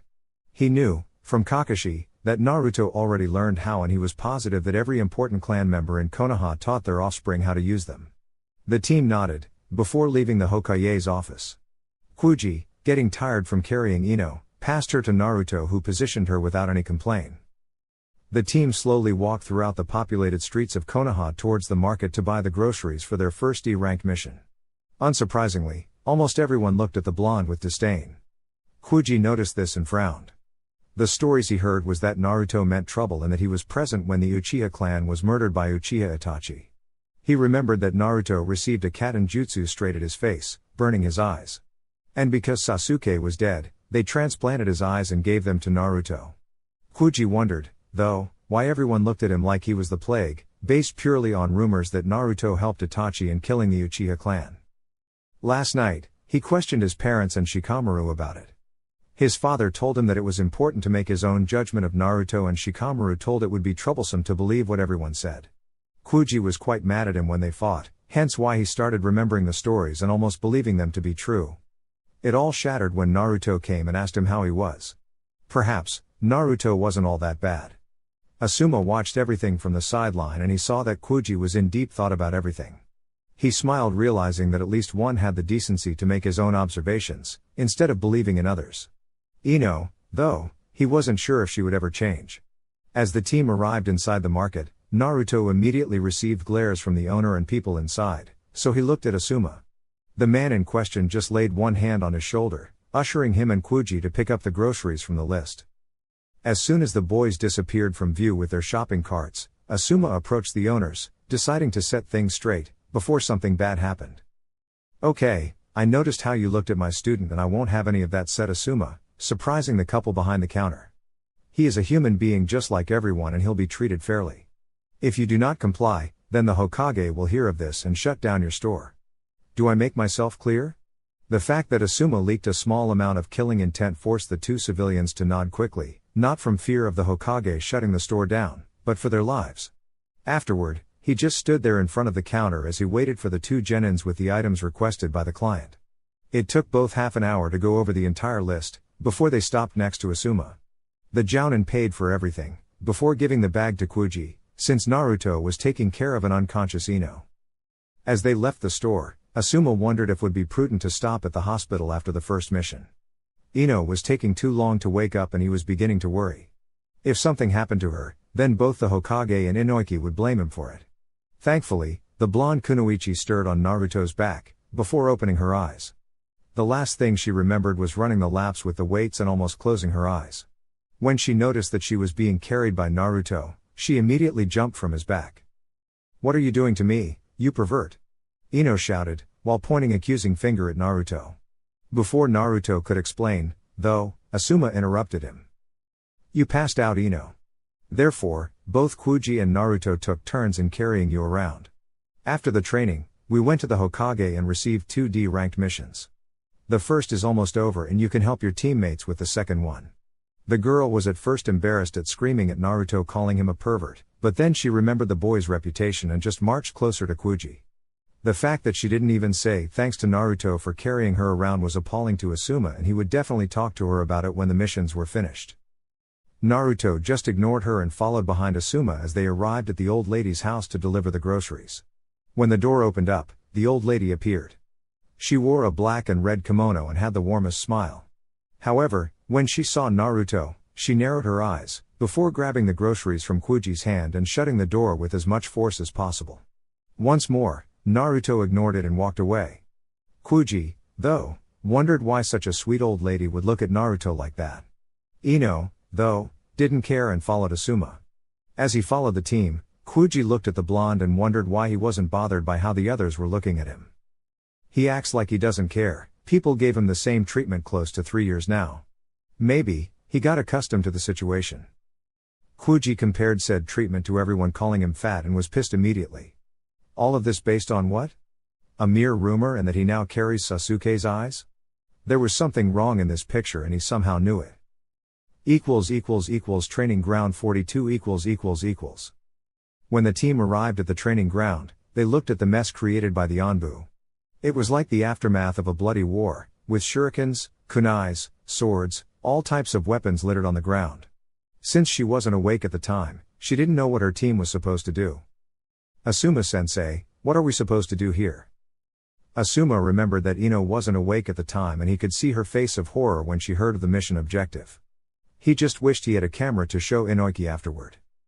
"Well, the mission is simple, Ino. We just have to gather everything and take it back to the Anbu." The look on her face was enough to warrant a great deal of laughter from the seasoned jounin, and he just wished that he had a photo to remember this moment of pure victory over his genins. "What are you guys waiting for? The sun will be up for about 1 hour. You have until sunset to collect everything. Get to it," he smirked upon hearing Ino's protests. Little by little, the 3 genins collected a great load of projectiles, before dropping it on top of the huge scroll that Asuma opened to seal everything. Throughout the exercise, Ino's scream was constantly heard by the others, seeing as she tried catching too many kunais and one usually slipped from her hands, cutting her arm. Apart from this, though, the team managed to collect everything just as the sun began its descent. "Okay team, let's just deliver the scroll to the Anbu officer and go home afterward," Asuma said, as he strapped the scroll on his back and walked casually towards the Hokage tower, while the genins followed suit. Ino was busy nurturing the kunai wounds from her arms. "Sensei, can I go home now? I don't have any medical kit with me," Ino asked, earning a nod from her sensei. "You are free to go, however tomorrow I wish to talk to you Ino, regarding something very important. Kuji, please escort her home, just in case." The two friends nodded, before leaving. Kuji was the only one who told Naruto goodbye, quite surprising to the blonde, but he managed to bid Kuji goodbye in return. "You seem surprised that someone would befriend you, Naruto?" Asuma asked as they walked towards the Anbu headquarters. "More like intrigued to the fact that Kuji was the first amongst my age that didn't believe in rumors. Of course, he wouldn't do what he did if he knew the entire truth about me. All he knows is what happened with the Uchiha clan." Asuma knew what Naruto was talking about and frowned in realization. He saw hope in Kuji's actions, but now that Naruto reminded him, none of them knew about the Kyuubi no Yoko inside the blonde. He didn't know how Kuji would react, since the fox killed a great deal of clan members from the Akimichi clan. "Now, I assume you had a reason for sending Kuji along with Ino? Her wounds weren't life-threatening." This kid, he's like a miniature Kakashi. "I just wanted to see how you're handling your interaction with your teammates. From what Kakashi told me, this is the first time you interacted with anyone your age and Ino's behavior was beyond disappointing." Asuma wanted to assure Naruto that he would be there for him in that regard. Naruto must know that he could count on him and even Kuji in the future. Who knows, maybe the fact that Naruto was a Jinchuriki wouldn't bother the Akimichi so much. Naruto, though, remained neutral to the question. It didn't bother him that Ino couldn't see beyond what was told to her. "There's nothing to worry about Asuma-sensei, I'm perfectly fine." Asuma frowned at the lack of will to talk about the subject, but figured that just pressuring his student would be counterproductive to his goal. Therefore, the two walked in silence and arrived in front of the Anbu headquarters as soon as the sky changed its color to black. Alone Anbu was there, with the eagle mask just like the Hokage said. It was clearly a woman by the size of her long dark blue hair. Naruto was quite surprised at the size of it. It went all the way to her thighs. Not to mention that Naruto saw great development while sizing her out, on a subconscious level. Asuma only smiled at the blonde, after seeing the boy staring at the kunoichi Anbu. The boy may be a bit reserved for his age, but at least he had hormones like any normal member of the species. He now knew that what he could talk to him about. The Anbu for her part looked at the brat in front of her and didn't enjoy that he was drooling at her. "Hey little brat, either you stop staring at me, or I'll make you." Her tone was harsh and the blonde complied instantly, although he didn't know what he did wrong. How could he? The majority of his interaction with other women was carrying an unconscious Ino around. "Okay Eagle, here is the scroll with your weapons. I'm sure my student here won't do it again, right Naruto?" He didn't know much about things in general, but he knew when it was time to simply nod and play dumb. The kunoichi Anbu nodded and vanished soon afterward, with the scroll. Asuma smirked at his first day as a Jounin sensei. He had some mental shots taken of his genins doing D-ranked missions. He already scared one of them with his method of training and now he saw his incredibly skilled Jonin drool at an Anbu kunoichi. If this day were any better, Kurenai would appear, asking for a date. Looking at the blonde, he just dismissed the blonde for tomorrow, before he turned and left. The blonde kept thinking about what happened and wondering what he had done wrong. One thing that I would agree with that Shikamaru person, women are troublesome, first Ino, now this Anbu kunoichi. As soon as he turned to go home, he saw both Kakashi and Kasumi walking towards him while holding hands. As soon as Naruto saw the pair, he greeted them and, immediately, engaged in a conversation. Naruto started talking about his day and the joy of D-ranked missions. He cursed both for not warning him ahead of time, while Kakashi and Kasumi smiled. Naruto also told him about his teammates and how, surprisingly, Kuji bid him goodbye, genuinely. The Jounins, like Asuma, were happy that at least one was able to look past the rumors. It certainly was a work in progress, but perhaps, Naruto may end up with at least someone he could call a friend. "I'm glad that not everyone your age believes in rumors, so what about the other teammate, the Yamanaka?" Kasumi asked, practically knowing the answer to her own question. "She is the same as the others, though I'm not bothered by her actions." "So, are you two on a date?" Both Kakashi and Kasumi acknowledged the blonde's attempt of changing the subject, but none of them pressured him. They both knew that when it came to personal questions, Naruto preferred avoiding them all the time. Still, if he wanted to improve as a shinobi, Naruto would have to learn how to socialize a little better, seeing as he would be tagged with other ninjas for missions in the future. Kakashi promised to take me out for some sushi. The blonde smiled, which was a rare feat in itself. In fact, Kakashi and Kasumi were the only ones to whom Naruto had intimacy with. Well, don't let me keep you, then. Both jounins nodded and said their goodbyes to Naruto, who in turn went to his small apartment. He had a scroll full of earth techniques and a bucket of instant ramen waiting for him back home. The next day Naruto woke up at the same time as yesterday for his kenjutsu practice. However, upon arriving at the training ground, he saw a kunai on a tree nearby, holding a note. Upon close inspection, Naruto sighed seeing as it was a note from Tori. Apparently, his team was busy all day and he wouldn't have time to spar with Naruto. Naruto shrugged it off and placed his sword inside a scroll he took that was inside his kunai holster. Seeing as his plan had changed, Naruto decided to practice the earth techniques he studied last night. Until now, Naruto learned to use Doton ninjutsu only for defensive purposes. The inner decapitation jutsu wasn't exactly offensive, as the only thing he did was trapping the enemy below the ground. The scroll, elaborated by Kakashi, related C and B ranked earth techniques for him to learn. Last night, he focused his attention on 2. Doton Doryusu, Earth Release, Earth Rising Spears Technique. Doton Ganban Q, Earth Release, Rock Plate Coffin Technique. Both techniques required expanding his chakra throughout the ground towards a specific area, meaning he couldn't do both techniques in mid-air or on top of a lake, for instance. He could either slam both hands on the ground or use his feet, though he figured that using his feet would be faster in the middle of the battlefield. He just needed to use the tree walking exercise in conjunction to molding earth chakra. Another problem was the enemy's distance and how to use the technique accordingly. Immediately going over the hand seals, Naruto tried the first one. However, and much to his frustration, only one single spike erupted from the ground and right in front of him. He needed to focus on 2 things: how many chakra would be needed for a full 10 spikes, like the scroll said, and how to make it erupt further away. This time, pumping more chakra, he smiled upon seeing 8 spikes erupting from the ground in front of him. He recorded the amount of chakra needed and tried once more. This time, he tried using his hands on the ground and expanded his chakra throughout the earth and was surprised when the spikes erupted close to 10 meters away from him. The blonde supposed it was a work in progress as he now changed to the second technique. The second one, like the first, demanded the distance control. However, he didn't need to focus on molding the earth into spikes. The technique consisted of creating 3 plates of rock, before sending them into collision course with one another. The unlucky enemy would be crushed immediately. It required a long series of hand seals, though, but by a difference of 3 hand seals. After finishing the sequence with the snake hand seal, Naruto smiled upon seeing the pillars of rock emerge from the ground and crashing with one another. The distance part of the technique required more practice, but at least he managed to mold the technique accordingly. With the second one almost covered, the blonde returned to the first technique for a while. He was happy upon managing to use his feet, instead of his hands, to send chakra below ground. However, no matter how much he tried, he couldn't mold the spikes and make them erupt at a distance at the same time. Deciding that it was enough training for Doton, Naruto now went through his fire techniques. It was important to learn new ones, but it was also important to practice the ones he already knew. Team training 2 hours later, Naruto went to the training ground where he met his team for training. Kuji and Ino were already there, but only Kuji greeted him. Naruto, however, greeted both, but Ino only snorted in annoyance.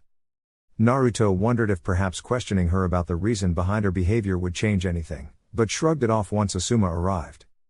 "Good morning, my sweet little Genins, it's nice that you graced us with your presence early this time, Ino." Now, seeing as Ino can't take the regime from yesterday, her workout will be reduced for the time being. Therefore, Kuji and Naruto will do the full circuit while Ino will do half. Afterward, we are going to do an interesting new exercise. Naruto, Kuji and Ino started their exercises without complaining this time.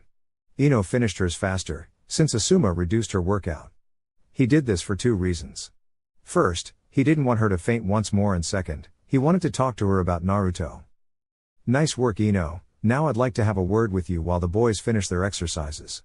Ino nodded, though a part of her knew that she wouldn't like the subject. What did you want to talk about, Asuma-sensei? Ino, your behavior towards your teammate reached my attention and I'd like to know why you treat Naruto the way you do? Ino knew that this time would come. After all, she never tried hiding her feelings against her teammate. Asuma was looking at her and the look of disappointment was evident. She just smiled, though, and innocently asked. What about my behavior towards Naruto, Asuma-sensei? The bearded shinobi hardened his gaze towards the blonde kunoichi, causing her to back off slightly. As sensei of Team 10, it's my duty to prepare you three to the best of my ability so that if any need arise, you guys would be able to trust each other, thus protect each other. This is the base of Konoha's strength and it won't change anytime soon. Why do you treat him like he's just a plague that walks among us, when he never did anything to you? Of course, he did nothing to me, sensei. But he was there when the Uchiha clan was slaughtered. He was there and killed everyone, along with Uchiha Itachi. I can't believe that people are allowing him to roam among us, after what he has done. I also can't believe that you're even asking why I treat him like this. The way she spoke carried such confidence that it looked like she knew the truth. Asuma's respect for the Yamanaka clan just lowered a couple notches. Ino, how do you know what really happened that night? The first question caused her to wonder, but Asuma continued. Did you witness the events? To the second question, Ino only responded with a timid head shake, saying no. So how can you be so sure that Naruto was the one who killed the Uchiha clan?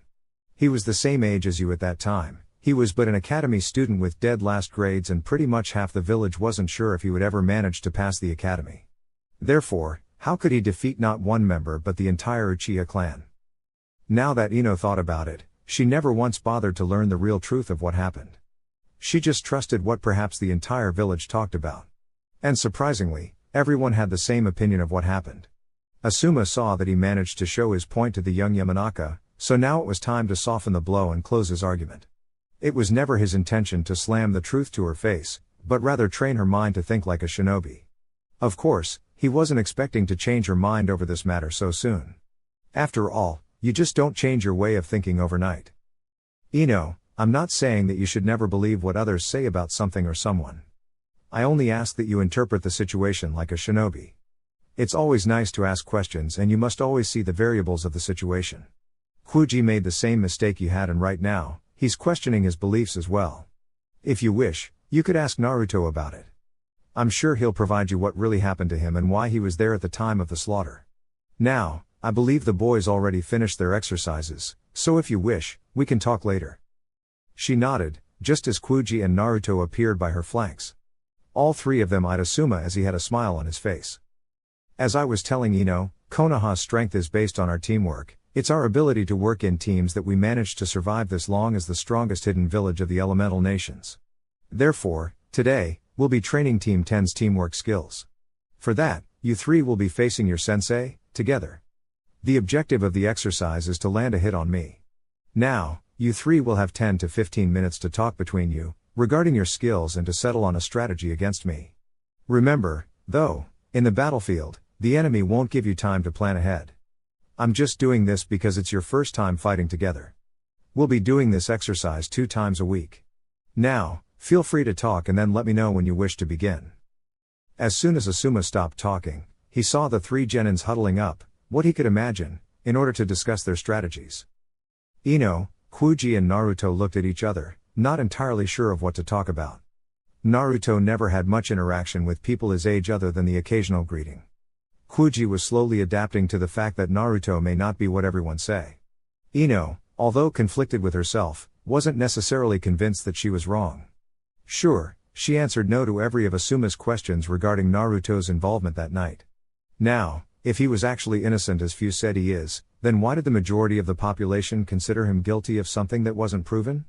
As a passionate gossiper, Ino enjoyed digging into people's lives. The only problem was that she was too trusting in what others said and didn't investigate it further to discover whether or not Naruto was responsible for the vile act made against the Uchiha clan. So, she supposed that for now, she would give him the benefit of the doubt. Alright then, since we don't know each other that well, aside from the fact that Kuji and I practically grew up together, I suppose it's best for each to tell our skills. Naruto, you go first. Naruto narrowed his eyebrows, at first, but shrugged it off. I have knowledge of fire and earth jutsu and a limited knowledge on genjutsu. Taijutsu against Asuma-sensei would be irrelevant.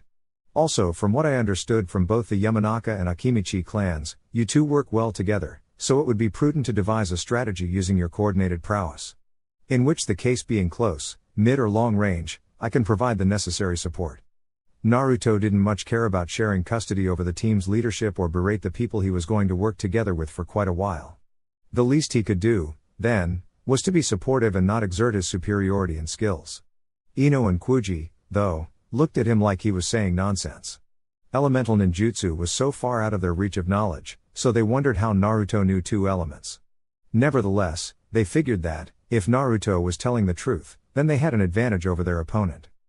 15 minutes passed and Asuma was alone in the middle of a clearing, with his arms crossed. It was hard to predict which sort of attack would come from this team, seeing as all three of them were different from the other. Kuji had his brute strength and the Akimichi clan jutsus, which focused on expanding their body parts and using it to attack the opponent. Ino's clan techniques were more focused on the mind, or rather the opponent's mind. Both Ino and Kuji, even together, would be ineffective against someone with knowledge on their techniques. Ino's techniques are restricted and so were Kuji's. Without a third party to back them up, surely one of them would be dead in the battlefield. Here was where Naruto came in, he supposed. Being a jack of all trades as he believed the kid to be, he could adjust to any strategy the team might conjure.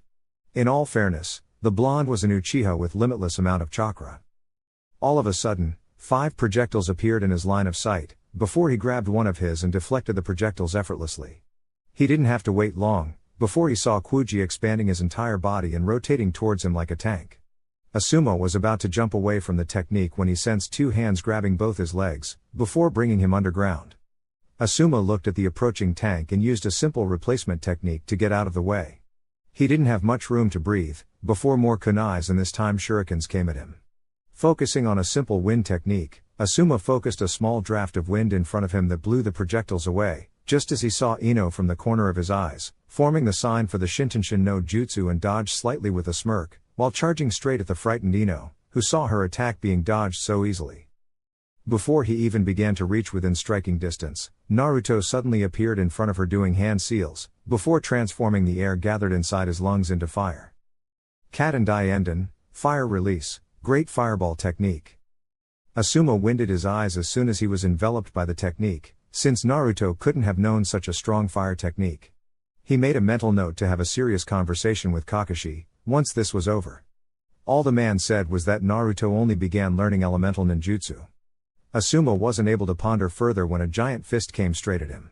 He managed to dodge the attack, before he charged Kuji with plain taijutsu once more. However, once more Naruto proved that Kakashi was just screwing with him.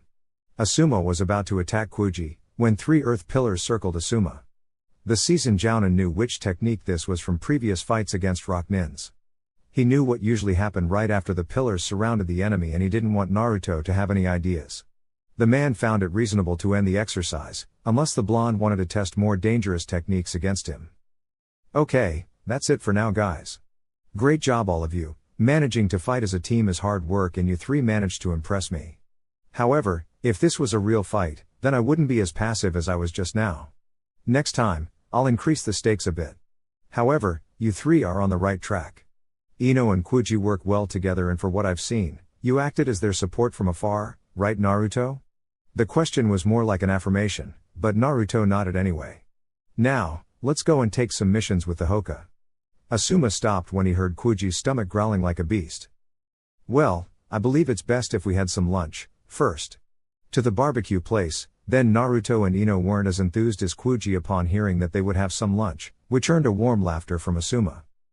The team started out rough, but they were on the right track now. Even though Ino and Kuji had their reservations concerning the events that surrounded the Uchiha massacre, both managed to set that aside and work together with someone they always believed as being a criminal. Asuma sure had his work cut out for him, but after watching the fight, he knew that, in the right circumstances, Team 10 could very well be a force to be recognized in the future. Tonight, he would conjure a different set of training for each of his 3 genins. I did the right thing, asking To-san for a team of genins. Chapter 8, Team 10. It had been a couple months since Team 10's first D-ranked missions and Sarutobi Asuma couldn't be more proud of his little genins. Akimichi Kuji managed to increase his speed because of the bracelets. The boy even learned new jutsus from his clan that, if used accordingly, would give a lot of trouble to his opponents. Kuji went as far as to follow Naruto's speed for a couple of minutes and even managed to dodge a few hits from the non-Uchiha Sharingan user. Granted that Naruto never used his eyes against his teammates, but it was an improvement nonetheless. Kuji's weights increased more, but Asuma was confident that he would get accustomed to it in no time. Yamanaka Ino evolved as well, regarding her taijutsu. After constant pressure from Asuma and her father, she focused more on increasing her strength and speed.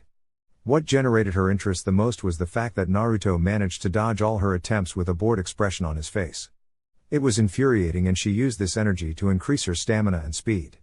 Still, she couldn't land a hit on him, but at least she was faster than before.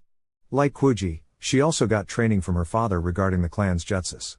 She practiced the Shintenshin further, learning to adapt the technique in stress situations. Now, she was learning the next one called Shinration no Jutsu. It consisted of disrupting the opponent's control over his or her body, forcing him or her to do things like attack the opponent's partner. Naruto's growth wasn't so surprising, considering that according to Kakashi, the Genin already had mastery over two elements, which would only be vital once he became a Jounin. Kakashi didn't focus much on the Sharingan or the fact that Naruto's were already evolved to 3 toms. He managed that after one heated spar against Kakashi 2 weeks ago. His taijutsu was more refined due to his constant spars against Asuma. Also, as the boy's sensei later found out, Naruto had been practicing the hidden art of Kenjutsu with an Onbu member codenamed Torai every day before the team practices. It somewhat surprised him that his stamina made up for both practices. One time, he decided to wake up early and see Naruto's skills with the sword, and what he saw just wasn't right. He rephrased it, it couldn't be right. Tori, he knew, was an accomplished swordsman inside the Onbu. However, upon seeing him sparring with Asuma's student, he was surprised to see that Naruto was keeping up with the man. Of course, Naruto's Sharingan was activated, but that alone didn't diminish his skills. As far as teamwork was concerned, Asuma deemed acceptable, for the time, the strategy created by the team.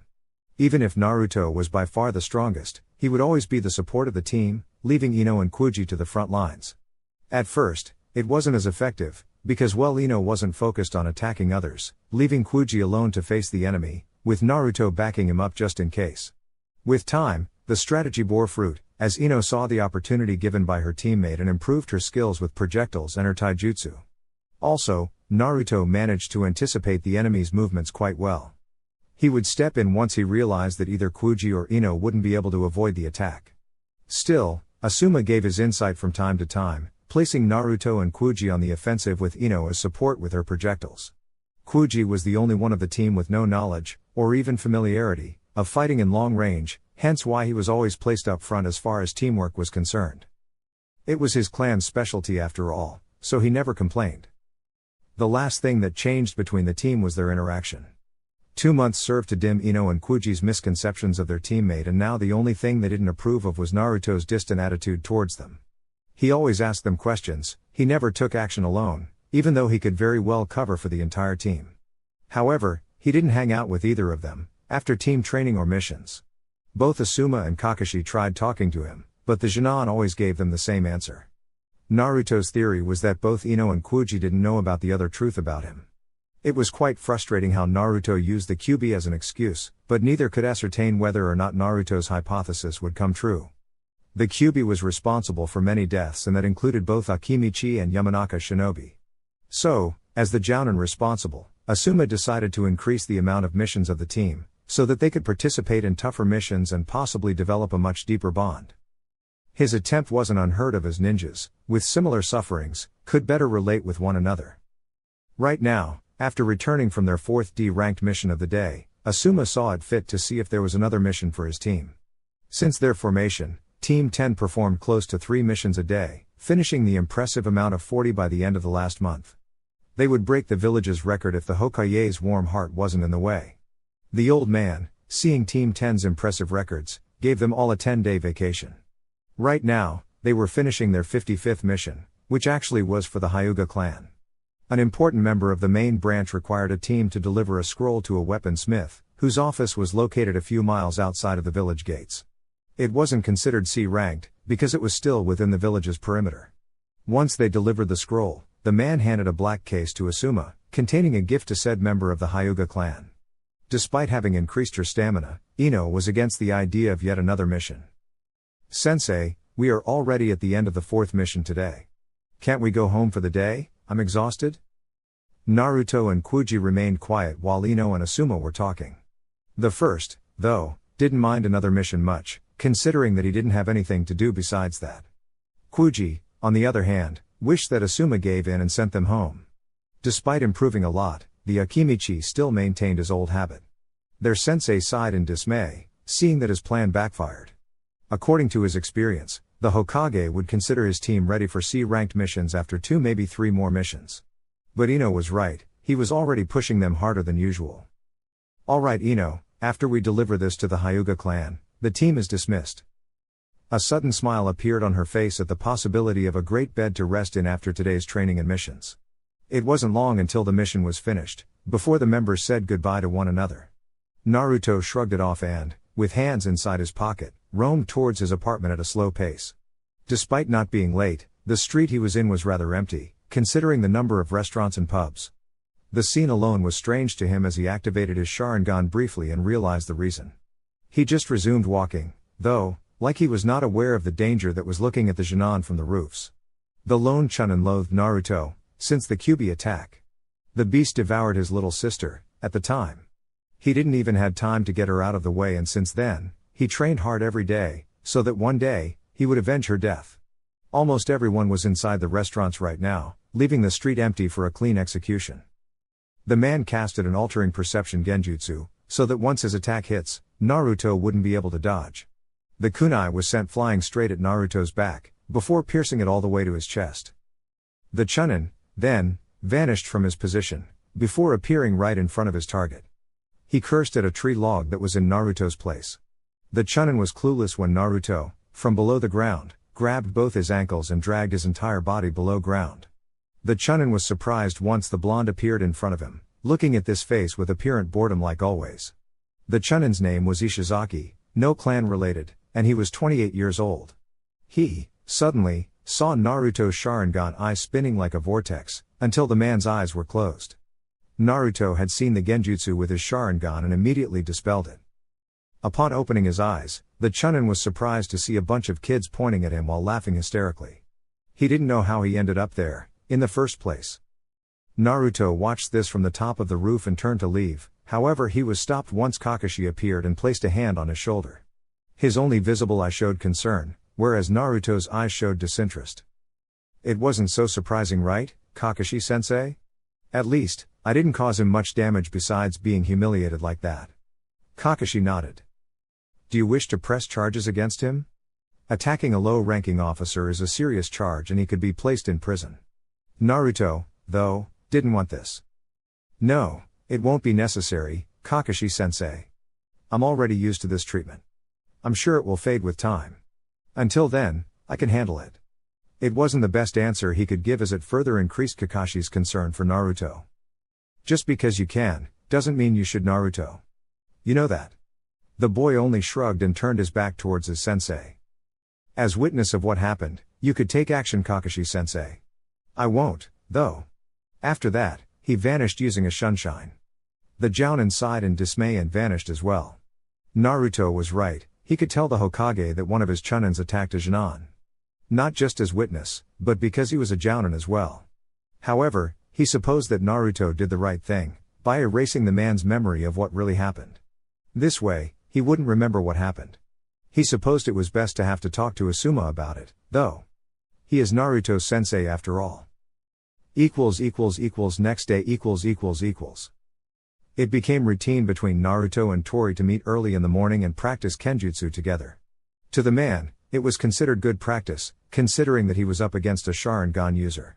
Despite his superior skill, Naruto's eyes could follow his movements, due to the fact that he managed to reach the final stage of the Sharingan. It didn't mean that Naruto was useless without the eye, as he could see that Naruto's strikes were increasing fast. The spar was progressing nicely, almost developing into a showdown between swordsmen. However, it was time for Tori to end the training, as he sensed one member of his team approaching.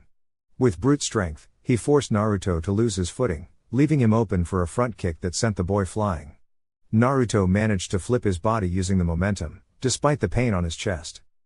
As soon as he looked at his sparring partner, Naruto was surprised that another Anbu had joined the party. And it was the same Anbu from 2 months ago.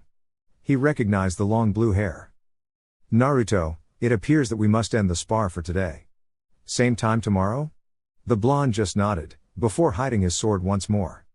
The eagle-masked Anbu remembered the brat from 2 months prior and decided to have some fun. Finally learn to respect your superiors, kid? The eagle Anbu asked, earning a questioned look from Tori as Naruto turned to look at her. I don't know what you're talking about, Anbu-san. Tori-sensei, see you tomorrow. Naruto, then, turned and walked away, leaving an infuriated Anbu who didn't enjoy being ignored. Despite this, if she ever showed that the brat got to her, she would no doubt be the laughingstock inside the corporation. She heard a small snicker coming from her superior Tori. Probably, she was already too late in avoiding her fear, she reasoned. Eagle, then, vanished and went to look for the kid, seeing as, being a junior Anbu, her mission was to scout around the village. It took a while, before she saw him purchasing a few sticks of dengo, possibly, for breakfast and took a seat below a sakura tree. Being privy to confidential documents, she had access to Naruto's file and was interested. Because of the Kyuubi and the rumor behind the Uchiha clan's massacre, Naruto received several attacks by Chunins. Despite this, he managed to defeat them with the use of the Sharingan eyes. Eagle sort of admired the kid's will to fight despite the odds. Are you stalking my student Anbu-san? Eagle was already on edge, but relaxed once she saw Asuma standing behind her. I'm not obliged to explain myself, Asuma-senpai. I'll take my leave now, Eagle said, before she vanished, earning a snicker from the jounin. He, then, analyzed Naruto for a bit. It was strange to see the boy so at peace with himself, despite its cold exterior towards others. Perhaps after years of being ignored by others, he ended up getting accustomed to it. Asuma feared that Naruto enjoyed being left alone. He left before Naruto could turn and see him, despite knowing that Naruto saw the entire thing. The jounin was correct, though, since Naruto's Sharingan was activated the entire time and he was able to feel the trace of chakra from both the Anbu and his jounin sensei nearby. He didn't say anything at the time, but he really wished to be left alone. At training ground 10 =. Once everyone was gathered, Asuma decided to change their routine for today. Today it was time for chakra control exercises, instead of just taijutsu and stamina training. However, when Naruto said that he already had tree climbing, as well as water walking mastered, Asuma frowned and cursed Kakashi once more for not telling him that. He knew that Ino and Kuji had been training in chakra control with their families a bit, but not the tree climbing exercise. He decided that Naruto would practice a much advanced form of chakra control, consisted of suspending a kunai on top of his hand, using just his chakra. While he was doing this, he taught Ino and Kuji the tree climbing exercise. The team spent the majority of the morning practicing chakra control. Ino's chakra capacity was much higher than before, hence why it took quite a while for her to run out of chakra. Still, Ino managed to master the exercise after 5 attempts. Kuji took longer, but by the end of the exercise, he managed to cover a large distance. Naruto managed to keep the kunai suspended for about 10 minutes, before he couldn't any longer. This exercise involved continuous bursts of chakra and strong ones at that, to carry the heavy metal over his hand. As such, the strain on the chakra coils was too much for a Genin, even one of Naruto's skill. Asuma knew that, though. He wanted to test how far Naruto's skills progressed, and to see that he managed up to 10 minutes, before tiring, was impressive. After a small break, the team went to the Hokage's office and picked up a mission. Unfortunately, for Asuma, most of the D-ranked missions were already taken, meaning that his team would finish their day early. He figured that after the mission, they could focus on some teamwork exercises. After his team left from the Hokage's office, his father asked him to stay for a while. Asuma, starting tomorrow, Team 10 will be assigned to C-ranked missions. It still baffles me why neither of them contested much from doing them, but they've earned it. Asuma smiled at his father, before leaving the office. He met his team outside the Hokage's office building and quickly relayed the mission to them. It was quite surprising, the contents of the mission, because it was considered D-ranked. They were supposed to hunt a group of low-level thugs that were causing havoc on the village's poorest neighborhood. This job was normally meant for ambush, but the Hokage figured that sending high-level shinobi to beat low-level thugs were a bit of overkill. They could very well be dealt with by Genin-level shinobi. It was the first mission that involved actual fighting and all three members were quite eager about it, especially Naruto for some reason. Little did everyone know that the blonde was on the verge of exploding in front of the Hokage because of these so-called D-ranked missions. He smiled upon hearing from his sensei that starting tomorrow, his team would receive C-ranked missions. That meant that his hard work paid off in the end. Traveling towards the neighborhood took little time as the team settled to observe the area a bit. Normally, this place was reserved for bandits and rapists. It represented the dark side of Konoha and the aura around the vicinity was rather cold for comfort. It was like the team had entered a cold cave and Ino was already shivering. Asuma knew this much, because he passed by here on occasions, once he was a chunin. This area hadn't changed much since then and he doubted that it would change any time soon. The population roamed freely throughout the crowded and littered street. Their mission was to capture a gang of bandits that were accused of starting a new drug point in Fire Country. The mission, although relatively easy from the ninja standpoint, had a lot of variables. This area was forsaken by the shinobi population, so if anyone showed up, people would be suspicious and the gang would flee, or worse, take hostages. It was imperative that the team didn't appear as shinobis, hence why Asuma instructed them to take off the headbands for later use. With that done, they split up in twos, Naruto with Kuji and Ino with Asuma. Obviously, the Jounin used a minor henge to change his clothes, since he was the only one with the standard Konoha ninja uniform. They were only supposed to look around and observe the population for a couple of hours. The drug dealers weren't that good in hiding their activity, probably because they believed the area to be of no interest to the Hokage.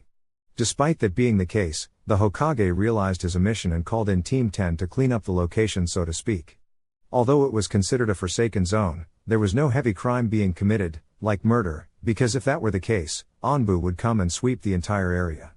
The boys appeared to be chatting amongst themselves, while looking around for clues as to the gang's activities or, if they're lucky, their hideout.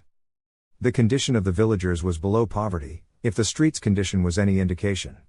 The houses were almost on the verge of collapsing due to lack of maintenance and the only attempt at commerce was a local magazine shop that happened to be closed.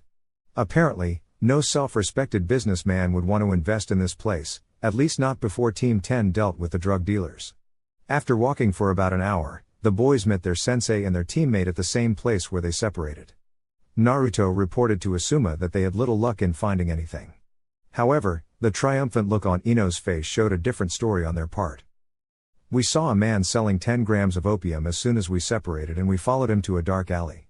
Ino, then, used her clan's jutsu and gathered enough information about the gang's activity here. She also hit the jackpot.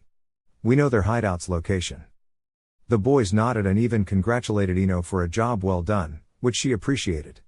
Kuji's compliment wasn't such news as Naruto was and it still surprised her how he could be this nice while on missions and completely distant afterwards. Asuma decided to just lay low for a while, until night time. According to the intel, the gang would have a big meeting tonight regarding their operation and how much money will be split between the dealers. It was the perfect opportunity to swoop in and beat the crap out of them, until no one was left standing. Both Naruto and Kuji would handle this part as he had a different plan for Ino. Their unwillingly source gave them the identity of the gang leader. With the Shintenshin, she will command his body and walk straight at the authorities, confessing every one of his crimes. Takeshi's rule of terror would meet his end tonight. There wasn't any need for the team to remain there the entire time, though, so Asuma took his team for a quick meal located on Konoha's merchant district. Asuma turned to Naruto and decided to ask to the boy, hence leader of the team, what would be his strategy to beat everyone along with Kuji. I'll sneak inside the house and cut the lights off. When the lights go off, it will be Kuji's signal to barge inside the house with his human bullet tank technique. With that alone, he would be able to deal with quite a few of the criminals. I'll, then, enter the fight and knock the rest down with taijutsu. I'll leave the leader untouched for Ino to take possession of his body. At least, that's what I was thinking about doing, Asuma-sensei. Is that okay? The bearded Jounin just smirked as he flipped his cigarette from the left side to the right side of his mouth. He was sure that Naruto would use either fire or earth jutsus, hence why he would have to bring in another strategy. He smiled at the blonde. I think that's okay, Naruto. Just don't take any chances. We don't know if any of these goons had ninja training or if they'll carry weapons inside. If that's the case, use one of your ninjutsu. Everyone nodded, before Asuma paid the meal. It was already getting dark outside, so the team rushed back to the poor side of the village, which right now, happened to be empty. No one was stupid enough to roam throughout these streets at night. To the ninjas, it was perfect. Naruto and Kuji saw the house where the meeting was being held and they could hear lots of noises inside. Probably, they were busy getting wasted with opium and sake. It worked for the best in Naruto's opinion. He signaled for Kuji to hide until the lights were cut off. Naruto, then, jumped to the roof and entered through a small crack on the roof. He slowly increased the hole with his kunai, before jumping inside. Once inside, he activated his Sharingan and started looking for activity near him. The room wasn't much spacious, and Naruto only saw one guard, who, instead of doing his job, was drooling on top of a naked geisha. The room reeked of alcohol, but his young mind couldn't understand what happened here. He didn't feel the need to understand though as he located his target. Dropping slowly, he reached the electric box located on the far wall of the room and opened, before cutting every wire he could see with a kunai. When the lights were out, every member of the gang started screaming, asking what the hell was going on. They were all surprised upon hearing someone screaming outside. Nikudan Sensha, human bullet tank technique. All of a sudden, a giant ball invaded the house and smashed quite a few enemies, before Kuji smashed himself in the wall. He immediately let go of the technique, as he looked at the rest of the gang. Their eyes screamed blood murder at the Akimichi, but Kuji wasn't threatened by them. Mostly because it didn't take 1 second for Naruto to appear and engage everyone from behind, in a clean taijutsu match. With the group's attention divided, Kuji got in the fight as well and used his superior strength to deal with the bandits. Asuma and Ino were outside the house, just watching the spectacle. Ino even flinched once she saw Kuji landing a kick on a man's sensitive member. Asuma saw one man picking a sword from behind his back and worried for his students.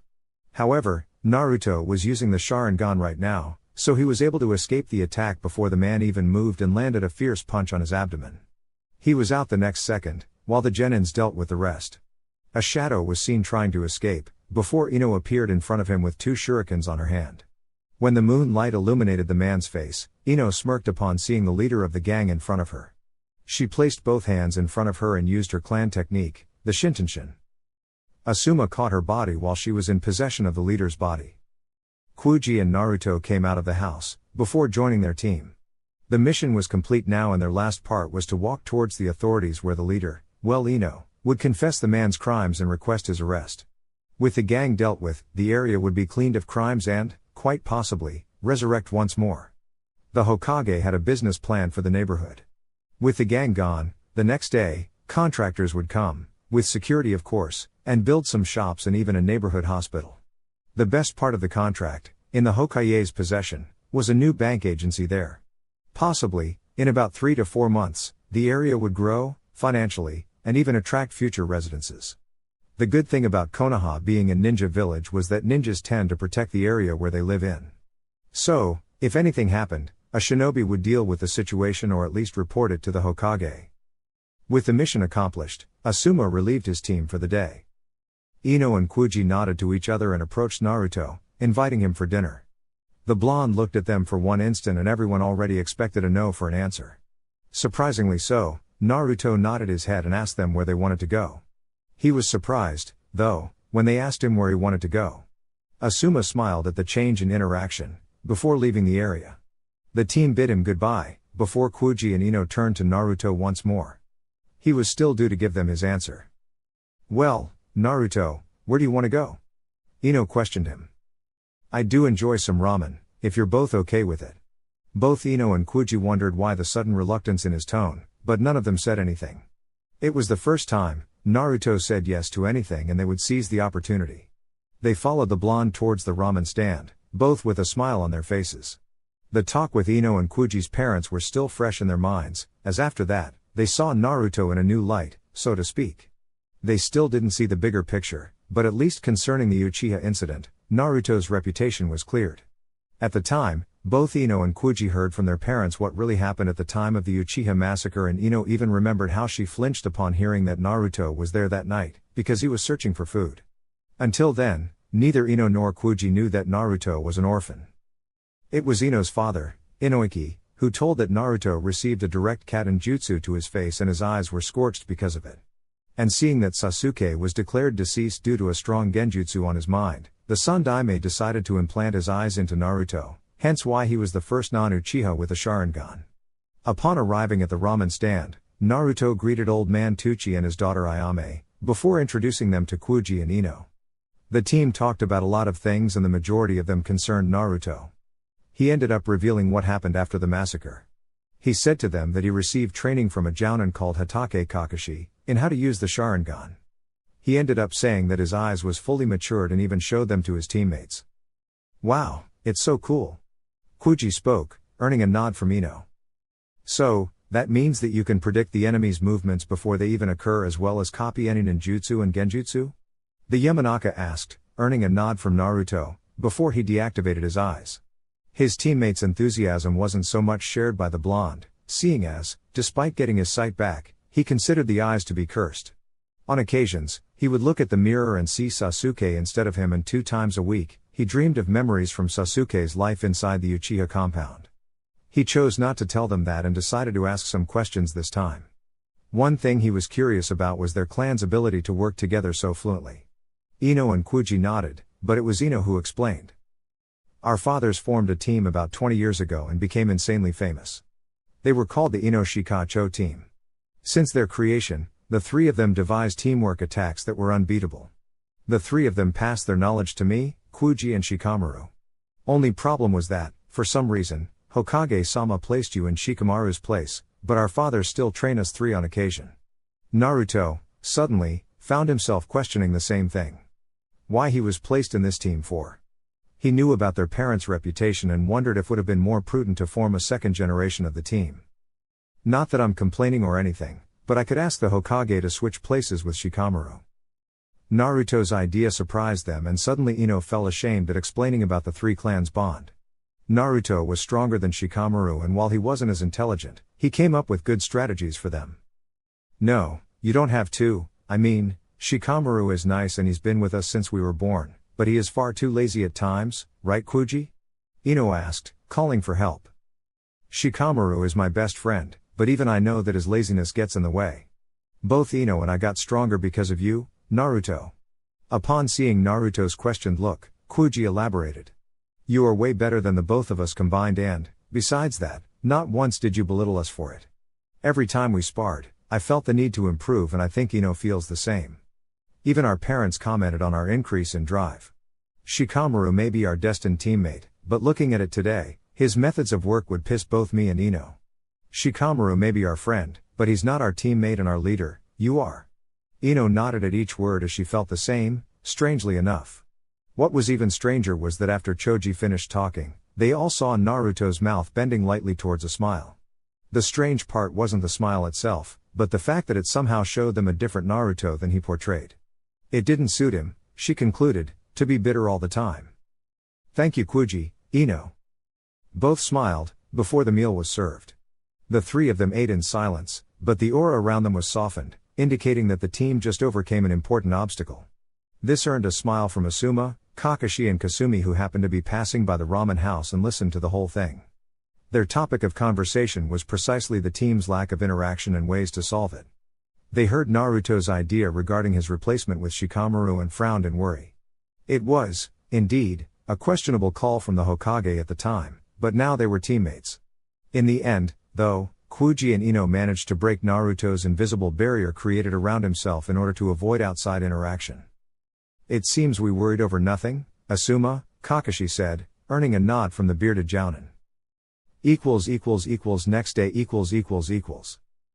Asuma could see the difference in interaction between the 3 as they practiced more chakra control exercises. Because of Ino's smaller chakra capacity, compared to Kuji and Naruto's, she managed to finish the tree walking and was now attempting the water walking. Kuji wasn't much further behind, and he even managed to reach the top of the tree he was in. However, instead of going to the water, Asuma told him to stick with the tree climbing for now, until he could fully master the exercise. Naruto's time with the kunai increased only a couple minutes, but at least it was an improvement. He wanted another thing from the blonde student, instead of chakra control, so he ushered Naruto to stop for a moment. Naruto, I understand you're learning the arts of Kenjutsu, correct? The blonde nodded, not even interested in keeping that a secret. I wanted to practice my skills with these little babies against you, if that's okay? Asuma took out of his kunai holster 2 trench knives, before falling into attack position. The blonde smiled and unsealed his tiger sword, a Kodashi. Activating the Sharingan, Naruto charged Asuma, who for his part, smiled at the speed of his student. He used to use his weapon laced with wind chakra, but by doing so, he would damage Naruto's sword. The blonde was onto him in an instant, however Asuma was quick enough to parry it with one of his trench knives, before he used his free hand to strike at Naruto. The Genin evaded quickly to the right and flipped his sword, so that the cutting side was aimed at Asuma. He, then, performed a vertical strike, as if he wanted to slice Asuma in two. The Jounin placed both trench knives in front of the sword, stopping its path. The stalemate was momentary, seeing as Asuma had much more strength than Naruto. The blonde let loose of the sword for an instant and Asuma lost his balance, because he was holding his weapon still and without a force to stop him, he stumbled. Naruto took advantage and jumped high into the air, already flipping his body to land a strong kick at Asuma's head.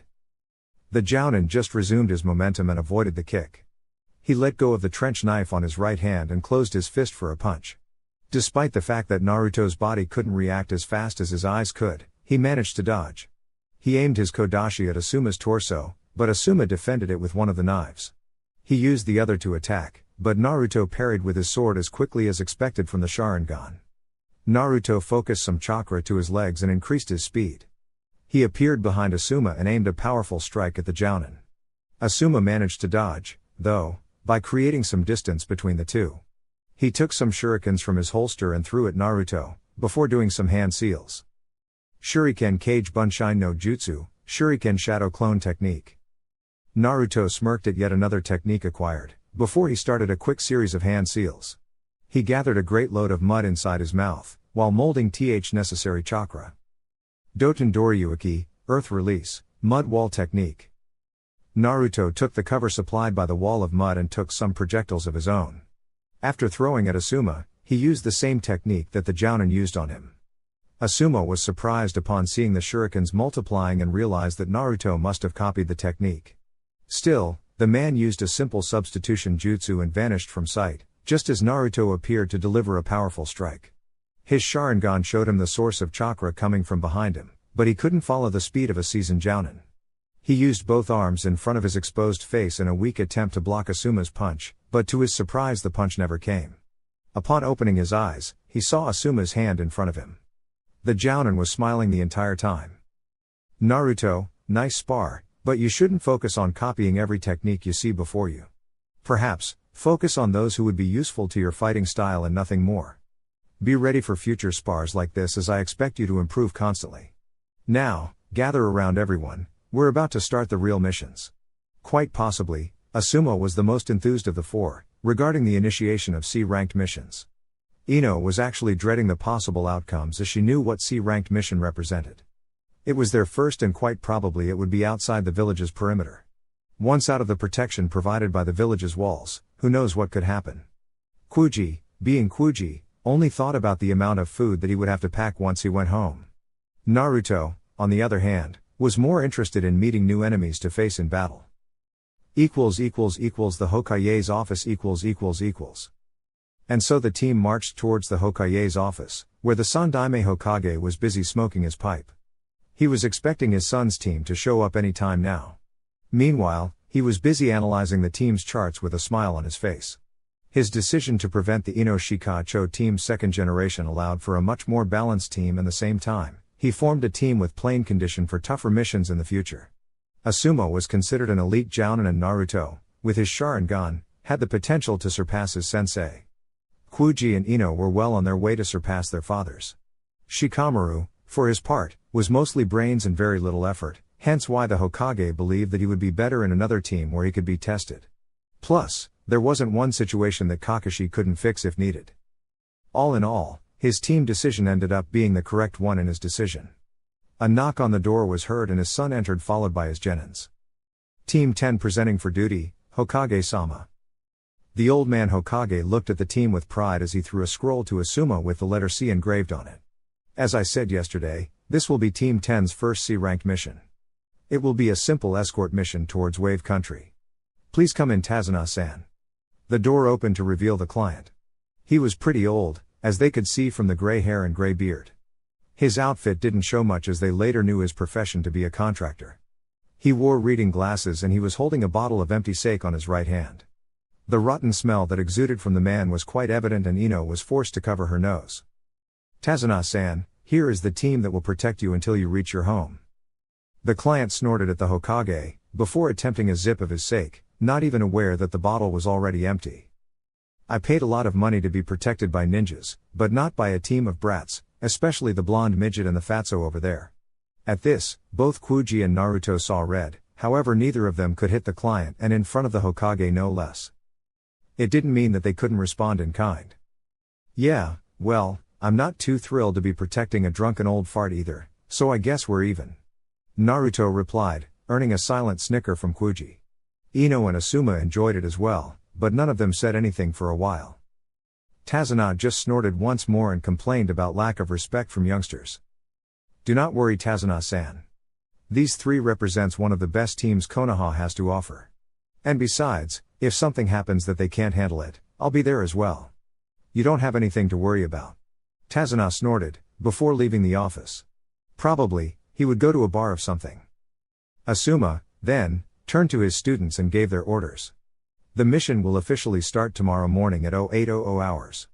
Take the rest of the afternoon to train if you so wish, but I'd advise a good rest.